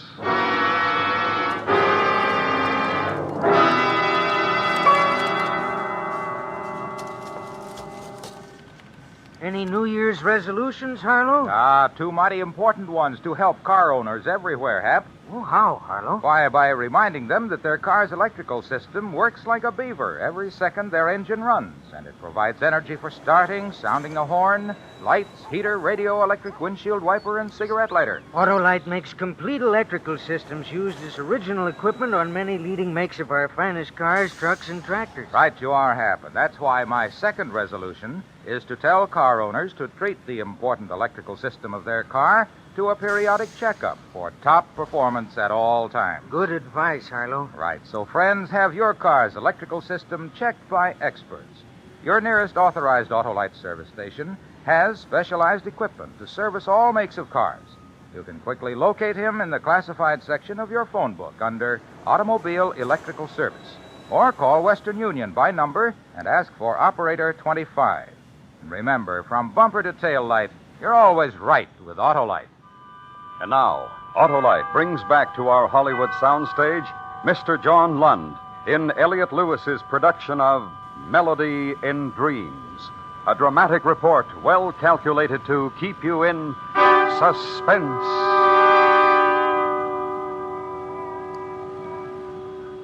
Right out from under our noses. How's it possible? Like I said, Chris, bright boy. Must have known he was being followed. Oh, of course he did. Lots of nerve. The law on his tail, and he still does business. Yeah. Well, he's got to go home sometime. That's right, Lou. He's got to go home sometime. And that's where he's going to find us.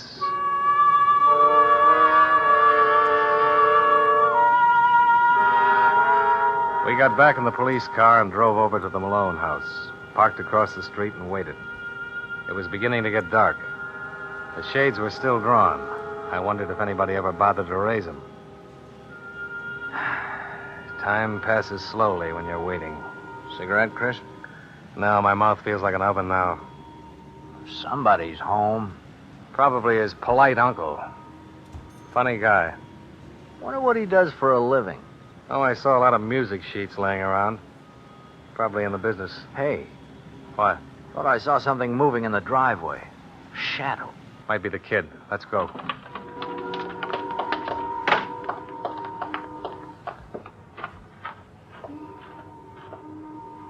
It is somebody. Get your flash ready.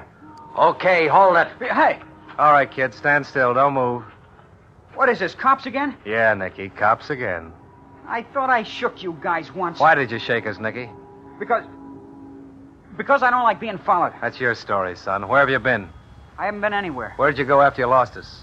I went for a walk in the park. What did you do? Pick up the stuff? What stuff? All right, Lou. I'll hold the light. Shake him. No. What is this, a habit? I got some rights. Leave me alone. Get Come your... on, easy, son, easy. Hey. What's this, Nicky, in your coat pocket? Nothing. It ain't nothing. Give me that. Open it up, Lou. Chris? That's an awful lot of nothing, Nicky. 6 packs of marijuana cigarettes.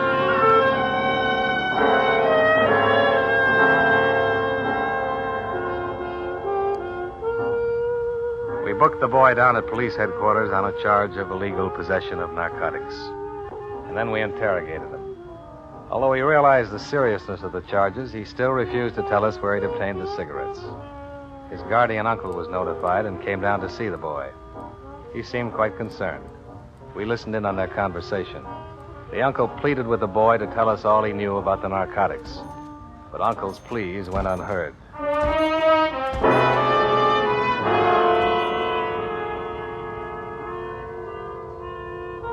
A few days later, I decided to bring Nicky Malone and Joan Graff together, face to face. I didn't know what I hoped to learn. Maybe nothing. Maybe something in a moment of temper. On the morning of December 21st, the young boy and girl were brought to my office. Sit right over there, Nicky. Thanks. Well? Wouldn't you like to say hello to Joan? Hello, Nicky. Know any more good stories, policeman? Nicky, I'm so scared. Scared of what? This whole thing, it's so terrible. She's right, Nicky. Something like this can ruin your whole life. Don't you realize that? Oh, stop with a sermon, will you? Your uncle seems like a pretty nice guy, Nicky. How did you turn out to be such a bad apple? Is that part of your job, policeman? Telling people what they are? No. No, it's not, Nicky. I'm sorry I said that. Because basically, I think you're a good boy. I think you're intelligent enough to know what's right and what's wrong. And you know this is wrong. I don't have to reason with you. The thing that really puzzles me is why an intelligent young boy like you refuses to right this wrong. You made a mistake. We all make mistakes. Mistakes are forgivable, Nicky. Nicky, the lieutenant is right. Ah, what do you know anyway, loud mouth? Couldn't keep your mouth shut, could you? You had to tell him. I hurt my father, Nicky. I hurt him very much. I had to tell the police all I knew. Big blabbermouth. Well, find yourself another boyfriend, sister. Nicky. See if he'll get you a stick. Yeah. Another stick, Nicky? I mean... Yeah, I know what you mean. Another stick of this. Oh, why can't you leave me alone? Give me a trial. Send me up. I don't care what you do. Trial? Jail? No, son. They're not the answer. Not really. I'm trying to make you understand that you've got a long life ahead of you. It'd be a shame to ruin it now.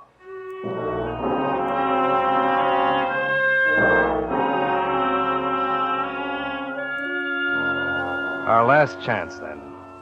Stake out the coffee shop. For 4 days, Detective Shank and myself kept it under surveillance.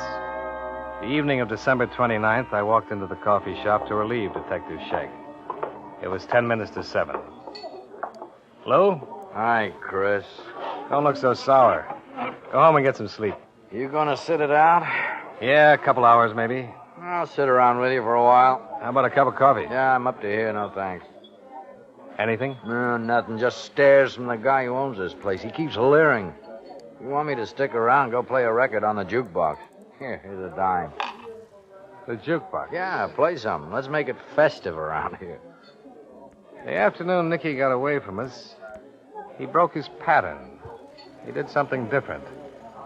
Something he'd never done before. He played the jukebox. That's right. He played the jukebox.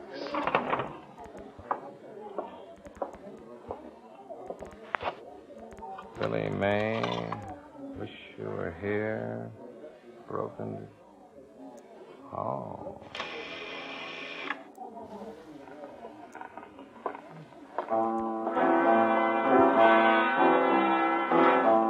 Thanks. Now I'll stay with you for a while. Might even have a cup of coffee. I was right about Nicky's uncle being in the business. What? This is his record. He wrote the tune. He's playing it. Whoa, what do you know? The guy's a celebrity. So that's what he did. Lou, the night we picked up the Malone kid, we thought he was coming home with his stuff, right? Yeah. We couldn't see it. It was too dark. But what if it was the other way around? What if the kid was leaving instead of just arriving? Yeah. We've come in here for 4 days straight. That record wasn't on the machine. The day that the kid disappeared, he played the machine. Come on. Let's talk to the guy at the counter. You the owner, mister? Yeah, I'm the owner. Police officers. Police? Oh, hey, now, what? Don't get excited. Just want to ask you a few questions. Well, sure, officers, anything. There's a new record on that machine by a Freddie Malone. Oh, yeah, him. I know him. Nice guy. Nice guy? Yeah, every week he comes in, slips me a 10. Slips you a 10? Yeah, to put his record on the machine. Says even if it does cost him dough, he wants to push it. It's a nice tune, Melody and Dreams.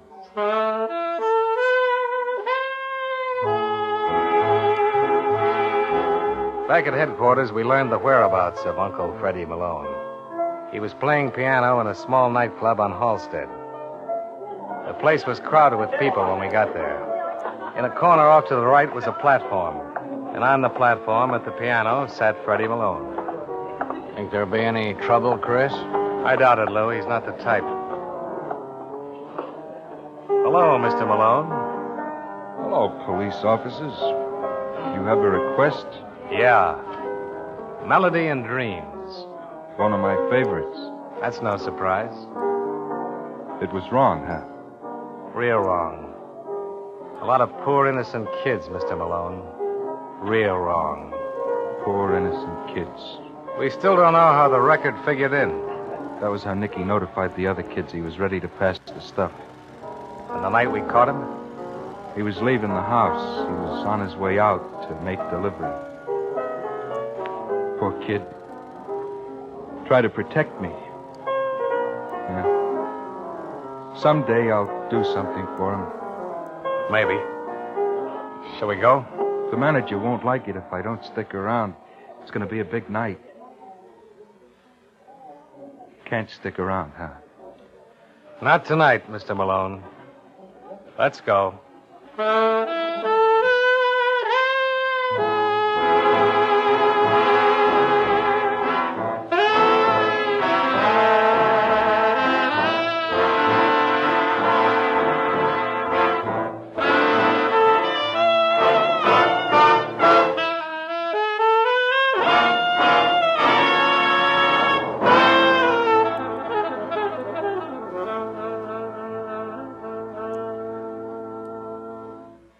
Suspense. Presented by Autolite. Tonight's star, Mr. John Lund. This is Harlow Wilcox speaking for Autolite, world's largest independent manufacturer of automotive electrical equipment. Autolite is proud to serve the greatest names in the industry. They are members of the Autolite family, as well as are the 98,000 Autolite distributors and dealers in the United States and thousands more in Canada and throughout the world. Our family also includes the nearly 30,000 men and women in 28 great Autolite plants from coast to coast and Autolite plants in many foreign countries, as well as the 18,000 people who have invested a portion of their savings in Autolite. Every Autolite product is backed by constant research and precision built to the highest standards of quality and performance. So remember, from bumper to tail light, you're always right with Autolite.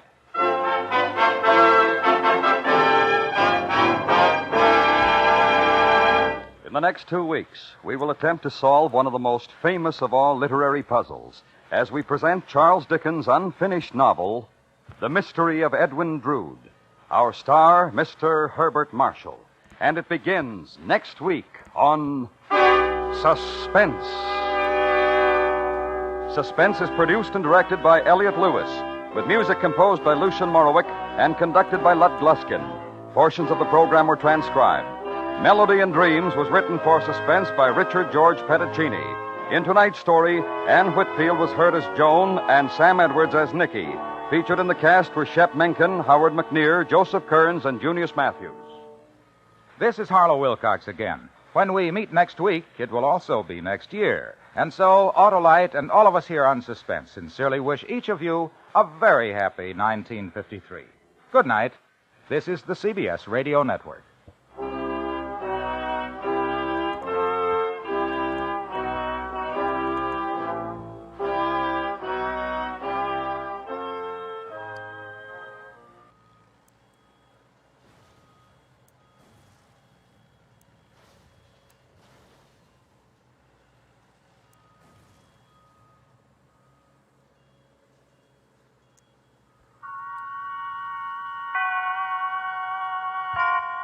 And now, tonight's presentation from radio's outstanding theater of thrills, Suspense.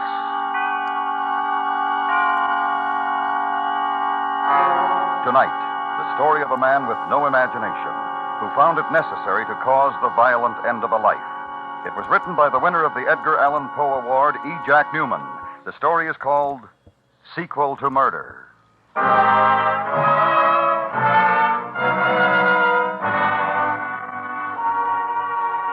I read. I don't write. I don't have the imagination, they tell me. They've told me. But I'm writing this down, and it doesn't take much imagination, so I guess I might do a fair job at that. Take a day in my office for a starter. Oh, hi, Frank. Up to your neck? No, Mr. Walsh. Oh, good. Here. New writer. Interesting title. Death on My Hands by Blaine Kittredge. Good title. New boy. Like to have you read it and see what you think for our Red Barrier series. Okay, I'll get at it as soon as I can, Mr. Walsh. What did you think? I only read the first 10 pages, Frank. Look fine. But I'm going to leave the decision up to you. If you think this Kittredge has got anything, we'll put him in this month's listings. Oh, it's 11:35. Lunch? I'd better not, Mr. Walsh. Well, okay, Frank. I don't want to interfere with any business you've got to take care of. Sorry, Mr. Walsh. It's okay, Frank. I won't press you. Maybe tomorrow, huh? Yeah, fine, sir. It's just that I have so much work here.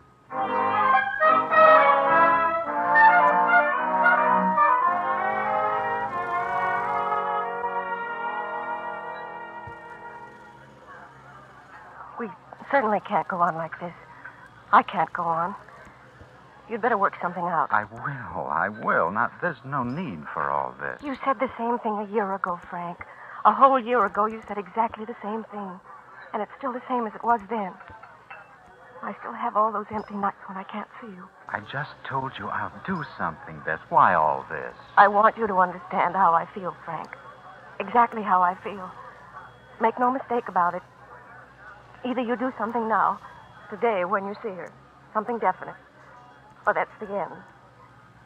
This way it's awful. Awful for me, too, you know. How do people get into things like this? Now, Bess. I didn't want to love you. I knew you were married. I'm such a fool. Bess, please. Don't worry. Don't worry, Mr. Galt. I won't sit here and cry. I wouldn't think of upsetting Mr. Galt while he ate his lunch. Oh. Don't you worry a bit, Mr. Galt. I'm going to work it out.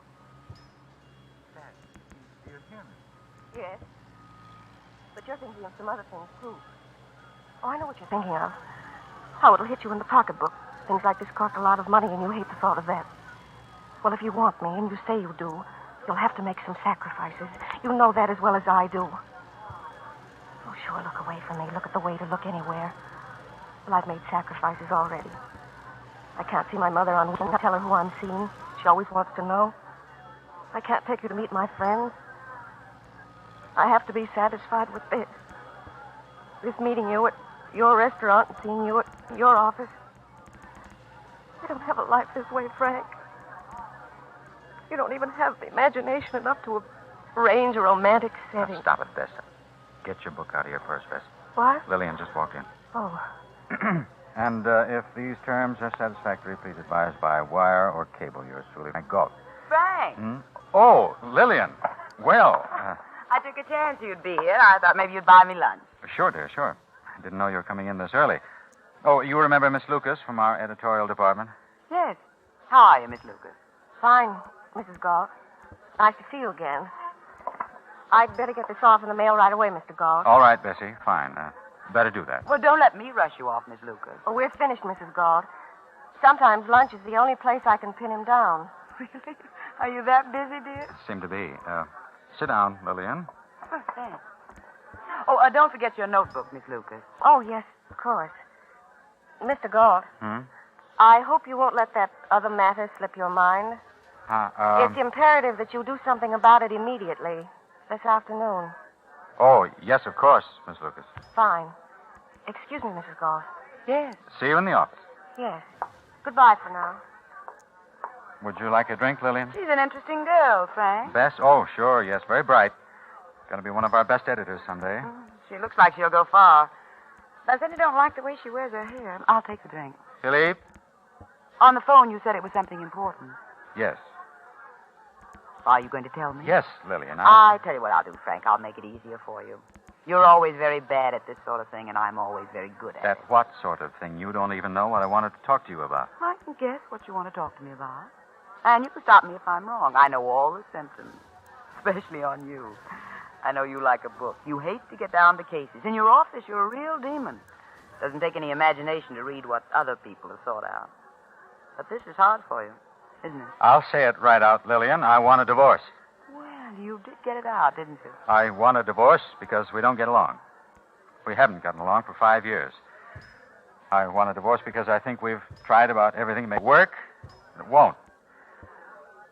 Lillian, what do you think? What do you honestly think? Well, I think a divorce is a swell idea, Frank. Let's get one. Huh? Well, everything you've said is true. We're Castinko. There's no denying it. We can't live together, can we? No, we can't. You surprise me. Do what? How? Well, this isn't exactly the most pleasant thing for two people to discuss or start to plan for. Matter of fact, it's a tragedy and a sin. Both of us had such high hopes when we started out. I think we both honestly tried to do everything we can to make it work. Now, coming to this, we're admitting we failed. Well, that's one way to look at it, Frank. Very, very humane. But we're only human beings, aren't we? And we're two very nice people, aren't we? And it's too bad, but these things happen in life, don't they? Yes, they do. I'm sorry. You wanted to say something like that to me, didn't you? Yes. Good boy, Frank. So, what do we do first? I suppose we get in touch with Dutch and have him advise us on the legal procedure. No, I suppose we do. Way easier than you thought it would be, isn't it? I think you're being very understanding about the whole thing, Lillian. But then there's really no need for bitterness, is there? I'm glad you feel that way, Frank. Here, What's this? a few notes I made on how it'll be done. I've been thinking about it, too. I hope you won't find the financial strain too great. Lillian, this is absurd. $2,500 a month, the house, both cars, and 30% of the stocks they issue you annually. I think it's wonderful. That's why I agree with you about the divorce. This will make it easier for me to admit my defeat. You want to wreck me completely, don't you, Lillian? No, dear, not completely. Well, I can't stand still for this, Lillian. Frank, dear. You didn't think you could have it for nothing, did you? Or do you have such a little amount of imagination? Who helped you work this up? Some shyster? I did it all by myself, dear. All by myself. Just the way you managed to wreck us. It's all by yourself. I don't want that drink anyhow. I have some shopping to do, and I'm going to meet some people for dinner later on. I suppose you're going to Dutch and talk to him about this. Take that along. And tell him that it's the only way out for the divorce. Just that way. No other. Lillian, I'll be reasonable, but this No thing... other way, dear. Those are my dreams. Bye-bye.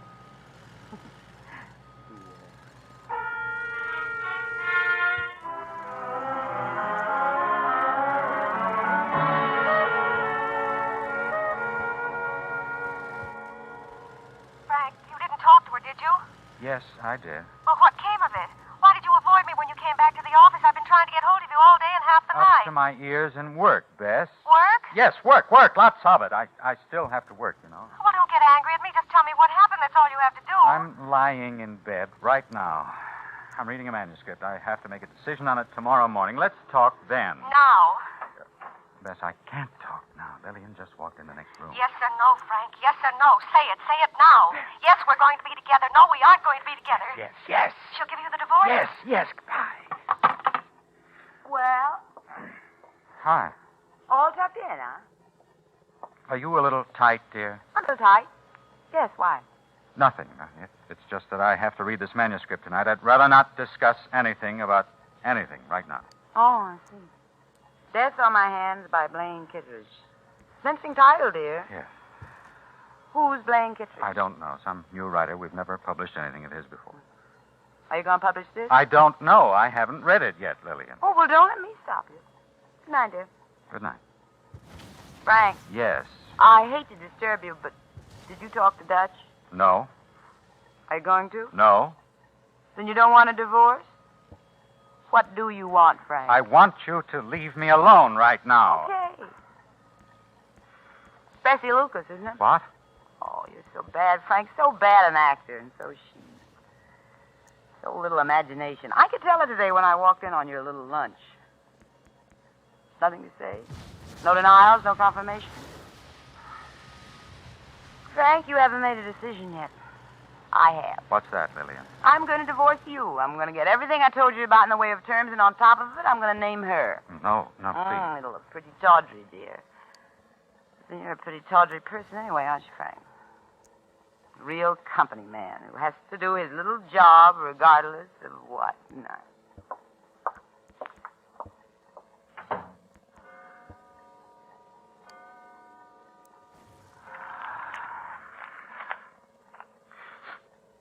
Death on My Hands by Blaine Kittredge.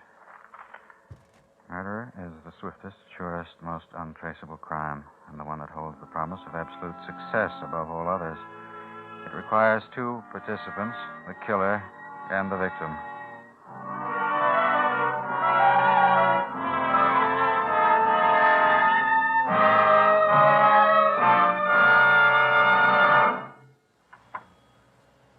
Frank? Yeah. What's the matter? What are you doing in my room? Thinking. At 4 in the morning? About what? The story I just read, it's about a man who gets away with murder, Lillian. There's no way for him to be caught, no way at all, Lillian. Will you publish it, dear? Then I'll read it. The trick is he never planned to murder at all. He killed his wife, and he got away with it. He half smothered her with a pillow, set the room on fire, and she suffocated from the smoke. Is there a cigarette over there? You want a cigarette? Well, might as well if you're going to keep this up. Here. Thanks. Now, where are we? On the story, Lillian. I tell you what you do, Frank. You publish it and I'll read it and I won't have to listen to it, huh? I'm going to turn it down. Fine, you turn it down. But I'm going to use it, in a way, on you, Lillian. What are you talking about? I can't let you wreck me, Lillian. Oh, Frank, go on back to bed and stop being good man. I have enough imagination to know what that would be like. It'd cost me everything I ever worked for. For heaven's sakes, what are you doing? Put that match out. You're going to set this house on fire. Just the bed, Lillian. Frank, go get some water. The whole house will catch fire if you don't. No, not the house. Just this room. Your bed. They'll be able to save the rest of the house, and I don't mind building this room over. You're utterly mad. Frank, utterly mad. Just hold the pillow over your nose and mouth just long enough to make you unconscious. No marks, Lillian. No fuss, just like the story. The smoke's really going to kill you, not me. It'll be the first thing you breathe. Breathe in when I take the pillow away. It'll be in your lungs, Lillian, for the coroner. You went to sleep with a cigarette in your hand, and you started the bed on fire, and you suffocated before I could help you. Help you. Right in front of my eyes.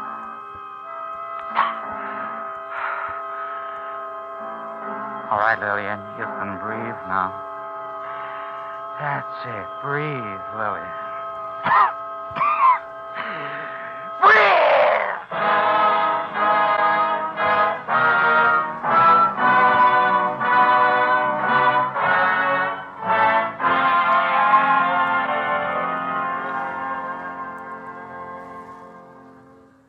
Glad to see you back on the job, Frank. Thank you, Mr. Walsh.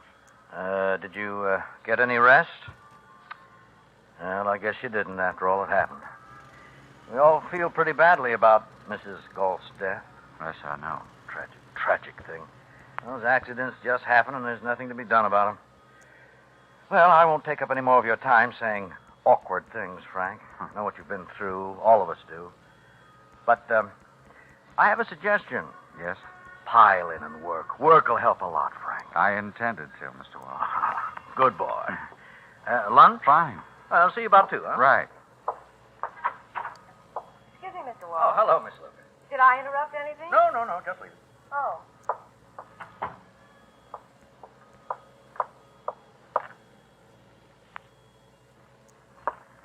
Frank. Bess. Darling. Oh, Bess. Darling, I can't say I'm sorry she's gone. But I am sorry about the way it happened. I'm sorry I couldn't be with you. I know you loved her once. All over now. Oh, Frank. It was awful for you, wasn't it? Oh. Well, just as Mr. Wall said, those things happen. Yes. Well, if you want to talk about it, I guess we can do it another time. Anytime. That's right. Anytime. Do I sound cruel or thoughtless? Oh. I do, I'm sorry. I just know that I've wanted you for so long. And now I can have you, Frank. Better get back to my desk.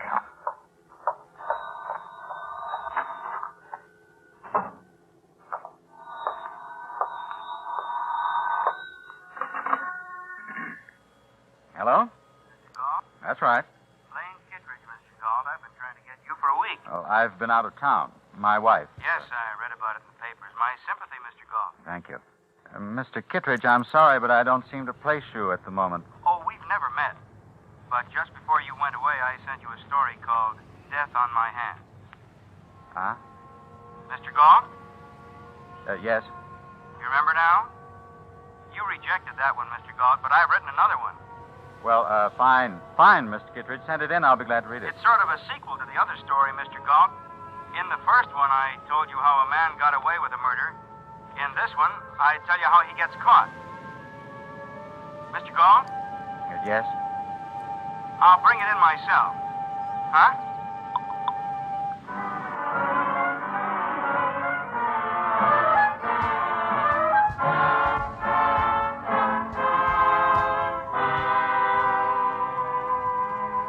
You are listening to Mr. Whitfield Connor in E. Jack Newman's story, Sequel to Murder.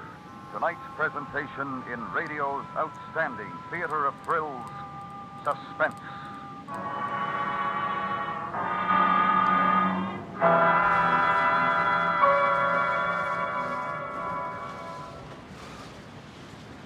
For full understanding of our changing land, to know more about the opportunities all can enjoy as America continues to prosper, send for the free booklet titled The Future of America. Write to Box 1776, Grand Central Station, New York 17, and your copy will be sent to you by early return mail. The address again is Box 1776, Grand Central Station, New York City 17. For confidence, for security in your great future, send for this booklet today. And now we bring back to our Hollywood soundstage Mr. Whitfield Connor in Elliot Lewis's production of Sequel to Murder, a tale well calculated to keep you in suspense.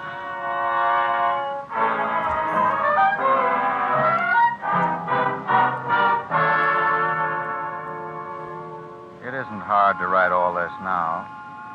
First, because the details were all there, and next, because someone else really did all the writing. I did the reading.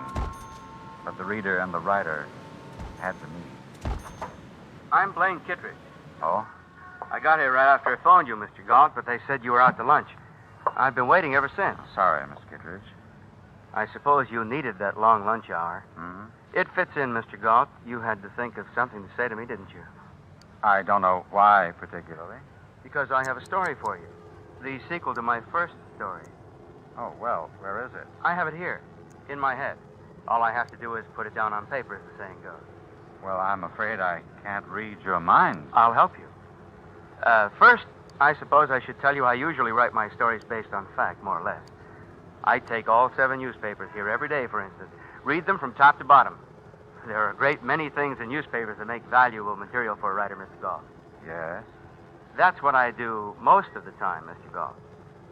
But when I wrote that story about the man who half smothered his wife to death with a pillow and then set the room on fire so she'd suffocate, You do remember the story, don't you? I don't know. Called Death on My Hands. You rejected it, Mr. Galt. You personally rejected it. Oh.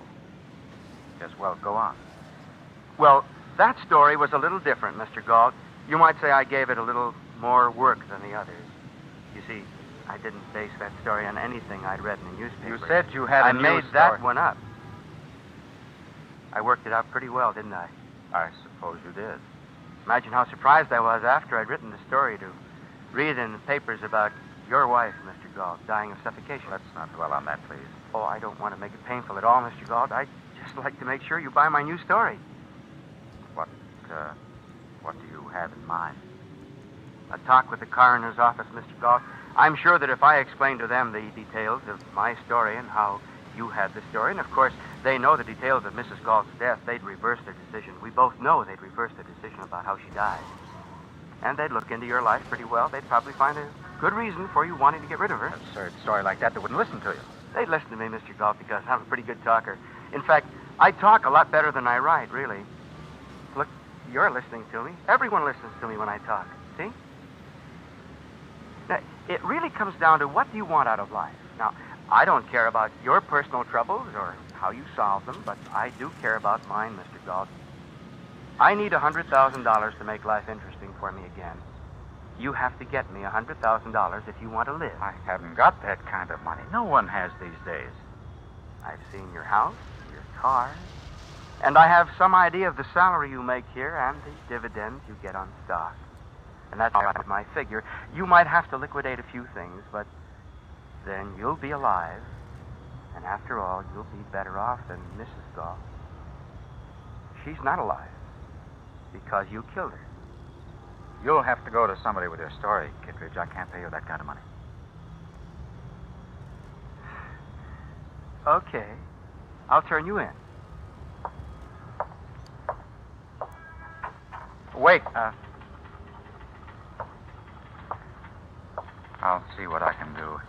It takes time to raise that kind of money. A little down payment will do, say, $10,000. How about midnight at the 45th Street station? All right. Don't go to anybody. Of course not, Mr. Galt. Not until I've given you a chance.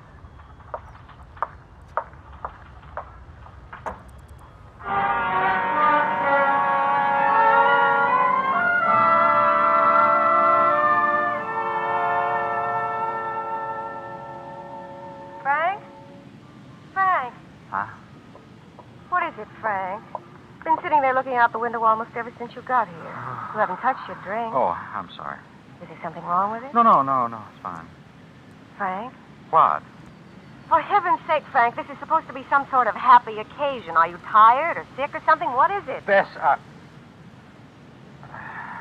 guess I'm just tired. Frank, who's Blaine Kittredge? Blaine Kittredge? Yes. A writer. Why? Well, he came into the editorial department today, just meeting some of the editors. I noticed he met you, too. He went to your office, didn't he? Yeah. I didn't like him, Frank. Is he a friend of yours? No, just someone I know.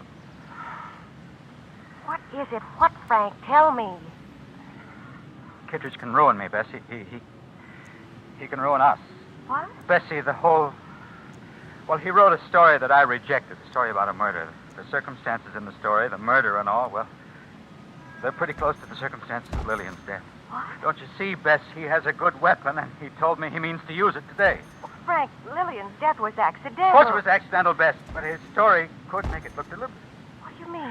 Could make it look as though I had something to do with it. That's ridiculous, Frank. Oh, Frank, why do you pay any attention to him at all? You're really upset, darling. He wants $100,000. Why, that's so absurd. Or is it? Frank, What? you're actually thinking of giving it to him, aren't you? Well, Bess, the way he presented it, I haven't got a chance. He could make the worst kind of trouble for me. Frank, is it the way he presented it or the way it happened? Frank, Lillian died accidentally, didn't she? Frank? I did it for us, Beth. For us. It was the only way out. She wanted to ruin us completely so that nothing would have meant anything. Beth. I just wanted you. Look, Beth, look at me. You'll think of it differently in a while, and you'll know it was all I could do. I didn't mean ever to tell you, but remember, it was for us. Don't touch me. Don't ever touch me again. Beth!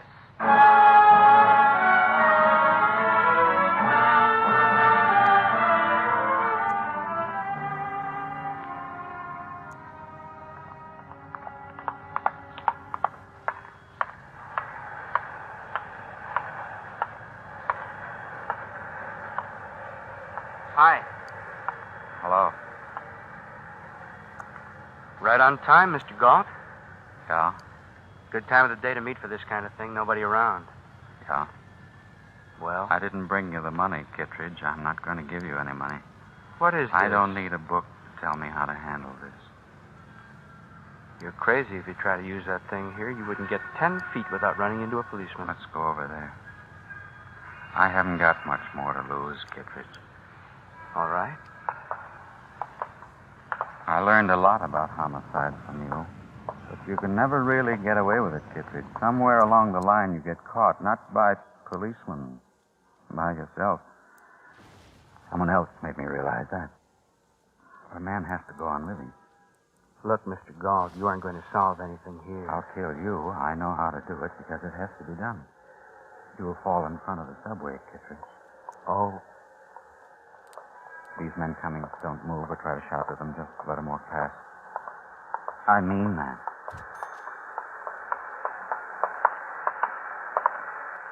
Mr. Galt? Oh, yes? Better give us the gun, Mr. Galt. Police officers. Count of 3. 1, 2, here.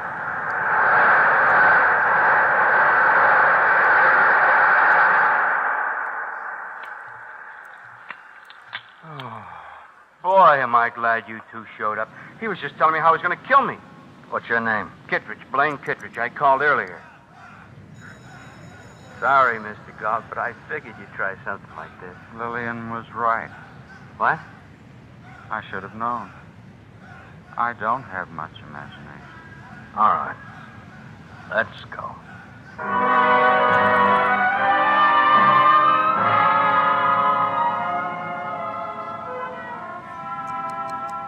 No reprieve. I didn't think there'd be one anyhow. Don't care about that part of it. I do care that Bess never came to the trial. But I would have seen that. I would have known she'd take it that way if I'd had any imagination.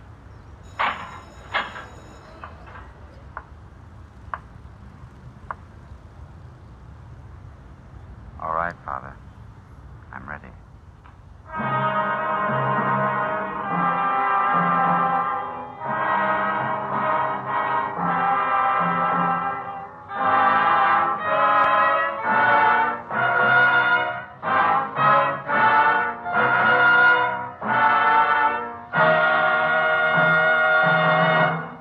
Suspense, in which Whitfield Connor was starred in Sequel to Murder.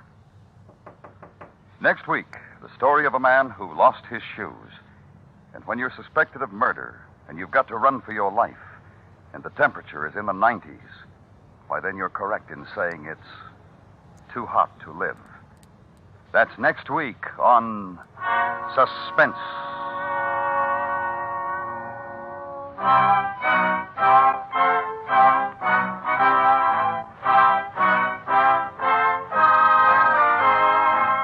Suspense is produced and directed by Elliot Lewis, with tonight's music composed by Rennie Garrigan and conducted by Wilbur Hatch. Sequel to Murder was written for Suspense by E. Jack Newman. In tonight's story, Whitfield Connor was heard as Galt, Charlotte Lawrence as Bess, Betty Lou Gerson as Lillian, Joe Kearns as Walsh, and Jack Crucian as Kittredge.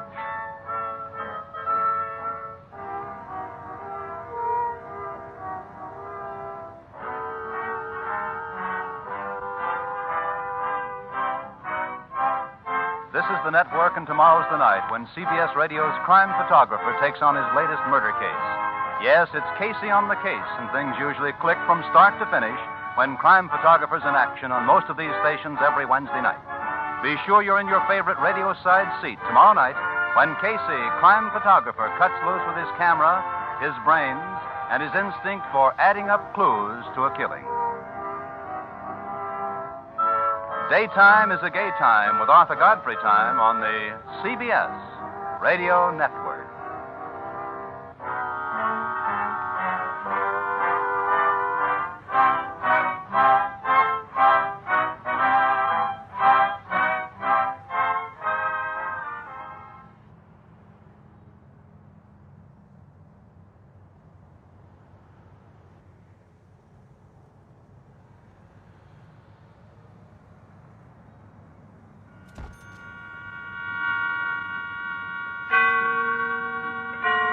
And now, tonight's presentation of radio's outstanding theater of thrills, Suspense.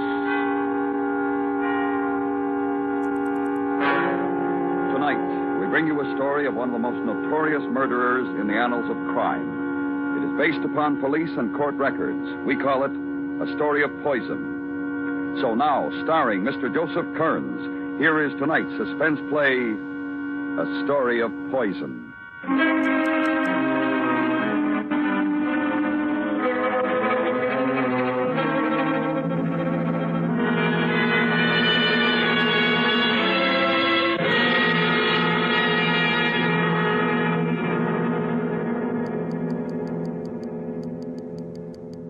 Dr. Cream, there was nothing I could do. I'm sorry, terribly sorry. I tried everything. You tried everything? Sorry? I did what I could. It was too late. Don't go in now. Oh, but I must. Oh, yes, I must see her. I'm sorry. Oh, Emily. Emily, baby girl.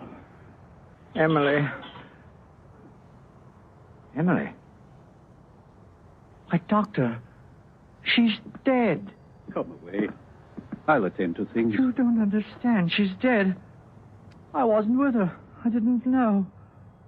Oh, Emily, my love, my girl. Dr. Cream, please. Oh, Get her. No, she can't be. My life, my all. Emily.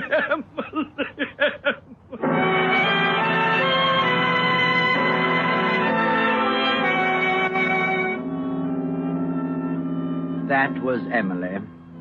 She left me with an income of £400 a year. It's rather extraordinary how long it took her to die. To look at the girl, you'd never have thought it. She was thin, sickly, but in possession of what must have been the constitution of an ox. I'd been poisoning her steadily for 6 months, and certainly expected her to die within 3. Oh, it was a case history for the medical journal. And so I wrote them a paper about it. Anonymously, of course.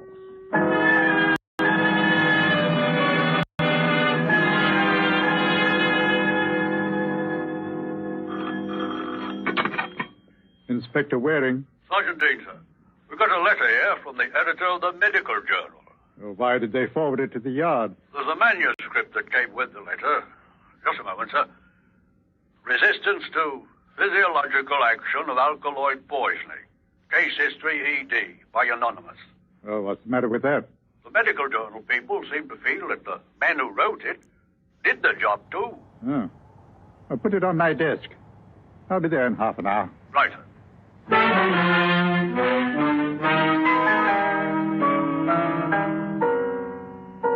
3 weeks after Emily died, I made arrangements to move to London.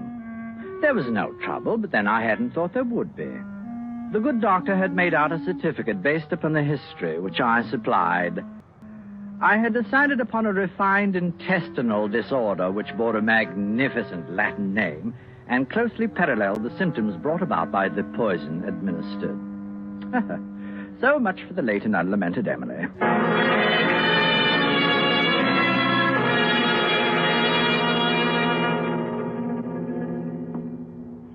Oh, I'm sure as how you found this room most suitable, sir. Dr. Cream, Dr. Neil Cream, ma'am. Oh, how nice. I've another boarder who's a doctor. Well, very nearly. A medical student, don't you know? Mr. Bridgman, ever such a nice gentleman. Really? You find a very refined atmosphere in my house, Doctor, and scrupulously clean. Very scrupulous. I'm sure of it, Mrs. Min. I think this will do quite nicely. May I ask, Doctor, how long you plan to allow us the pleasure of your company? Oh, I'm afraid I have no idea, Mrs. Min. You see, I've only just arrived from Hull. My wife died there a month ago. Oh, how sad. How terribly sad. I thought that here in London I might forget. Oh, you look understanding. You do understand, don't you? Oh, poor dear man, of course. Oh, my, how I understand. I'm a widow myself. Only my daughter Daisy and me. Oh, I do feel for you. You're so kind. Not at all, I'm sure. You will join us for tea, won't you? Oh, I should be delighted. Thank you so much. I'd found a boarding house in Bloomsbury off Tottenham Court Road. The proprietress, Mrs. Minns, was a tall, bony sort of woman, a type that I particularly despise. Not at all nourishing to a man of my disposition. Now, the daughter she'd mentioned I hoped would be a better prospect, but I knew that I would have to be careful there. After unpacking, I went down to tea.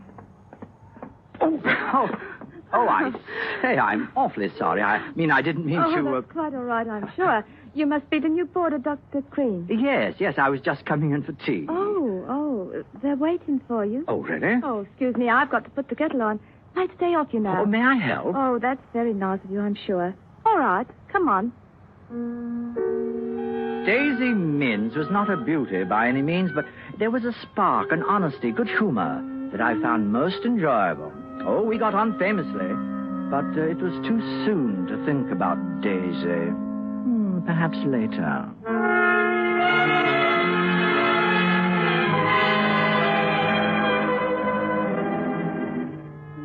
It was the evening of the fourth day after my arrival in London that I met Mildred Vickers. It was at a pub in Hammersmith. She was a sweet little thing. Large brown eyes, rosy cheeks. Oh, perhaps encouraged by a touch of rouge, but altogether delightful. I must say that I flattered her with attentions not usually received. Flowers, dinner, the theater. She was very grateful. Grateful until one night, 2 weeks later. Oh, holy. I'm tired. You? Yes. Goodbye. Thanks very much. Goodbye. I wanted to tell you earlier tonight. I can't see you anymore. You can't? Oh, no, you're joking. I'm not. You've been a duck. We've had a lovely time, but it's finished. My young man's coming home tomorrow. He phoned me this morning from Southampton. His boat's come in. Your young man? Your young man? That's the old house. Oh, Millie, you'll be the death of me. Come on, let's go inside. You can't. Come on. I'm serious. So like you said, laughs and all sorts of fun. It's over. Be a good Come boy. on, get inside. Stop it. Don't you go pushing me.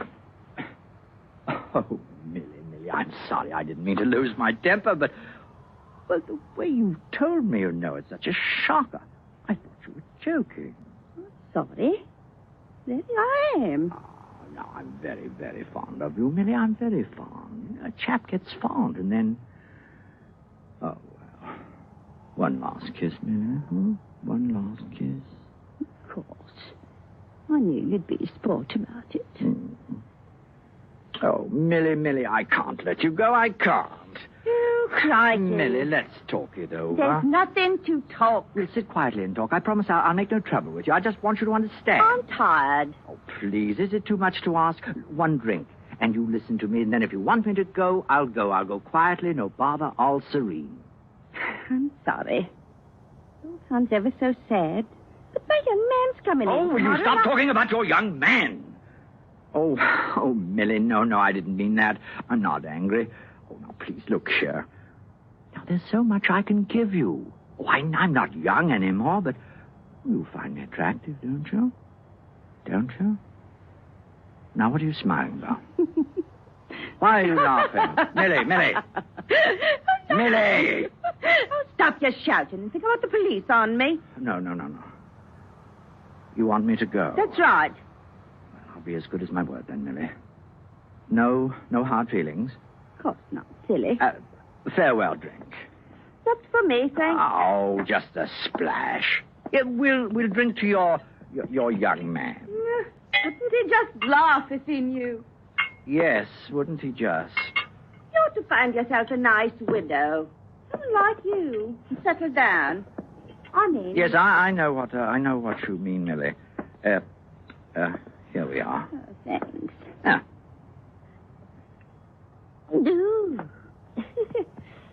Now, up it like a good boy. Millie, I suppose I really should tell you that I don't care about you at all. That nonsense I was saying before, I didn't mean it, you know. I don't quite understand why I said anything. You're not worth it, you nasty... Oh, yes, it burns, doesn't it? But it doesn't hurt for long, though. You annoyed me terribly, chucking me over. Not that I cared because of you, but me. Oh, thank you.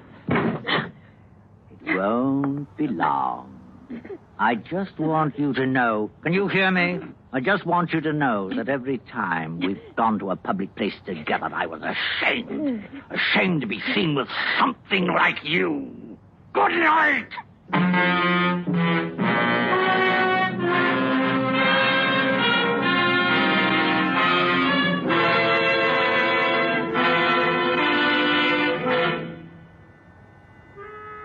For the next 2 or 3 nights, I stayed in at the boarding house. I don't think that I felt well. At least I couldn't sleep at all. My sleep was not at all restful. I had dreams, frightening dreams. I remember just before I dropped off to sleep one night, soon after Millie was taken, that I thought to myself, oh, dear, I must speak to Mrs. Minns about that cooking, all that heavy stuff.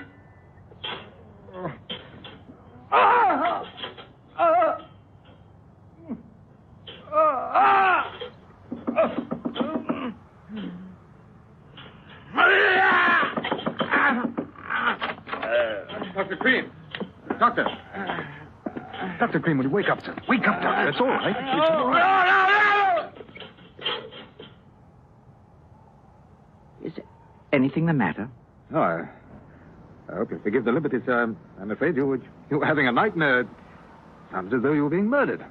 Murdered? You thought I was... Oh. Did I, say anything? You screamed.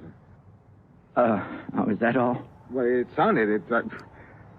Well, I'm awfully sorry. Oh, no, that's quite all right. It's very good of you to be concerned. Oh, yes, you're that young medical student Mrs. Minns told me about, aren't you, Mr... Bridgman. Oh, yes, of course, Mr. Bridgman. Well, we shall have to have a chat one day soon, lunch, perhaps. Are you specializing? I haven't made up my mind yet, Doctor. Oh, yes, good. Lots of time for that, eh? Yes. Well, I think I'd better get back to bed. Well, I'm awfully sorry to have troubled you. Oh, not at all, sir. Good night. Good night. Oh, dear. Oh, I wonder, is he lying? Did I say something? Did he hear it? I wonder. Oh, blast!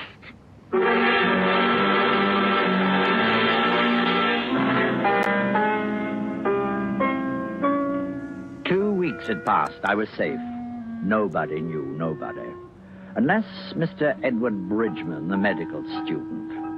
I'd taken him to luncheon 2 or 3 times. We'd talked, medicine for the most part, but I don't know, he had a way of looking curious, knowing. I decided to write the letter to Scotland Yard. Commissioner, here's Inspector Waring here. I think we've got something more on that poison case in Hull and Millie Vickers. No, a letter. It reads, to whom it may concern, I have information which can lead to the arrest of the person responsible for the murder of Millie Vickers and Hammersmith. Is it worth £3,000? If so, leave the money at the pillar box on the corner of Kensington and Earl's Court Road. A plain wrapper would do. And it's signed A. O'Brien, private detective. Yes, sir. Yes, we'll see to it right away.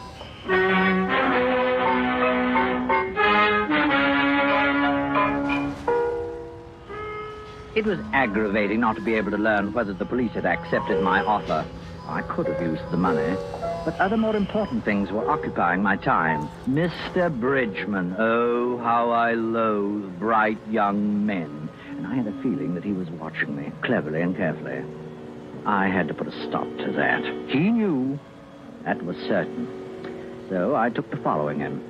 As far as I could make out, he didn't voice his suspicions to the police. But there was a girl. He met her from time to time, and one day when they were having tea together, I think he saw me, because from where I stood outside the tea shop, I saw Mr. Bridgman lean across the table and talk rapidly to his sweetheart. That would have to be taken care of. It was a week later. Oh, I beg your pardon. Yes? You must think me awfully rude, but aren't you Edward Bridgman's young lady? Why, yes, but I don't No, really... we haven't met. But Edward's told me so much about you, though. I saw you together as I went by on the bus last week. You were coming out of a tea shop. That's right, in Oxford Street. Yes. Well, look here, I've wanted to meet you for so long to talk about Edward. Oh? Well, I mean, well, you are going to kiss her. Well, I suppose so, in a way. Exactly.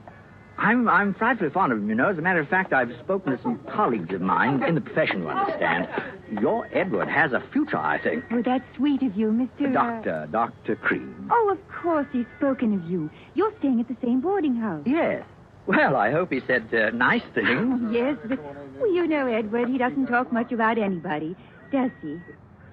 Yes, that's what I wanted to talk to you about.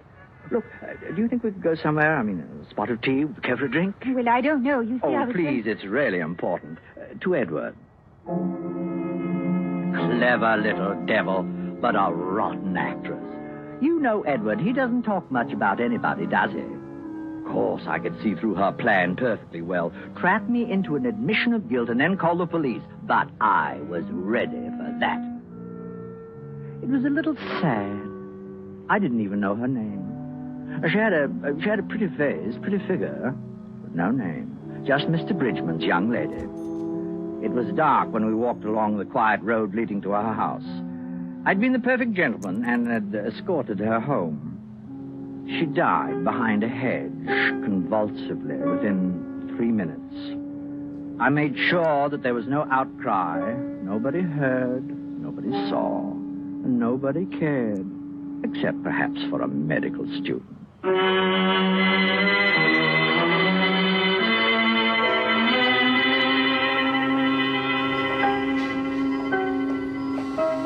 whom it may concern. Ask Mr. Edward Bridgman, who lives in Mrs. Min's boarding house off Tottenham Court Road, what he knows about the murders of Millie Vickers and Joyce Hamilton. He killed them both. I offer this information gratis. A. O'Brien, private detective. Yes? Evening, Dr. Cream. Oh, hello, Daisy. Come in for a chat, or is it a sore throat? Neither. Mum asked me to ask you something. Oh? She wonders how long you'll be staying. Oh, I'm perfectly happy. I hadn't thought of moving. Why? I don't know. Oh, Daisy, I want to talk to you. Tell me, have you read about the murders? You know, the poisoner. Well, who hasn't? What do you think, huh? I don't. Mum says he's one of those. Yeah, well, you know. Oh. Well, shall I tell you a secret? What? Now you won't tell. Oh, of course not. What? Well, I think I know who the murderer is. Really? Mm-hmm. Have you told the police? Well, yes. I wrote them a letter. I told them who it was. No. Ooh. Come here. Edward Bridgman. Oh, you're pulling my leg. And it's a pretty leg, too, Daisy, but no, I'm not. But how do you know? No, it's balmy. No, but I know I do. Oh, Dr. Cream, you are a one. I should know better than to listen to you. You're always joking. Darn, I could have killed her. She thought it was a joke. Oh, there'd been so many things to tell her. Clues, proof, everything to help to get rid of the medical student, and she wouldn't listen. And then after she'd gone, I was afraid. I was afraid she might remember. Darn, I could have killed her.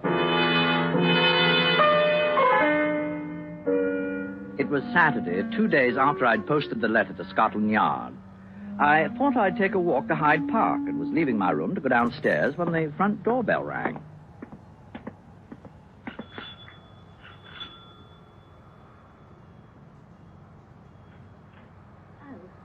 afternoon, gentlemen. Mrs. Mims? Yes? We're from Scotland Yard. I should like to have a word with a Mr. Edward Bridgman. Does he live here? Why, yes. Won't you come in? Is anything wrong? Is he at home? In the drawing room, I think. Shall I call in? If you don't mind. I'm not at all, I'm sure. Oh, Mr. Bridgman! Yes, Mrs. Mims? Mr. Bridgman? Yes. I'd like to speak to you, if you don't mind. What about? Is there somewhere that... Oh, afternoon, everybody. Oh, hello, Doctor. Nice day. I thought I'd take a walk. Mom, is it all right if I go to the cinema with Agnes? Lummy love a duck. Police.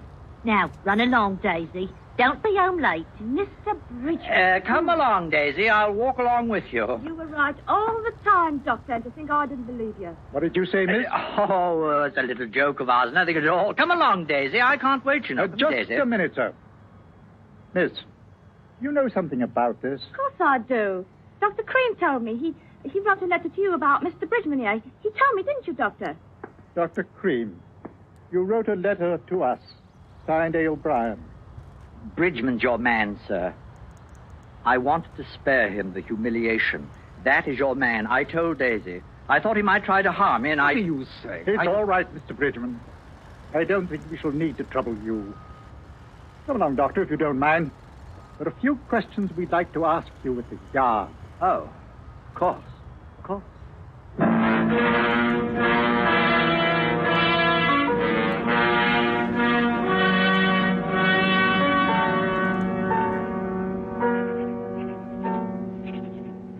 Having set down his case history, my own, let all know that what I did in honor and right.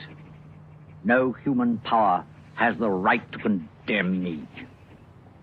Those that died because of their own misdeeds. I have been merely the instrument of justice. For this, I cannot hang. Neil Cream, M.D. Dr. Neil Cream, it's time. Oh, it won't hurt, will it? I can't stand pain. It won't hurt, will it?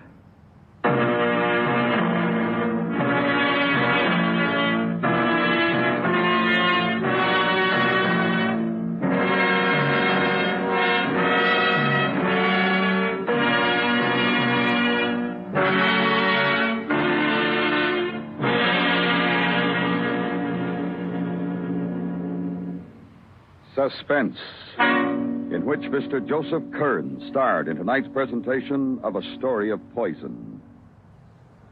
Next week, the story of betrayal and retribution on Devil's Island. We call it The Stool Pigeon. That's next week on Suspense.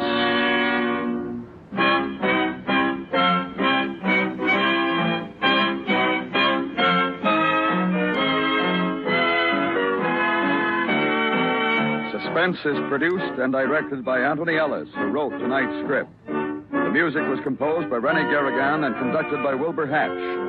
Featured in the cast were Paula Winslow, Tita Purdom, Virginia Gregg, Herb Butterfield, Ben Wright, Raymond Lawrence, and Ellen Morgan. Thursday night on most of these same stations, listen for the haunting sound of the Whistler as he once again walks by night. Your reward will be mystery fare well off the beaten track. Your reward will be another rattling good Thursday thriller on The Whistler at the Star's address. Stay tuned now for George Herman with the news, followed by Disc Derby. Join the FBI in Peace and War Wednesday nights on the CBS Radio Network.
And now, tonight's presentation of radio's outstanding theater of thrills, Suspense.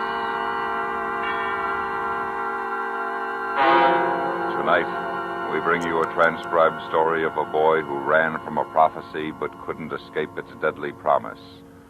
So now, starring Sam Edwards and Richard Crenna, here is tonight's suspense play, The Prophecy of Bertha Abbott.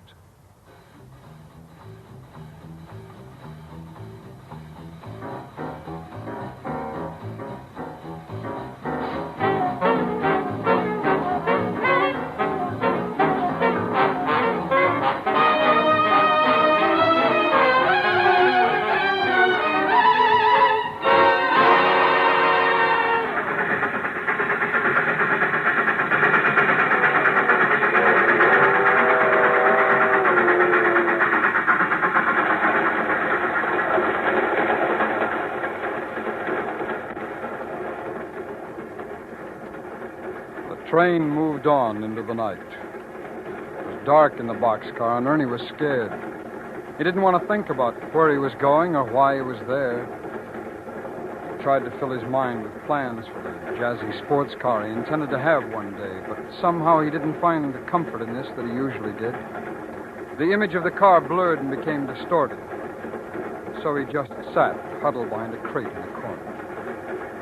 He listened to the sound of the wheels on the rails and realized that he was awfully hungry. Whitey, you still asleep? Nah. You're so quiet. I've been thinking. About what? About how hungry I am. Gee, me too. You got any dough? Couple of bucks, maybe. I guess I got about that much. You have any idea where we are? It'll be light pretty soon. We'll check. When we check, then what? Well, when near a town or something, we get off. One thing's sure, we gotta watch we don't ride this car into a stopping place. You mean maybe they'll be looking for us? You're improving, man. Whitey, what now? We gotta run, Ernie.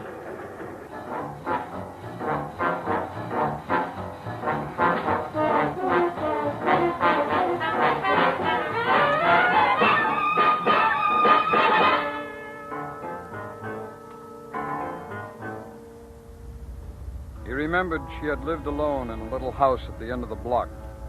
Her hair was gray and stringy, and she had a long, thin face with a beaked nose.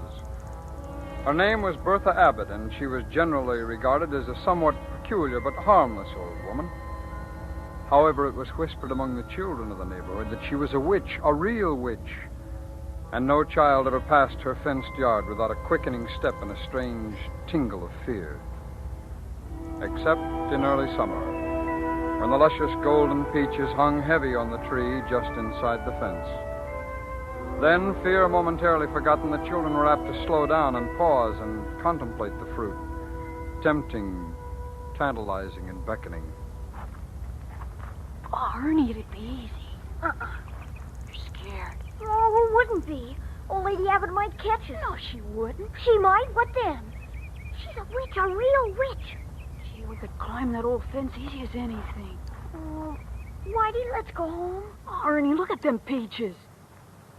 Yeah. Tonight, huh? When it's dark, nobody see us. I don't want to. You wouldn't even have to climb the tree. Just stay inside and watch. Uh-uh. Ernie, look at them peaches.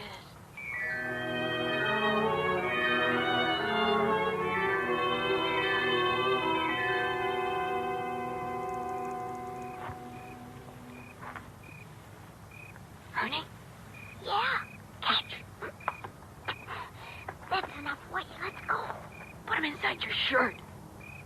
Here. Whitey, let's go. Wait, will you? I want to go. It's so dark. There's some neat ones up here. We got enough. Here.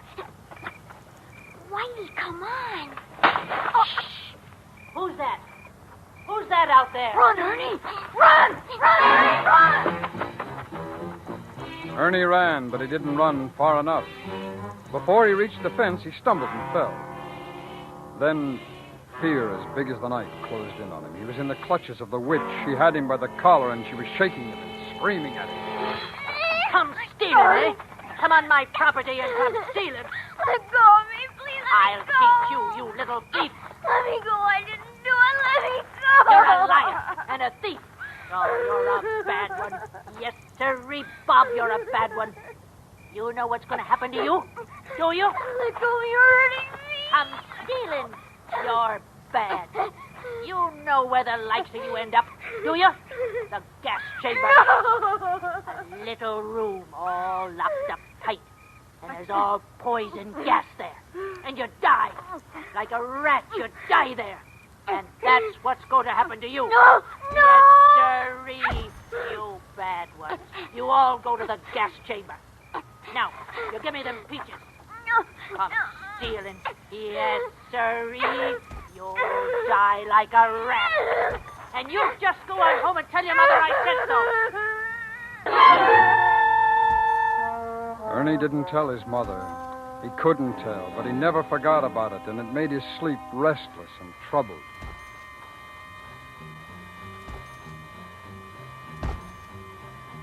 And the days and the years passed.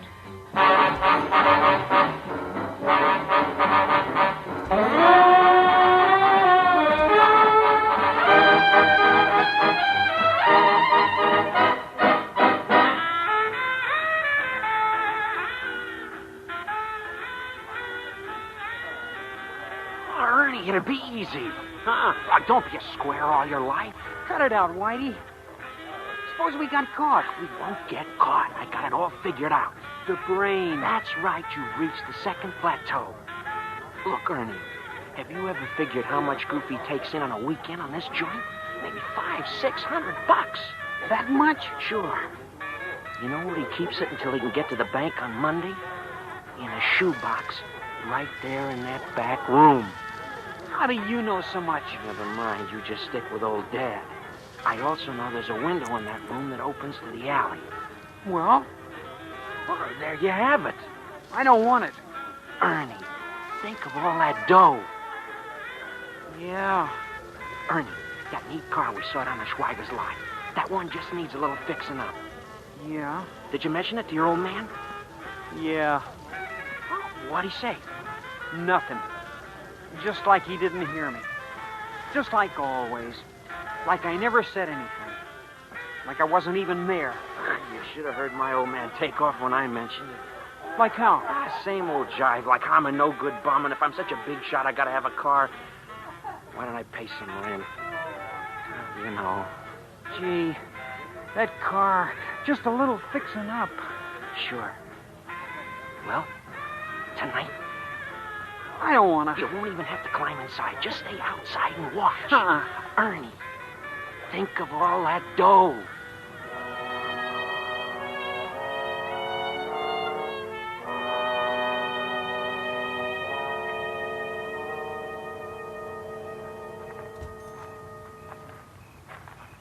Ernie? Yeah? Hand me that crowbar. Why don't we forget it? Shut up. Hand me that crowbar. Here.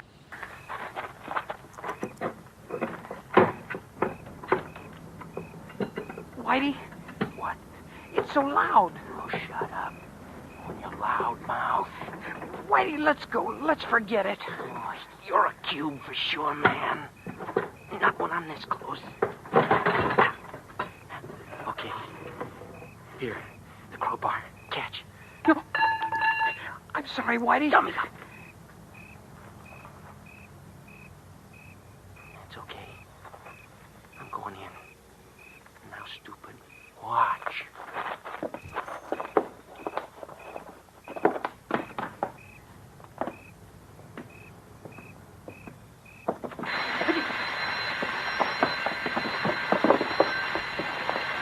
Something's going on, Ernie. Stop! Stop you! I got a gun! Run, Ernie, run!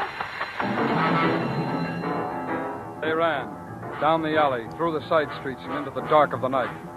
Whitey led and Ernie followed. Ernie didn't know where he was going, but he knew his legs hurt. His throat was dry, and his heart was a big, pounding, aching thing inside of him. They climbed a rail fence and started to cross a field. Ernie tripped and fell face down on the grass. Ernie! Give me a minute. Come on.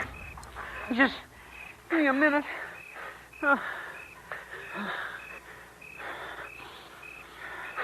Whitey.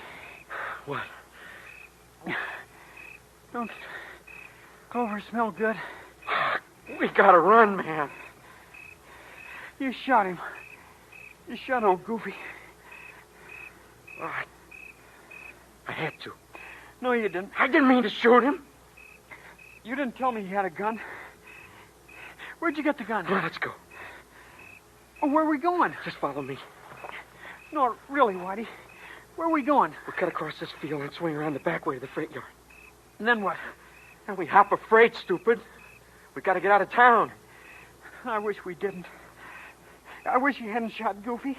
I wish Come on, Ernie. We gotta run.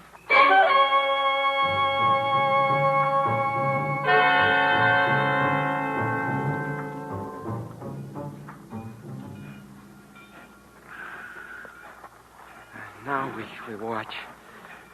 See which one looks like it's going to be pulling out. I remember when I was a little kid, I'd come down here to this railroad yard, and always I'd get kind of sad. Why? How should I know? What's the matter? This place is lousy with cops. You saw them? In the light of that switch engine, about 3. Well, that figures. What figures? They look for us down here. What do we do? Stay down. Crawl along the ground to that loading platform. We'll hide under that. Whitey? Shut up. If that switch engine with the beam turns this way, lie flat and don't move.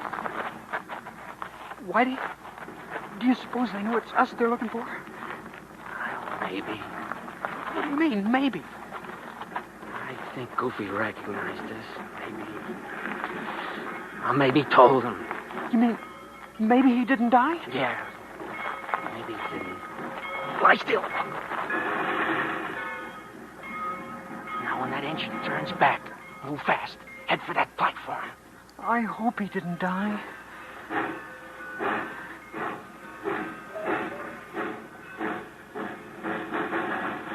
Now, run, Ernie!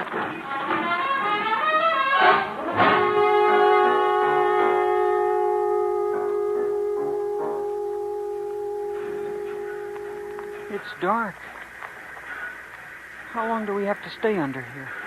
They're making up a train on that second track. We'll watch. Just as it starts to pull out, we'll climb on.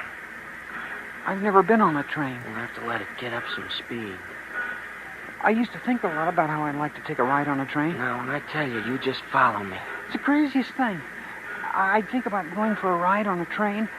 I get a real bang out of thinking about it. About getting a bag packed and saying goodbye to everybody and how I was going to send postcards, all that stuff. And then it's so crazy. When I think about the train pulling out, I get sick. Really sick. You know, Whitey? Huh? I get really sick when I think about the train pulling out. Oh, Ernie, you're a real square. I think it's about time. I follow you, Whitey, huh? Yeah. How about the 5th or 6th car there? You see? Look, never mind, just follow me. But you gotta move fast.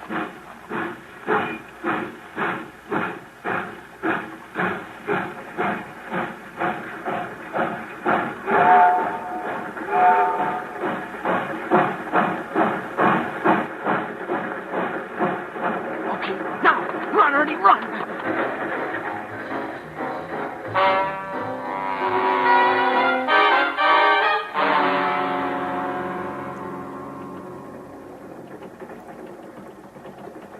My mom, she's going to be worried when I don't come home. My mom, too. My old man. Oh, he's really going to flip. I hope he's satisfied. What do you mean? Well, like he's always telling me I'm no good, like I'm going to get in trouble. I guess I got it made. Yeah. Whitey, listen. Huh? The wheels. What about the wheels? The sound they make. Like they're talking. come on, man. Let's not get spooky.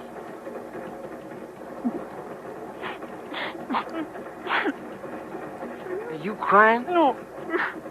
You are, too. Knock it off.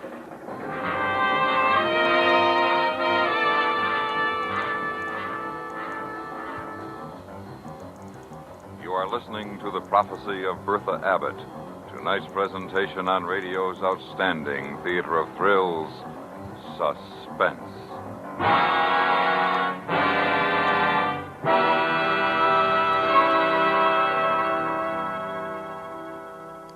Smoke signals were an ingenious means of communication back in the days when America was young. But for up-to-the-minute word about the important developments that occur in our complicated and fast-moving 20th century world, you'll find CBS News a much more reliable source of information. On the job 7 days a week, 24 hours a day, the CBS Newsroom makes every effort to keep you well informed via our regular schedule of news broadcasts and by means of special bulletins whenever a significant story breaks. And now we bring back to our Hollywood soundstage Richard Crenna and Sam Edwards, starring in tonight's production, The Prophecy of Bertha Abbott, a tale well calculated to keep you in suspense.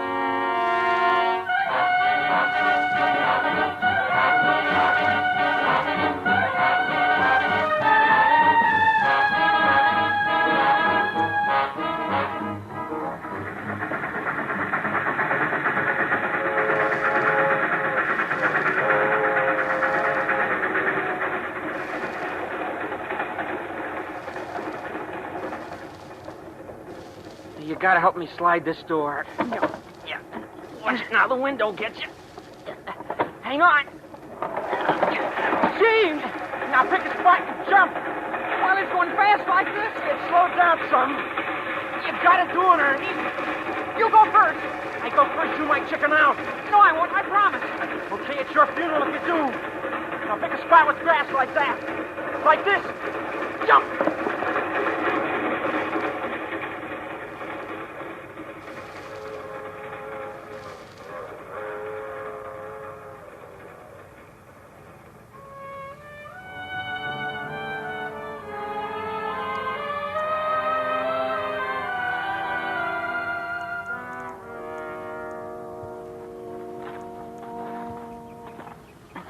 Where are we walking, Whitey? Oh, there's got to be a town near here someplace.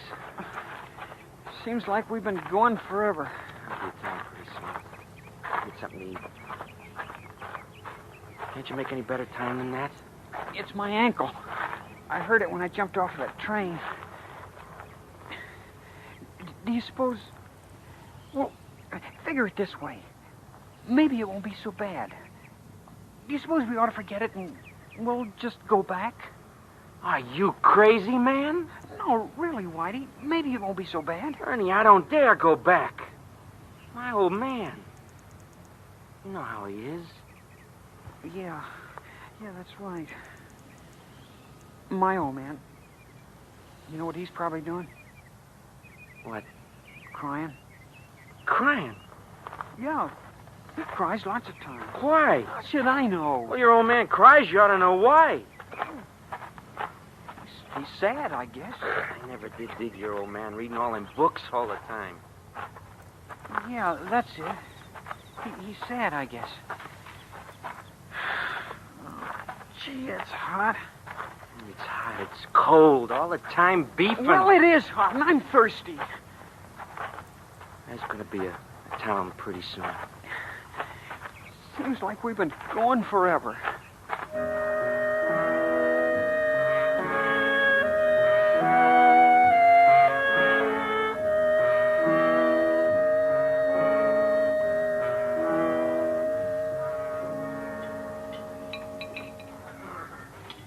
You've had enough of that hamburger, Ernie. What do you mean? Quiet, stupid. Keep your head down. But look at that newspaper on the counter. Don't grab it. You can see it from here. Gee. I'm going over to the jukebox. Leave the dough for the check on the counter and follow me. Keep your head down. Gee, pipe down. You got a dime? Here.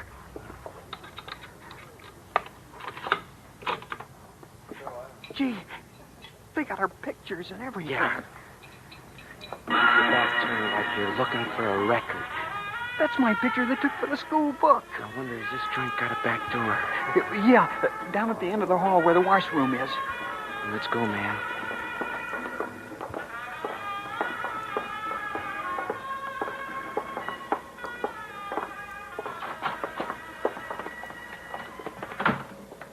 Take it easy now till we get around this corner. Okay, now. Let's hurry it up a little. We'll head for that drawer we passed on the way in. Stay there till it's dark.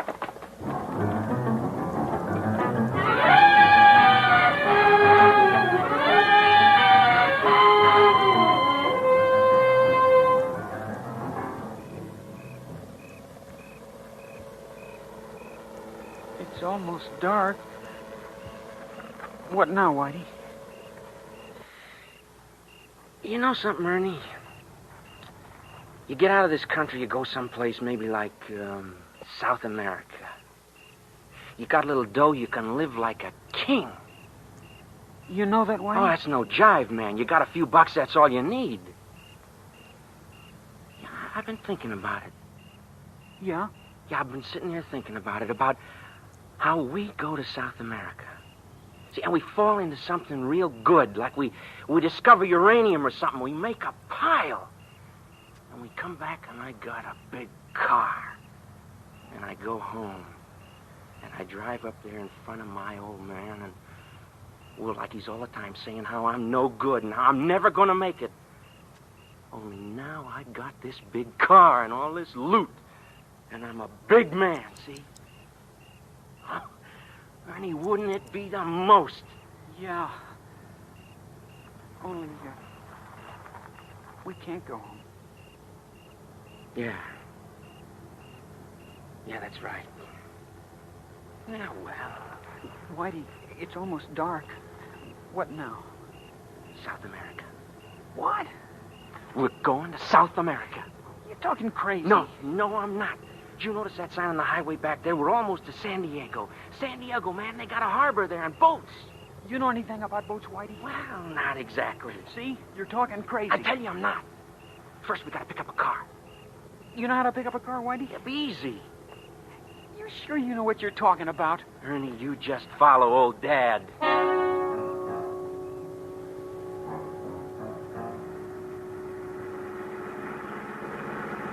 Gee, this is a neat car. Yeah, we gotta dump it pretty soon. It's too conspicuous. Oh, man, she really is a gasser.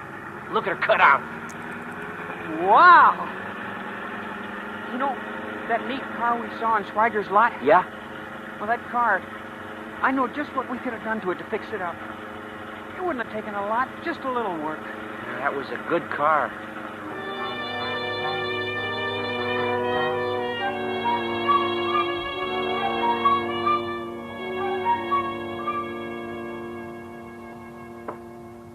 Man, ain't that something? Those boats are big, aren't they? Sure. Well, you see how easy it's going to be to hide somewhere in one of those things? Now, look here, this one over here. See where they're loading that stuff up there in front? Just get on when nobody's looking, climb down in there. You're on your way. Suppose they'd find us. We'll have dough, see? If we get caught, we just pay our way, and there we are. We got it made. Whitey, where are we going to get this dough? Well, I still got that gun. No, Whitey. Oh, Ernie, when you take it easy, it'll be easy. You're sure this is going to work? I never steered you wrong yet, did I?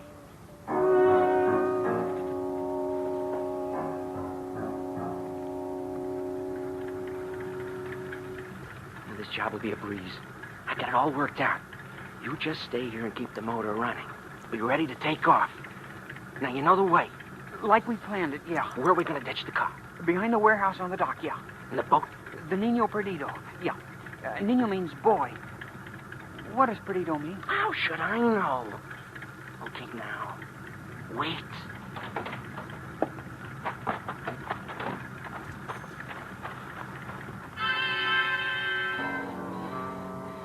And Ernie waited. He didn't want to think about why he was there or where he was going, so he tried to fill his mind with other things. Then he remembered that Perdido meant lost.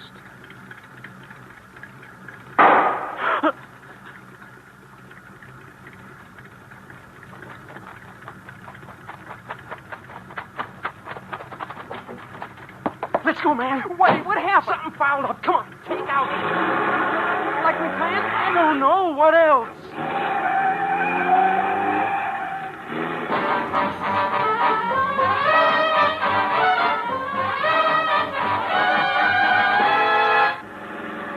Well, there they are. After us?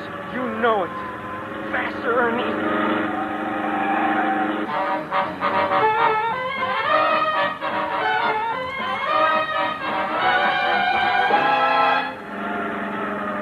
Almost on us. We're near the dock. Did we ditch the car like we planned? I don't know. You gotta tell me, Whitey. I guess so, Ernie.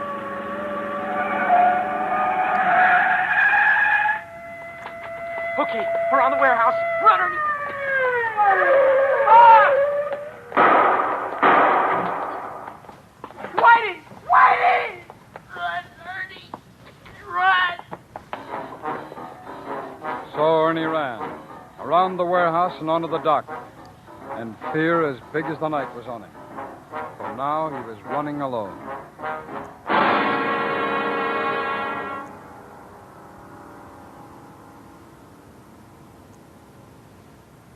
My name is Joe Beshke.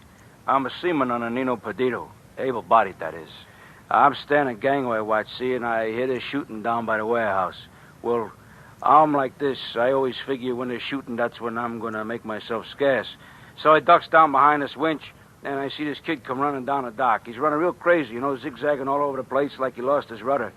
Then he heads this way, and before I can stop him, he's aboard. Well, now, like I say, I wasn't at my station, but anybody could have seen them signs all over the place. There's quarantine, danger, keep off. You see, we was due to sail, but we discovered rats, and we had to fumigate. Anyway, before I knew what he was up to, he had to cover off that small forward hold, and he was down there. Boy, there's enough hydrocyanic acid down there to kill 10 men. It's awful to think about. That kid closed up in there. Died like a rat.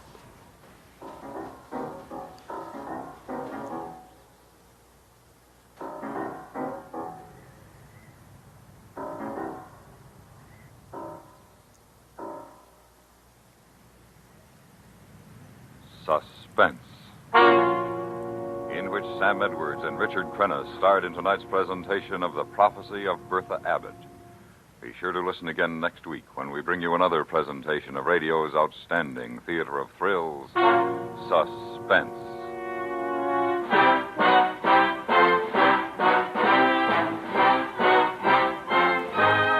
Suspense is directed and transcribed in Hollywood by Anthony Ellis. You've heard The Prophecy of Bertha Abbott, written by Ann Dowd for Suspense. The music was composed and conducted by Jerry Goldsmith. Featured in the cast were Stacey Harris, Paula Winslow, George Walsh, Bill James, Jack Crucian, Richard Beals, and Peggy Weber. If a prowler entered your home, you'd track him down, wouldn't you? Then why not seek out and eliminate possible sources of accidents in your home? Make frequent checks to see that stairways are uncluttered. Make sure that throw rugs are securely anchored to the floor. Keep matches, medicines, and any poisonous household materials well out of the reach of children. See that lamp cords and switches are kept in good repair. Make everyone in your family a private eye for home safety.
Suspense.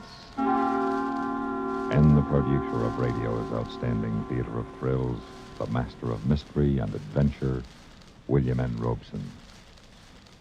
Life is a series of choices, many of them uncomfortable, as when one is compelled to choose between what he wants to do and what he ought to do. The child learns through tears, chastisement, and example to curb his compulsive desires and cooperate in his society. And in this, he is assisted by the grown-ups around him. But what about the grown-up?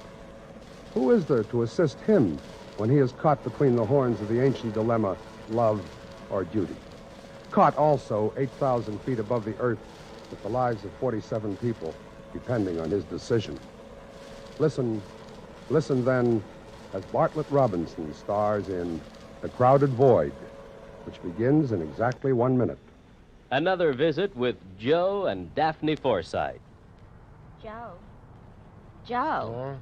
Huh? Come on, Joe, get up. It's 2 o'clock. What do you want?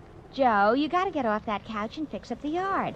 Oh, Joe. It's Saturday. Let me sleep. No, we've got to keep the place in good shape. Now rise and shine. Oh, come on, Daphne. I'll do it tomorrow. Tomorrow. Always tomorrow. You can't keep putting things off. I don't. Who was it bought the savings bond to take care of our future? Who suggested the idea? Well, who read the story in the paper that told about bonds being a good investment because they pay off $4 for every 3? And who pointed out the article for you to read? Well... Right. And now I'm pointing out the yard to you. Our bonds are guaranteed by the government. Our grass isn't.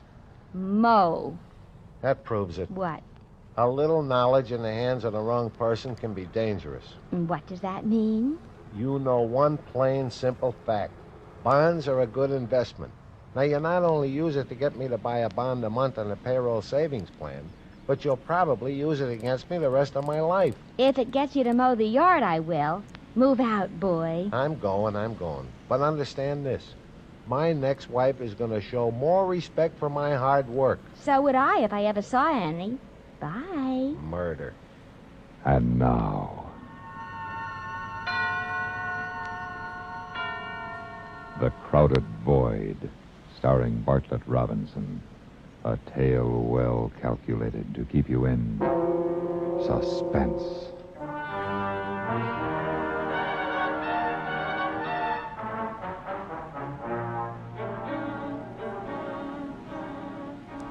Your attention, please. Pacific Central Airways announces the immediate departure of southbound Flight 17 for Los Angeles. Now loading at gate number 2. I stood on the ramp at San Francisco Airport and watched my passengers string out to the plane. And the telegram in my jacket pocket felt like a sheet of lead. Usually it made me proud to think that these strangers would trust their lives to me in the blackness overhead.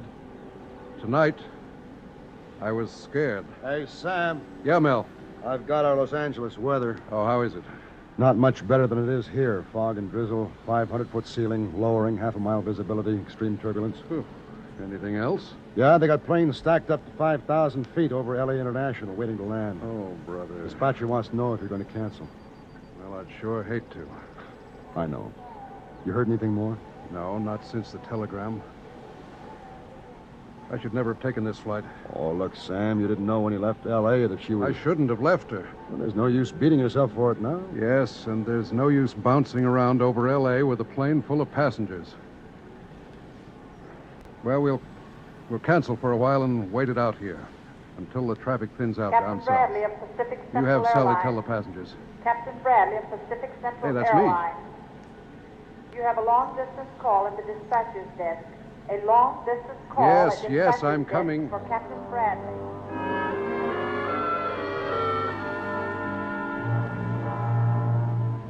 Will Northern Airlines passenger R.T. Eckler please report... Here you are, Captain. It's Los Angeles. Thanks. Hello? Sam, this is Dr. Lambert.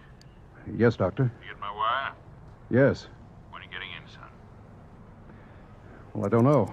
We're canceling the flight. The weather's all socked in down there, Doctor. Oh. Oh, what's wrong? Well, she's in labor. I'm with her now. Is she all right?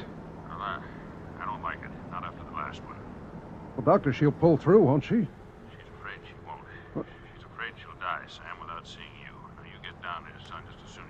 Yes, yes. Can I talk to her? Well, all right.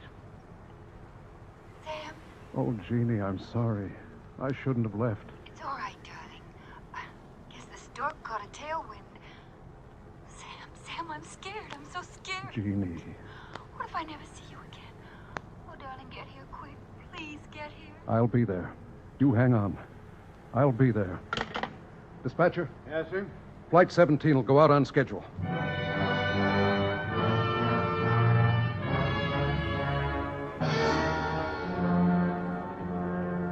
This is the last call from Pacific Central Airlines flight number 17 for Los Angeles. All aboard, please. Hi, Sam. Is we is or is we ain't? We'll go, Sally. Where's Mel? In the cockpit. Sam, would you stop and talk to the woman in seat 11 with the baby? Oh. All right. Why, first flight? Yes, she's terrified. Her name's Gordon. Okay. Oh, pardon me, sir. Excuse me, may I get through, please? Well, Mrs. Gordon? Yes? Well, what's this little character's name? Hi there, Butch. She's a little girl, Captain. Her name's Nita. Yes, she sure is cute. Hey, Nita. She likes you, Captain. Do you have children? No, not yet. My wife's expecting now. Oh? She lost the first one.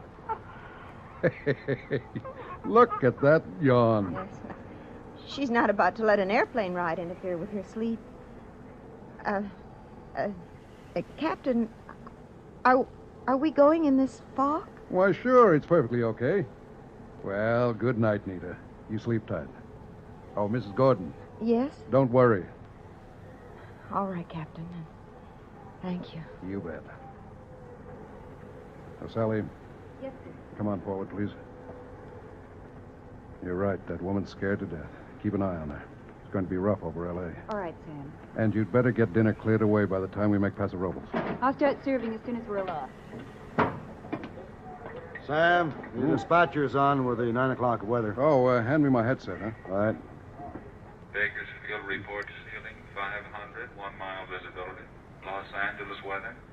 Los Angeles International now 300 feet, 1/4 mile visibility, light drizzle. Situation deteriorating, extreme turbulence.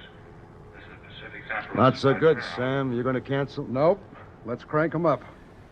Well, whatever you say. Number 3 prop clear. Turning number 3.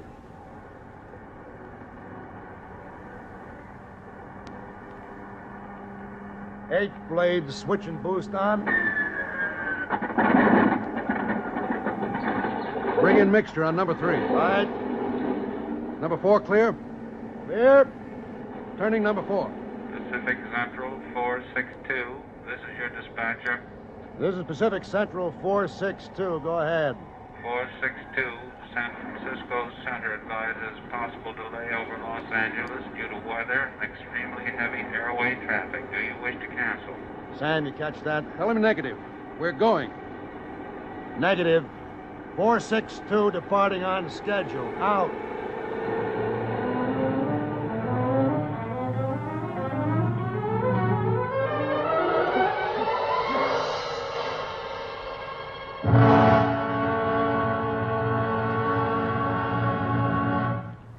In a moment, we continue with the second act of Suspense.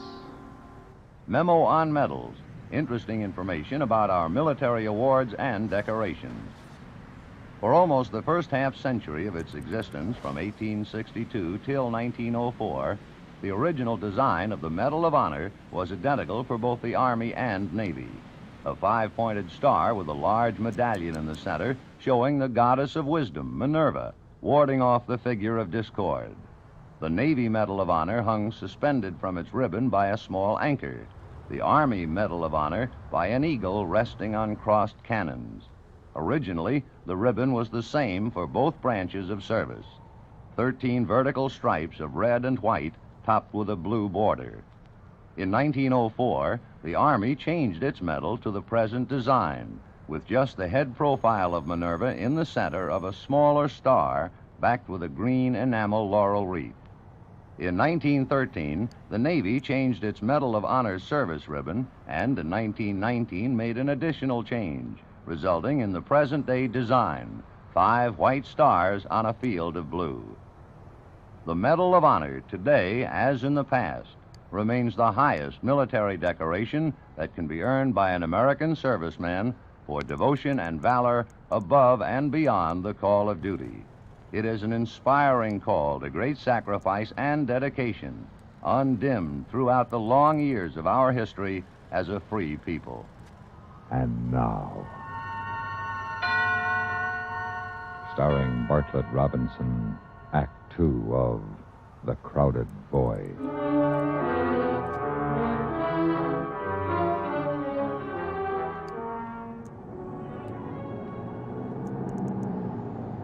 Awful rough out there. You getting tired, Sam? No, I'm okay. Hey, What's the matter? I forgot to make our Santa Barbara position report. Now, relax, boss. I made it. Oh. I don't know what's wrong with me tonight. I do. Jeannie'll be okay, Sam. I hope so, Mel. I have us at Malibu intersection in 30 seconds. We're 4 minutes late. Okay. Call Los Angeles Approach Control. Roger. Los Angeles Approach Control. This is Pacific Central 462. Over. This is Los Angeles Approach Control. Go ahead. This is 462. Over Malibu intersection at 2255. 8,000 feet. Instrument flight plan to Los Angeles International. Estimate Los Angeles at 2302. You have an approach clearance for us? Over. Negative. Hold on the Los Angeles range. Maintain 8,000 feet until further instructions. Out. Oh, no. Ask him how long we'll have to wait. Okay, Sam.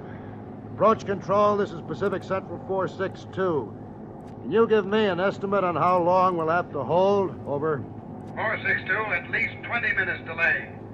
Request you hold your radio transmissions to a minimum. There are 5 other commercial airliners and a flight of Air Force jets stacked below you. Out. I guess he told us. 20 minutes. I'm sorry, Sam. Yeah. Well, at least we're in line. Brother, that's rough. Better put on the seatbelt light, Mel. It's been on for 5 minutes. What? Well, thanks. Sam, how long until we land? About 20 minutes more. Why, have you got a date? Oh, Sam. Oh, I'm sorry, Sally. What's the trouble? It's Mrs. Gordon. Mrs. Gordon? The woman with the baby. She wants to speak to you. She knows we're late and the rough air doesn't help, and now the baby senses it and it's howling its head off.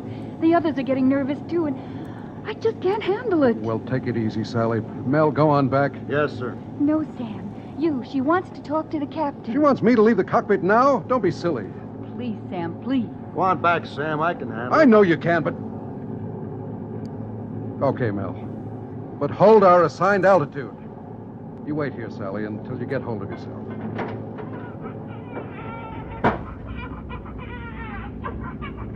Well, here. What's this? Now, what's the matter, Nita? What do you suppose is the matter? She's scared to death.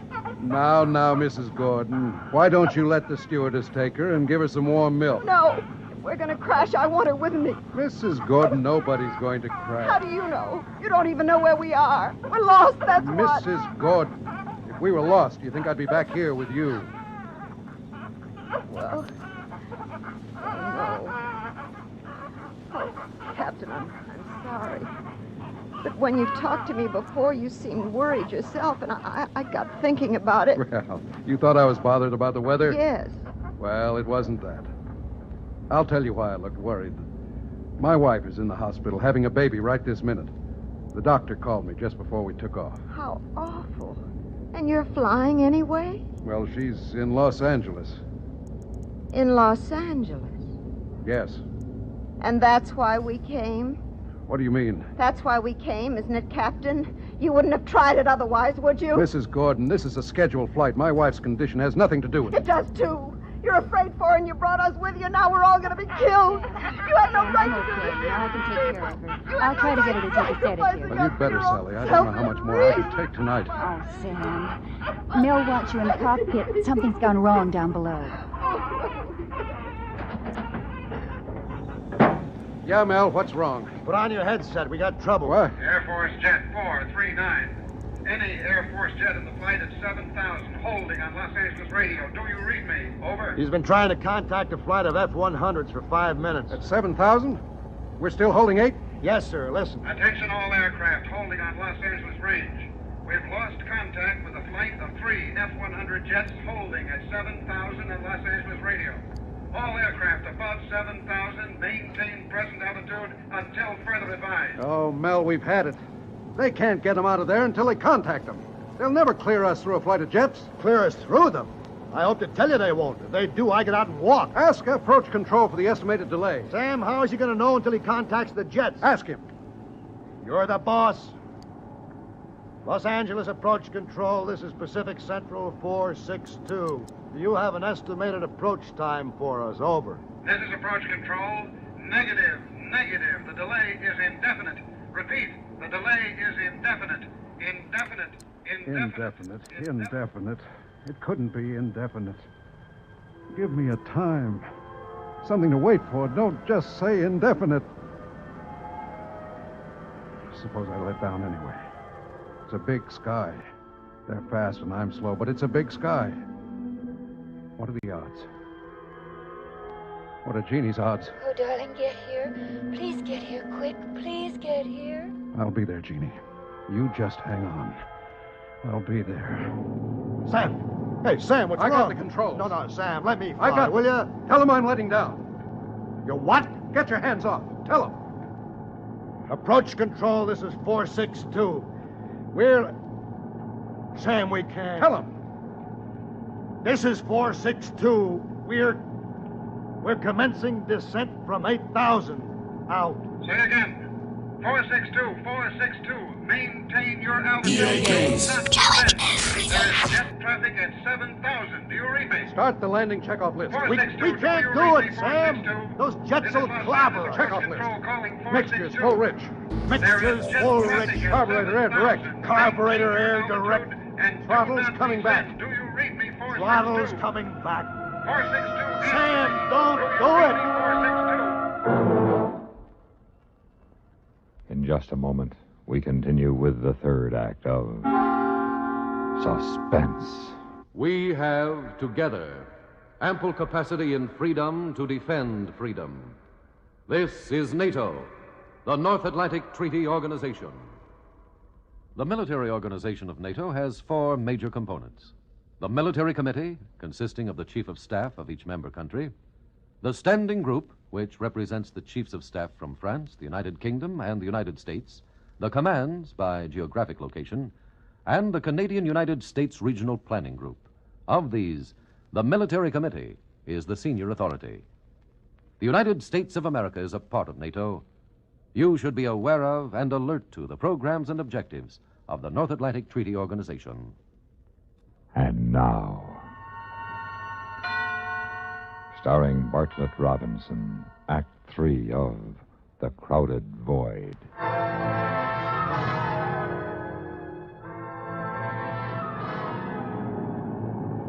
Air Force Jet 439.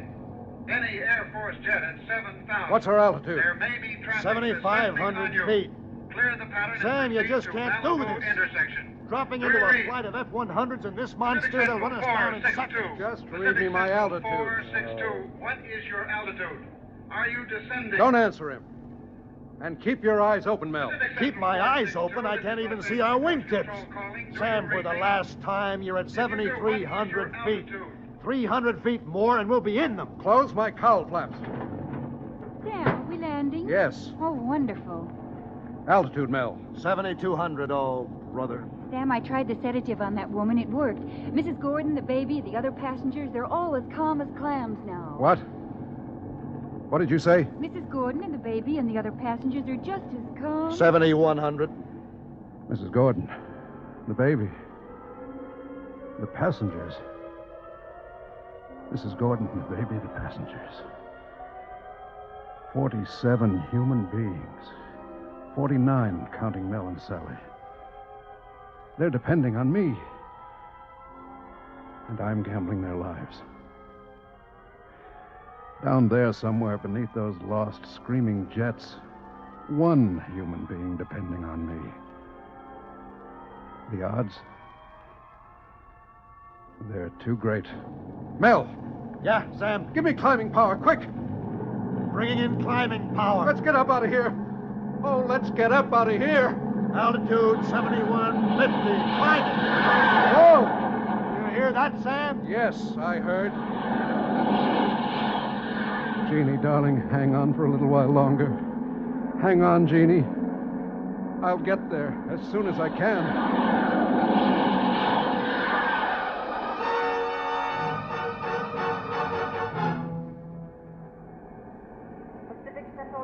Announces the arrival of flight number 17 from San Francisco. You taxied up to the ramp, Mel. I've had it. Just follow that last jet. Okay, Skipper. Pacific Central 462, this is Los Angeles Tower. Is your captain's name Bradley? Sam Bradley? Uh-oh. There goes your license, Sam. Mine, too, probably. No, not yours. Just answer him. This is 462. Affirmative. I have a man waiting at your spot with a message. Don't miss it. Message? It's Jeannie. I know it. I'm going back. You shut her down, Mel. Oh, pardon me, sir. Please, ma'am, will you excuse me?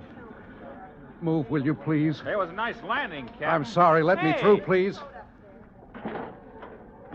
Hey, you from approach control? Yes, Captain Bradley? Yes. Captain, I'm sorry I blew my top at you on the radio. Everybody's jittery tonight. We thought you said you were letting down. Look, there's a message. They said you had a message. Oh, yeah, the hospital call. Yes? You got a little boy. 7 pounds, 3 ounces. What about my wife? Well, now, take it easy, Captain. Take it easy. She's all right. She's all right. Are you positive? Well, that's what the man said. She's all right.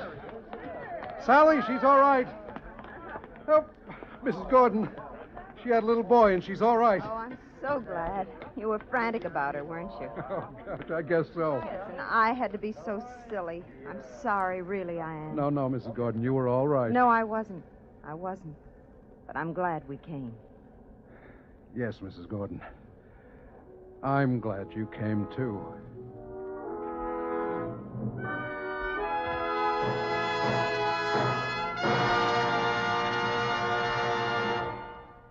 Suspense, in which Bartlett Robinson starred in William N. Robeson's production of The Crowded Void by Michael Frost. Supporting Mr. Robinson in The Crowded Void were Ellen Morgan, Shirley Mitchell, Dee Tatum, John Daner, Barney Phillips, and Sam Pierce. Listen. Listen again next week when we return with another tale well calculated to keep you in suspense.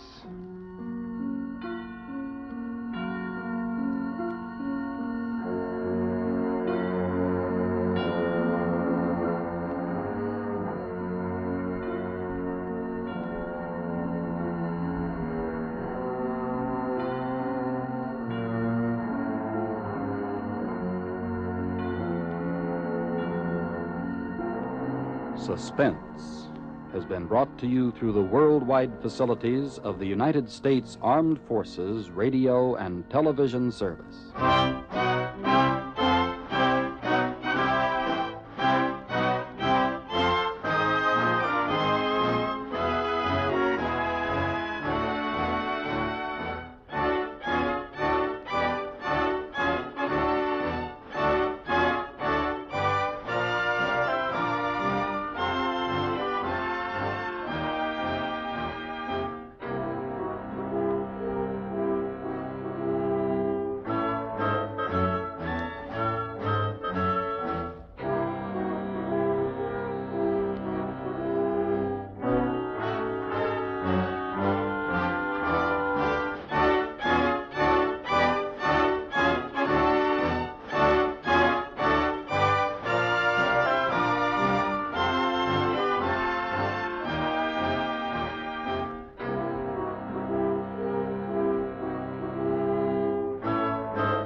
Suspense. And the producer of radio's outstanding theater of thrills, William N. Robeson. We pause now in this gayest of all seasons for a little murder. We interrupt the pleasing flow of heartwarming greetings and ageless hymns and carols for a slight case of uxoricide. We turn our attention from tinsel and gay ornaments and strings of colored lights to blood, as Herbert Marshall stars in Back for Christmas, a tale well calculated to keep you in suspense.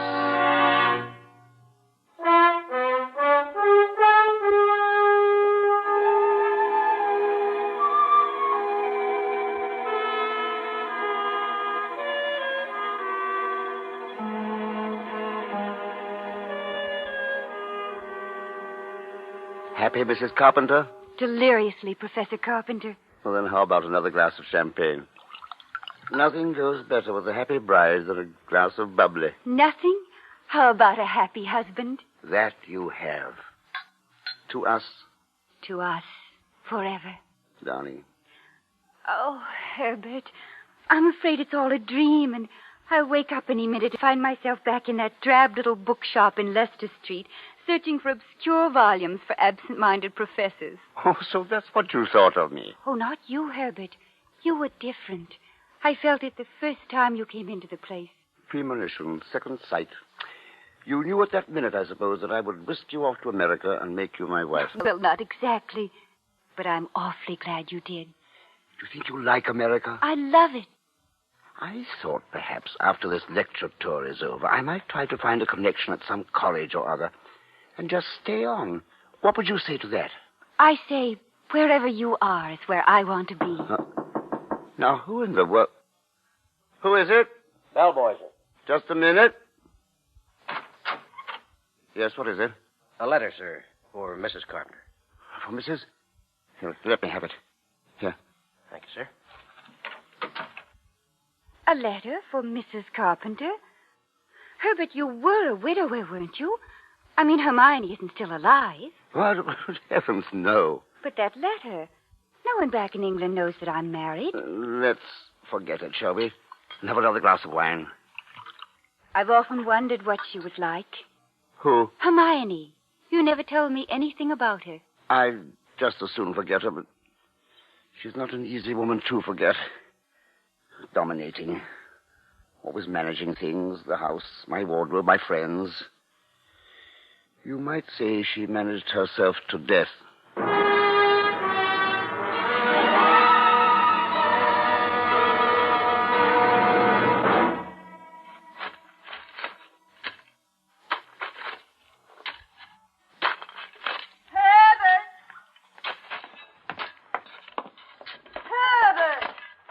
Yes, Hermione. What on earth are you doing down here in the cellar? Putting the finishing touches on this wine bin. Have you taken leave of your senses? Yes, I dare say you have. Look at you, the epitome of the absent-minded professor. Oh, I wouldn't say that. Well, I would. Whatever would become of you if I weren't here to look after you? I wonder. And, well, you might. Have you any idea what today is? Why, Tuesday, I believe. Indeed. And what is going to happen today? Well, according to your plans, we are flying to America on the 9 o'clock plane. Precisely. And the Goodenows are coming in for tea in half an hour. And here you are digging a hole in the cellar. It is not a hole, it's a wine bin. Well, it looks more like a grave to me. Yes, Hermione. Upstairs with you now and get into some clean things. Yes, Hermione. I've already dismissed the cook. You'll have to get the tea things ready while I'm taking my bath. Yes, Hermione. Oh, dear, such a bother to go to. Closing up the house and all, and then having to open it again when we get back for Christmas. Back for Christmas, back for Christmas. Must you keep saying that? Well, why not? We are coming back for Christmas, aren't we? Well, supposing I were offered a position in an American university. Oh, nonsense. Well, they did ask me to come to lecture. That means something. Well, not very much. Americans will pay to hear any foreigner deliver a lecture once. But there's no use building dream castles, Herbert. Nobody's going to offer you a fortune in America. Of course, the extra money you will get will be very handy when we arrive back for Back Christmas. for Christmas, yes. Precisely. And it's no good your making a joke of it. Oh, but heaven knows where you'd be today if I hadn't got a sense of time. Yes, Hermione. Now get a move on. And be sure to straighten up the sitting room and get the tea things out. The second best, the good nose will understand. Yes, Hermione. Now, I'm going up to have my bath now. Call me when they arrive. Yes, Hermione.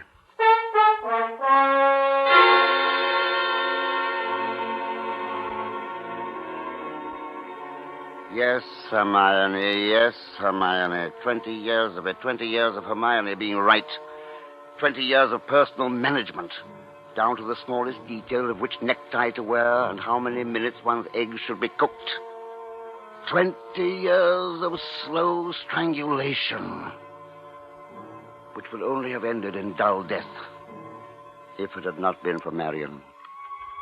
At least Marion was one detail that Hermione could not manage, could not even imagine. The mousy proprietor of a bookstore, proper, ever so intellectual with her heavy horn-rimmed spectacles, and the absent-minded professor. But such things do happen sometimes, as they did that afternoon last summer. Good afternoon. Oh, good afternoon. Is Miss Markham about? Well, Oh, bless me. Is it you, Miss Markham? Yes, Professor Carpenter. But I say I didn't recognize you without your glasses. Why, I thought you couldn't see a thing without them. I can't. But you're not wearing them. Oh, yes, I am. Contact lenses. Well, I must say. Must say what, Professor? Oh, I never realized what lovely eyes you have. Thank you, Professor. And that frock, it is so becoming. Well, once I decided to get rid of the horn-rimmed glasses, it wasn't too difficult to get out of tweeds. It's a delightful transformation. From cocoon to butterfly. Yes, butterflies are not nearly as lonely as cocoons. You're lonely? I'm completely alone since my father died. Did you never think of marrying? My father was a very remarkable man. I never found anyone who could measure up to him, so... What a pity. How long have you been alone, Professor? Alone? Well, I knew you were a widower, of course, the first time I saw you. A widower? Oh, I can always tell. It was the same with my father. There's a certain sadness in a man's eyes. A sweet sadness, I think, when he's been married and then... A widower? I never thought of it quite that way. Oh, I have your books. Books? Yes, the ones you ordered last week. That's what you came by for, wasn't it? Yes, I suppose it is. I'd quite forgotten. The Phytotomy of Phalloid Gammophytites and Coniferous Shrubs of North America. Those are the ones you ordered, aren't they? Yes. Thank you. You're very kind, Miss Markham. Why kind, Professor Carpenter? Oh, not many young ladies in bookshops who go out of their way to look up rare books for an old professor of botany. Why, you're not old, Professor Carpenter. Really, you look... Besides, I adore botany. It's my particular hobby. No, really? You never told me that before, Miss Markham. I was afraid to. You always intimidated me. You seemed so preoccupied. Yes, I suppose I did. Well, you might be interested in some specimens of alpine polyanthes that were just sent to me by a friend in Switzerland. Switzerland? Oh, I used to go there always for my holidays before the war. You like Switzerland? Oh, every part of it. The lakes, the mountains, the beautiful spring flowers, especially the flowers.